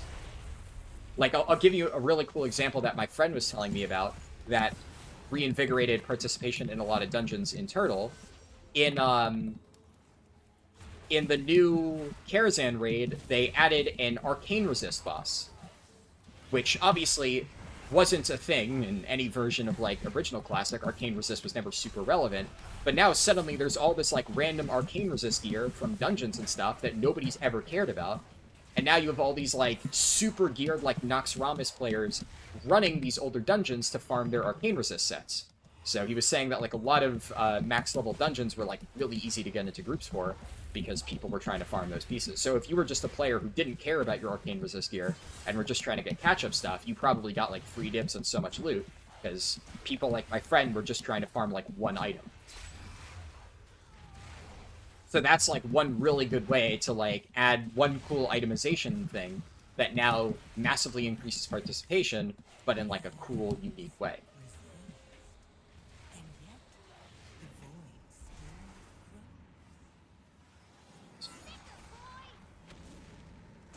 Drizzlewood Coast is still so good and packed. Oh yeah, I love Drizzlewood Coast. That was current content when I first started, so I didn't play it as much because I was trying to, like, experience everything. Oh no. Oh no. Man! Okay, at least he dispelled me once. The amount of times I've done this dungeon and the healer just doesn't know that there's a fucking dispel mechanic. Jesus fucking Christ. Oh. This fight is either trivial as a tank or, like, extremely hard depending on whether or not the healer knows to insta-dispel you or not, or just lets you sit there rotting out to the dot for, like, fucking 15 seconds. Then it just becomes so AIDS for absolutely no reason whatsoever. Okay, I mean, he's doing it now.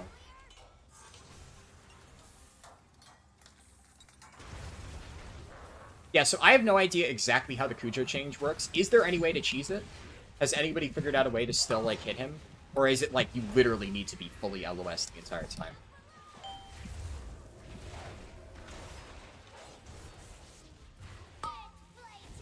I'm just not even bothering doing this shit, because it's like, who cares? I figure in a pug they're not going to be doing that anyway.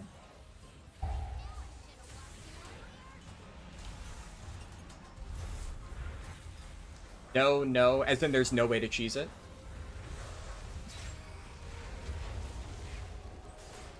So, the thing is, I deleted the hide weak aura. I'm pretty sure that, like, some raid weak aura pack I have comes with that installed. I would be willing to bet it's the liquid weak aura pack. Because, my Prot Warriors guilds gave me, like, an install link for that, and it came with, like, a billion different random weak auras. So...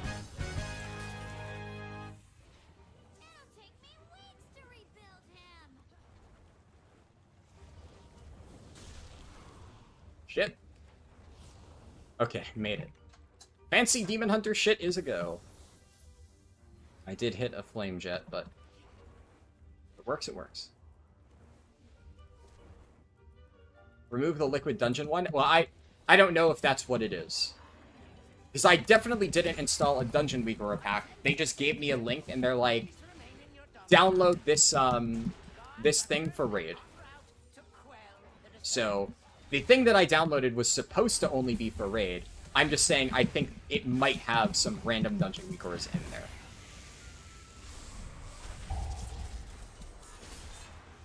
And if so, I'm not gonna fuck with it, because I don't want to, like, accidentally delete, like, our Sprocketmonger weakers by trying to, tinker with it. So, it is what it is.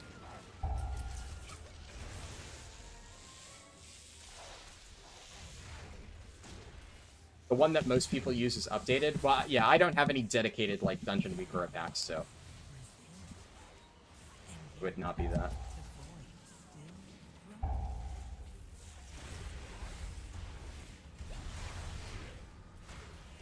So, you dismantled a few of my lesser inventions. Let us see how you fare against something more advanced.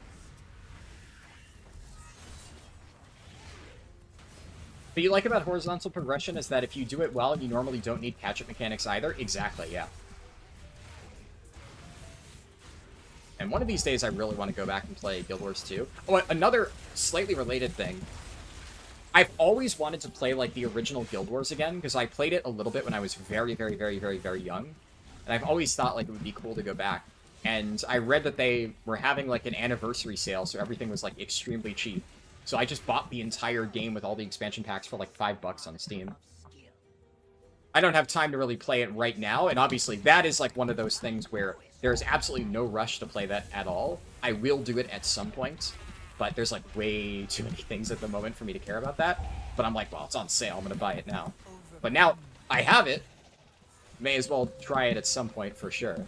But I've always been very, very, very keen to try the original again. Especially because there's, like, a nostalgia factor of I remember playing it when I was very young. So I'd love to go back and see, like, all the stuff that I vaguely remember playing.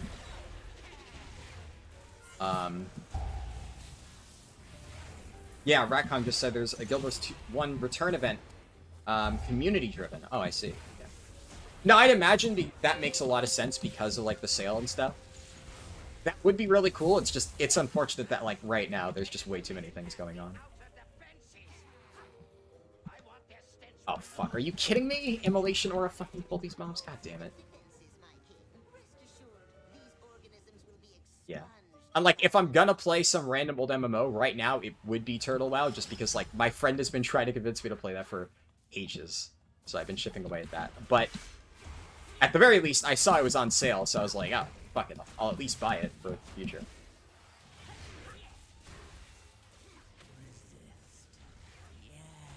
They have something like follower dungeons. For Guild Wars 1, I think I know what you're talking about. I vaguely remember that. Yeah. There's, like, followers in the open world or something like that. It's been a while, though.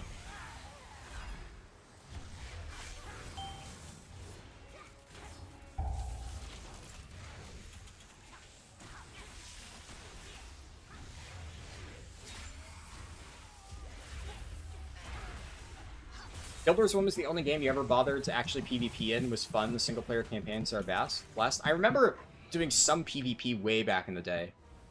But I was like, I mean, I was so young. I remember very tiny bits and pieces of the PvP in that game.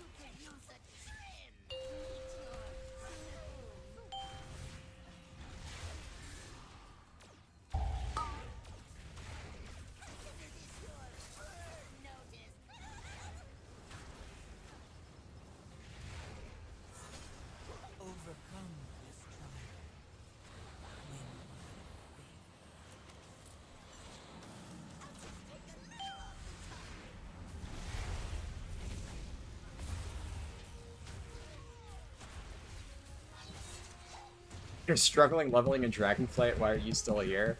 Yeah. Considering how easy it is to farm XP pots, there's, like, no advantage right now for Dragonflight. Because, like, remember the only reason I even said early on that there might be some consideration is I'm like, if there is some value in farming consumes, you might, like, level one character through Dragonflight, and then level the rest, like, with the fast route. But now we have, like, a method to super easily farm the potions. And also, the wording that they used in all of the marketing and stuff was really ambiguous about the consumes. So, it wasn't until the event actually came out that I realized all of the other consumable buffs, well, they don't even matter, they're all very tiny things. but they're also, like, instantly consumed, so you can't, like, free farm them. So the only thing that you can actually farm, outside of, like, the cosmetic items, which, like, whatever, and even then, the fastest way to farm those is still the method of, like, running the follower dungeon. But the only thing that's even worth it for leveling is the potion, and the follower dungeon farming method is just infinitely better, so yeah, there's like actually just zero advantage to Dragonblade. Didn't someone say there's mounts in the bags? I have not heard a single report of getting a mount from the bags. If somebody has seen that, let me know. I'd be interested to know. But so CS Austin, if you're unfamiliar with the trick, basically if you just make a new level 10 character, it's like the first thing you do, just queue up for follower dungeon ruby life pools, kill the first mob in the dungeon, you get the epic bag guaranteed every single time. It takes like 30 seconds upon character creation. So if all you're trying to do is farm the bags for the transmogs and potions, you just do that. It's the fastest way to farm it by far. It's like not even remotely close. So even if you were trying to farm mounts, at that point you still wouldn't level your characters through it. Access Mechagon's tower. So, my misguided Oh, son. I see what you mean. So maybe people got the rep bonuses while leveling and then got the Paragon box and got confused? Just a Yeah. I could see somebody being confused about that. But yeah, I was going to say, I haven't seen anything about mounts, so that would make sense if somebody, like, miscommunicated. I could totally see a new player hearing about the leveling events, getting, like, a Paragon box mount, and being like, oh my god, I got a mount from the leveling event, something like that. And, see, that is a classic case of, like, the generic, like, unintentional gaslighting that I deal with on a day-to-day basis. I'm not blaming you, right? Because you said you have heard that mounts can drop. So you weren't directly saying it. But that, like, I deal with that all the fucking time of somebody telling me, like, oh, this thing happened to me. Like, your guide is wrong, and so I see it, then I have to double check. Like, nope. Not crazy. This person just got confused.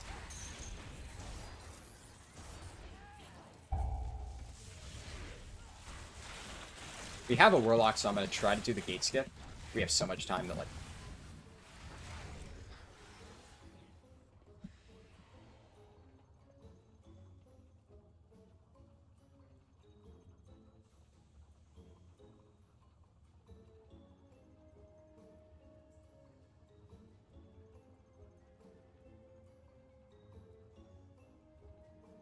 Okay, does he not...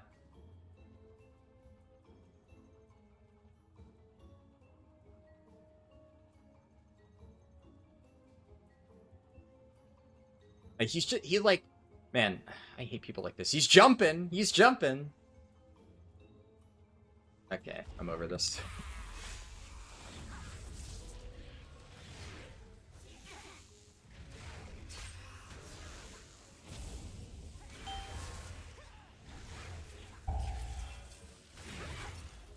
Okay, somebody fucking Ret Paladin pulled.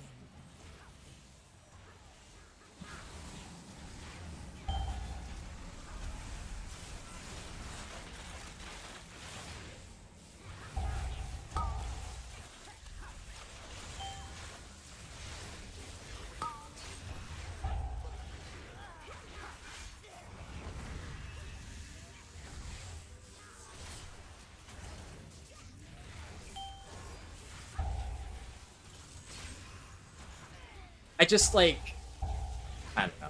I don't expect people to understand that. I just fucking hate how, like, he can tell that everybody's pinging him, and instead of being like, no, I don't know how to do that, he just sits there and jumps up and down. It's just, like, the classic, like, you know, brain-dead person thing of, instead of, like, addressing the thing that is directly happening to you, like, unless... Jakari's not, like, a Latin American server, right? Like, unless he literally doesn't speak English, but, I mean, is it? I don't know. I think that's, like, an Australian server, right? But, either way, he can tell, like, everybody's pinging him, he knows that people are trying to address him, and, like, instead of doing anything to clarify that he doesn't know, he just sits there and says nothing and jumps up and down. It's like, okay, fucking idiot. Just say something. Because then he's just wasting time, because I'm like, is he trying to find the right angle? Does he just have no fucking clue what's going on? And then eventually I'm just like, okay, he has no fucking clue what's going on, and then I pull the path, but...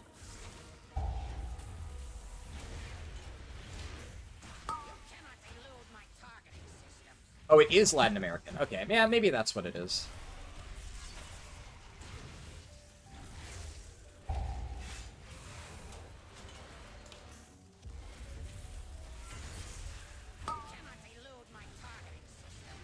Doesn't fully excuse it, but I guess maybe it explains why he's not talking if he maybe is not confident in English or something. But...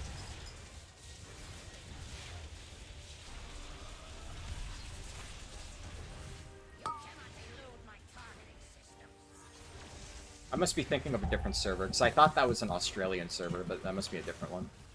Overcome this trial.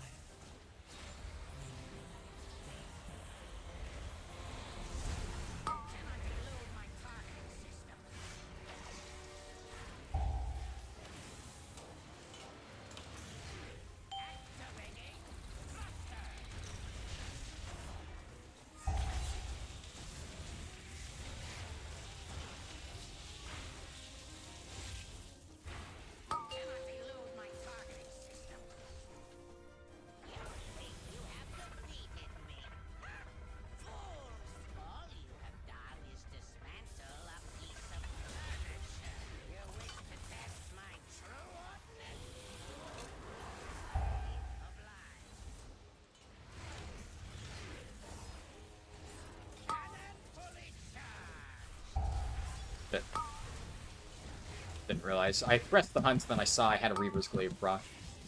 Unlucky.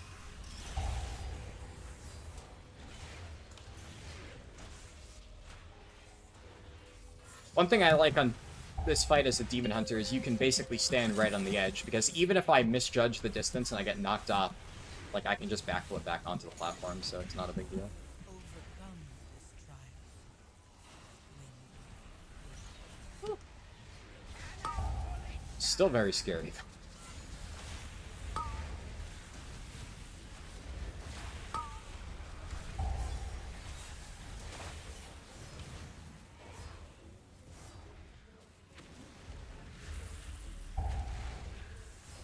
That the voice actor did Dr. Nefarious.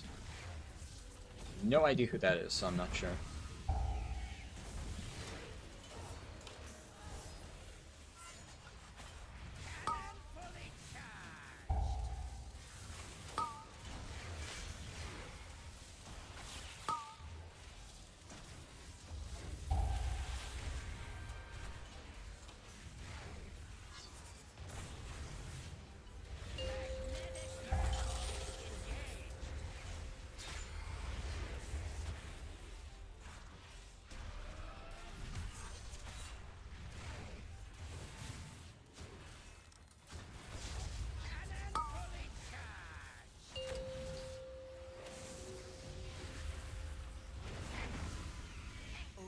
But hey, you know, honestly, overall, that was still a pretty clean key. Because, like, we had 5 deaths, but, like, the entire reason we had 5 deaths is, like, I think 4 out of 5 of those were the Warlock. That guy was a fucking anchor, so, you know, the rest of the group was pretty good.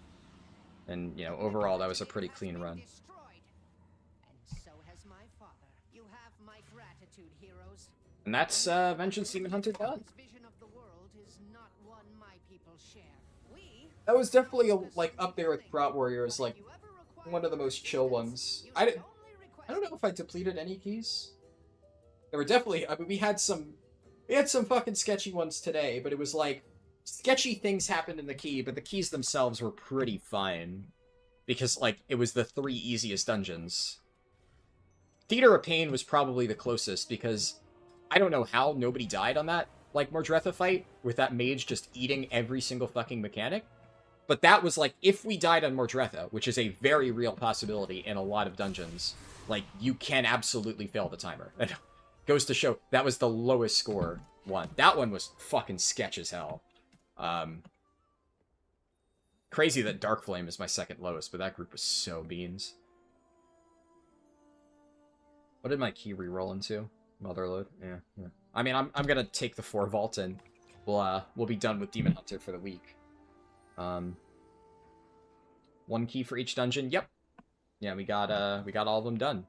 So I can update the score here. We have, how much score was that? That was 328 for workshop.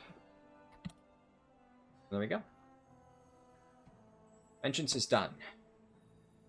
All right, so let me quickly, before I rant about other stuff, I'm gonna just scroll up and make sure I read the stuff in chat because I read a few things in between. Actually, I read most things. Yeah. They have hirelings. You can bring 3 into the open world as well as dungeons. That's nice. Never played it, but you always wanted to because it sounds nice being able to do stuff solo at weird times. Yeah. Yeah, it seems like there's a lot of cool stuff in Guild Wars 1. I definitely want to play it at some point. Just, maybe that, like, it's a summer thing, you know, in between patches when there's, like, total downtime and we're done with this challenge, but this is, like, a more pressing concern.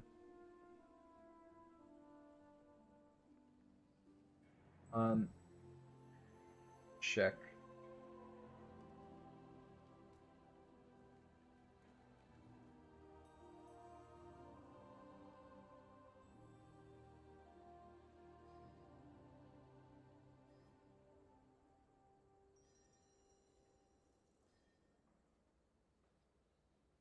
All right.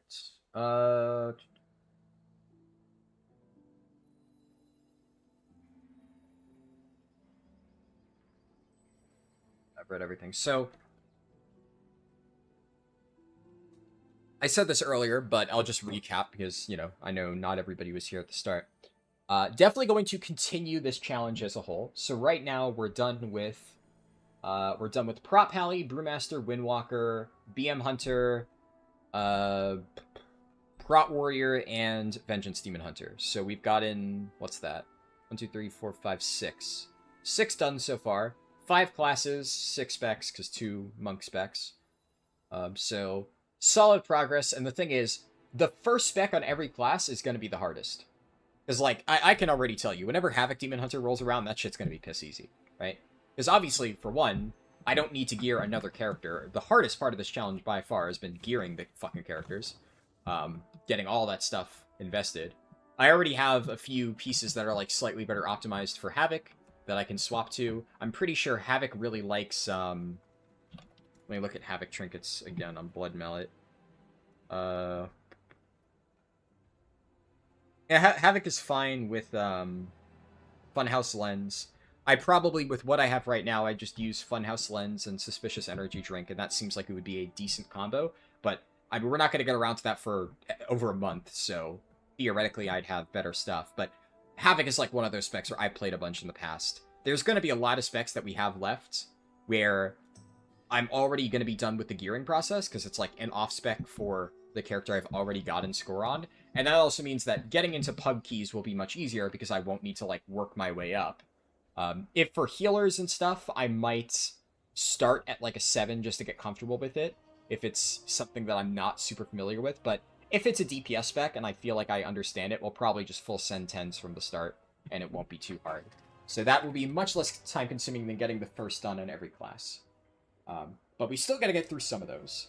But, like I said before, the changes to the gearing that they're gonna make next month has kind of removed any motivation that I have to do the challenge right this second. Just because my mage already is, like, on the back foot. I haven't gotten amazing RNG on my mage, so if I were to play it right now, I'd still have to spend a ton of time trying to farm, like, random upgrades to be able to, like, actually feel like I'm pulling my weight in a plus 10. I could technically do it, but it would just be a lot more effort than if I were to just collect bits of gear over the next, like, 3 weeks. Then the thing comes out, then I get, like, a big chunk of gear right out of the gate when, like, the new catch-up shit is added. And also then I don't need to waste gold recrafting all of my crafted items, because that change sucks ass.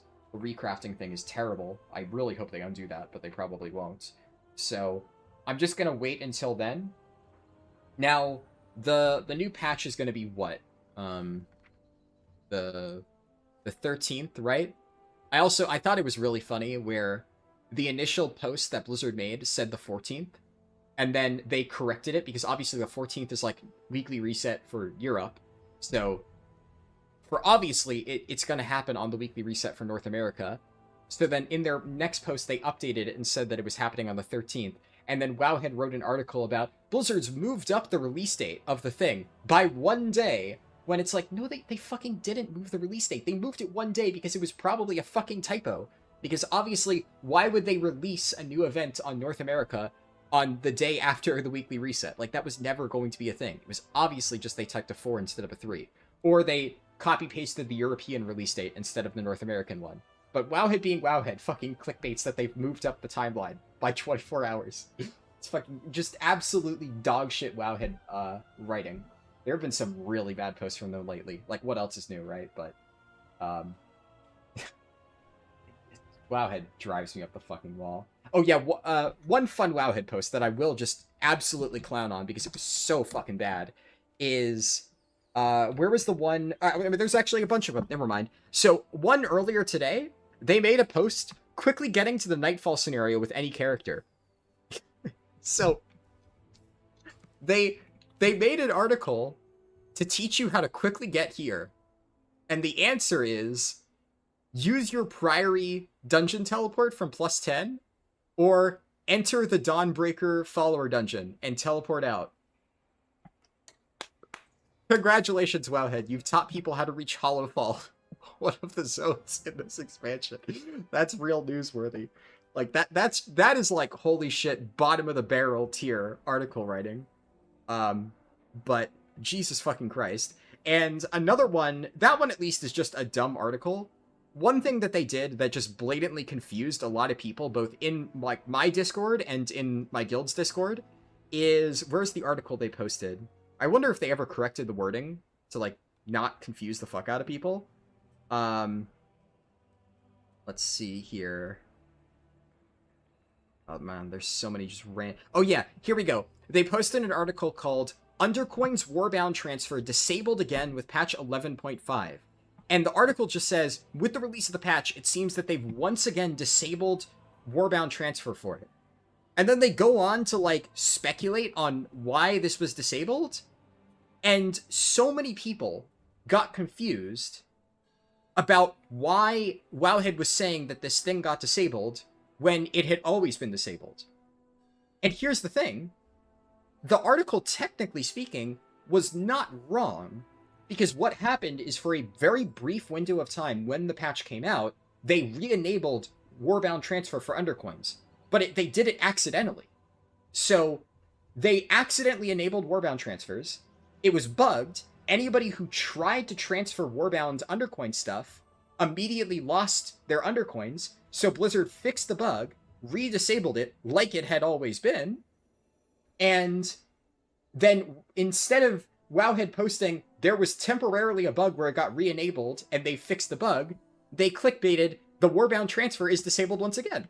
And the reaction from every single person who didn't know about, like, the temporary bug was, wait, when the fuck did it get re-enabled? What do you mean?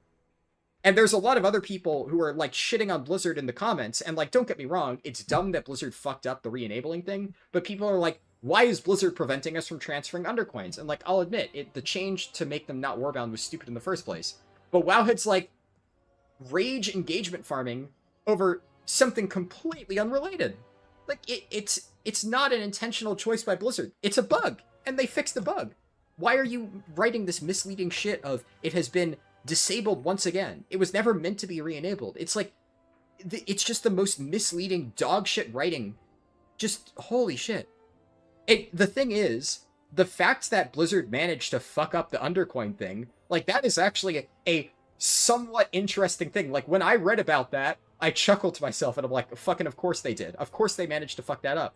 Like a Wowhead article about, hey, just so you know, Undercoins were temporarily transferable. If you got fucked up by this thing, here's a, you know, just a heads up that they fixed the bug. But instead of just being honest with their writing, they try to do some dumb clickbait shit that's not even an accurate representation of what happened. I don't know, dude, it's fucking mind-boggling the way they write these shitty articles. I don't get who the fuck Wowhead is hiring to write this dog shit. Just like, report the news the way that it's actually happening. And it's not even, I don't even, I think it's partially like clickbait farming, but also there's no way that any like remotely competent writer is writing an article with a title like that. It's so blatantly not what happened that like they must just be absolutely dog shit at writing, period. So I don't know who the fuck they're hiring, like fucking people who failed high school English or some shit. Crazy shit. I'm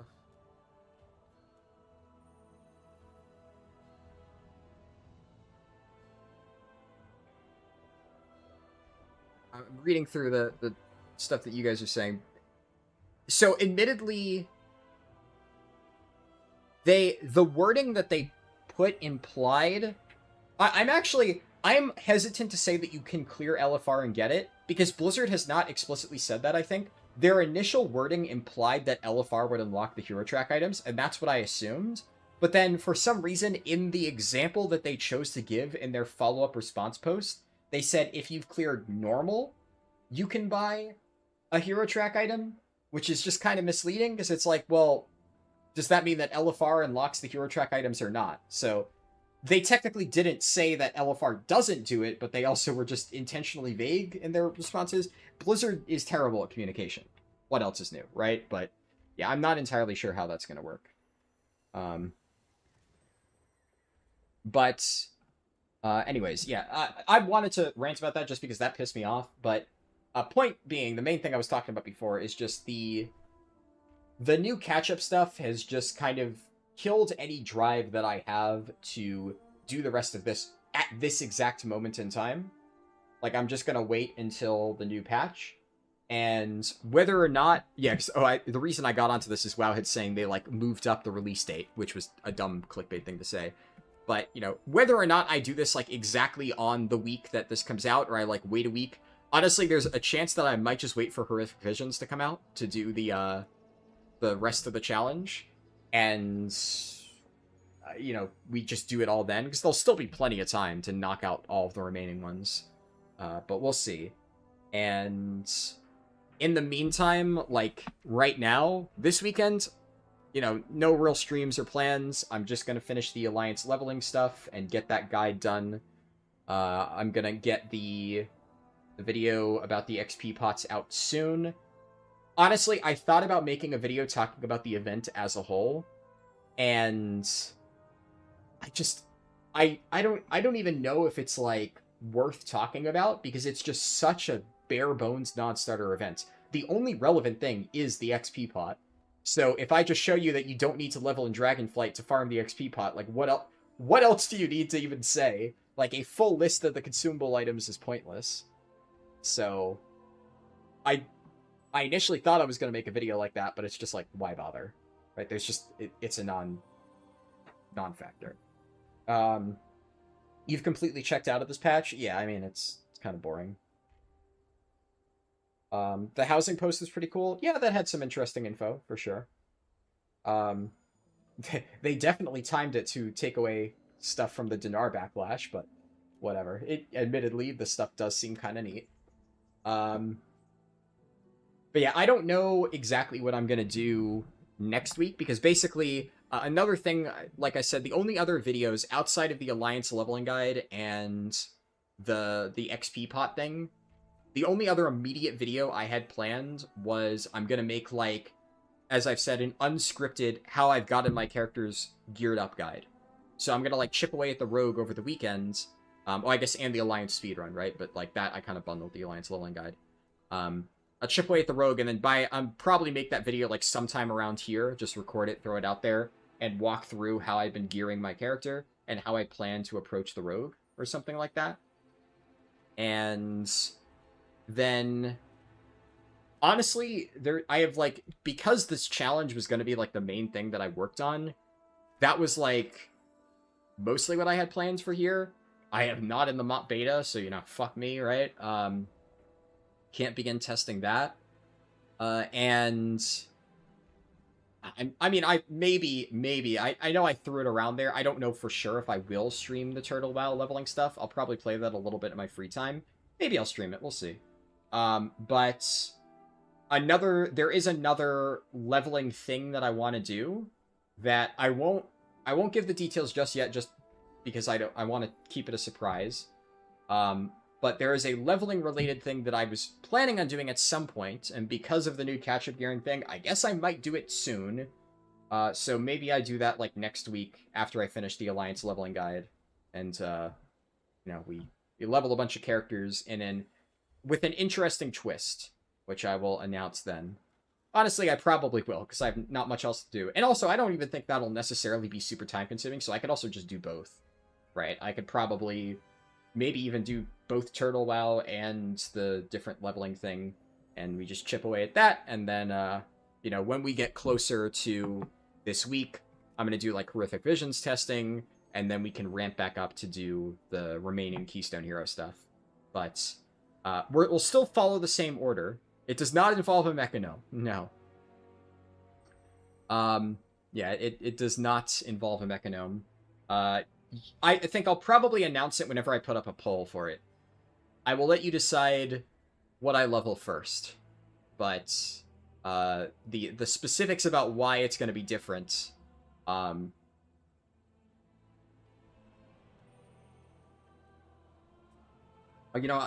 there's an interesting thing I could do for polls.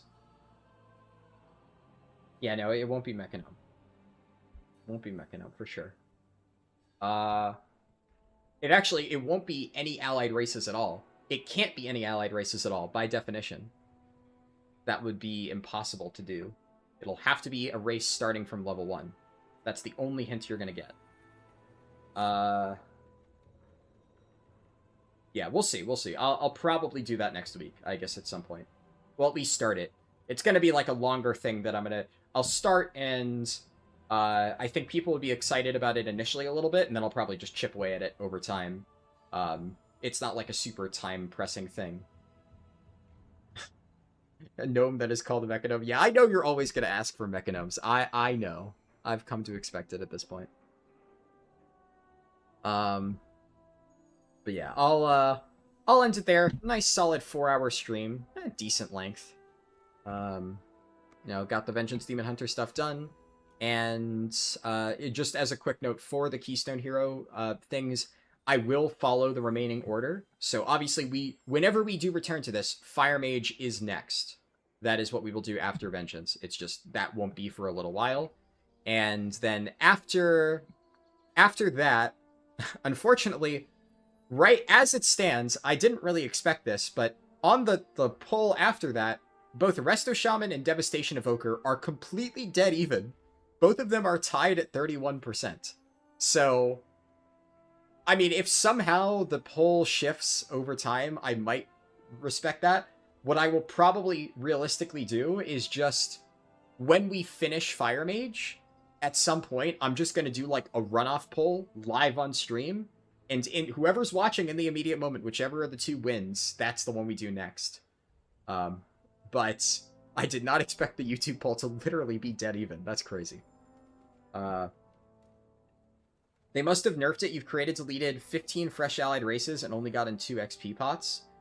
I mean, it's possible, but I literally just did it, like, right before starting stream. So, I mean, unless they did it...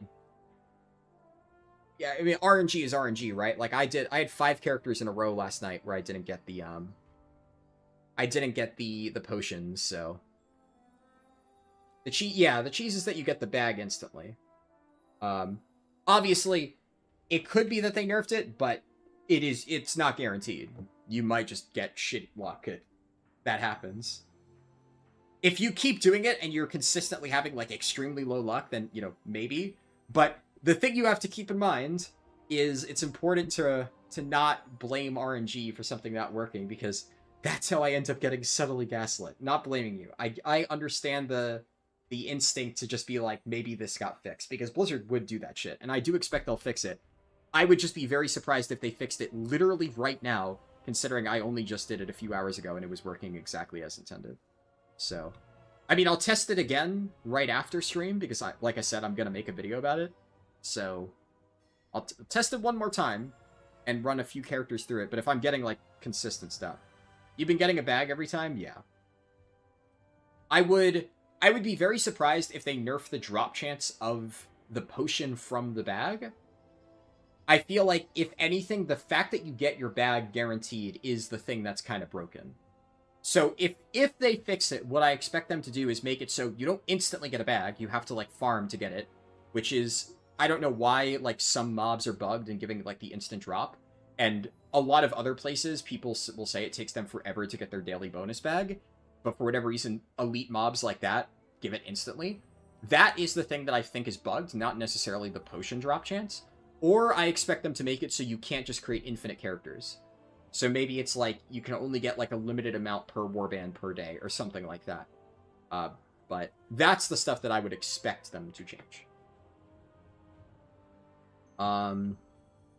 Yeah, but anyways, I will call it there. I'm going to... my goal is to get that XP potion video out ASAP. Honestly, I might upload it at, like, 3 in the morning. If that's how long it takes me to do it, that's when I post it. Oh, actually, it is already... Oh my god, it's almost midnight here. I forgot how late I started stream today. Yeah. Yeah, maybe I end up posting it, like, you know, early afternoon tomorrow. I might get it, like, mostly done, encode it, and, like, finish the thumbnail in the morning or something like that. But I'll try to get it out ASAP. And then my first priority is I'm going to try to get the Alliance run set up and completed tomorrow. And then hopefully get that posted on Sunday. And then I'm also going to try to get the Alliance Rare Mob video done. I have that, like, mostly complete. I thought about finishing that before the Horde Guide, but then I figured I'd rather get the Horde Guide out early and do the Alliance Rare Mob video along with the guide. So I'm going to get that posted, and I'm hoping that the Alliance video guide should be done by, like, Monday night at the... I think Monday night is a reasonable time. Worst case, it takes me until Tuesday. I don't think it'll take that much longer, but who knows? We'll see. But yeah. I'll see you all later. Thank you for tuning in, and stay tuned for more info on, like, whatever I'm going to stream next week. Probably the fancy leveling events, and when I make a poll about that, you'll find out what I plan to do for that. But yeah, catch you later. Peace.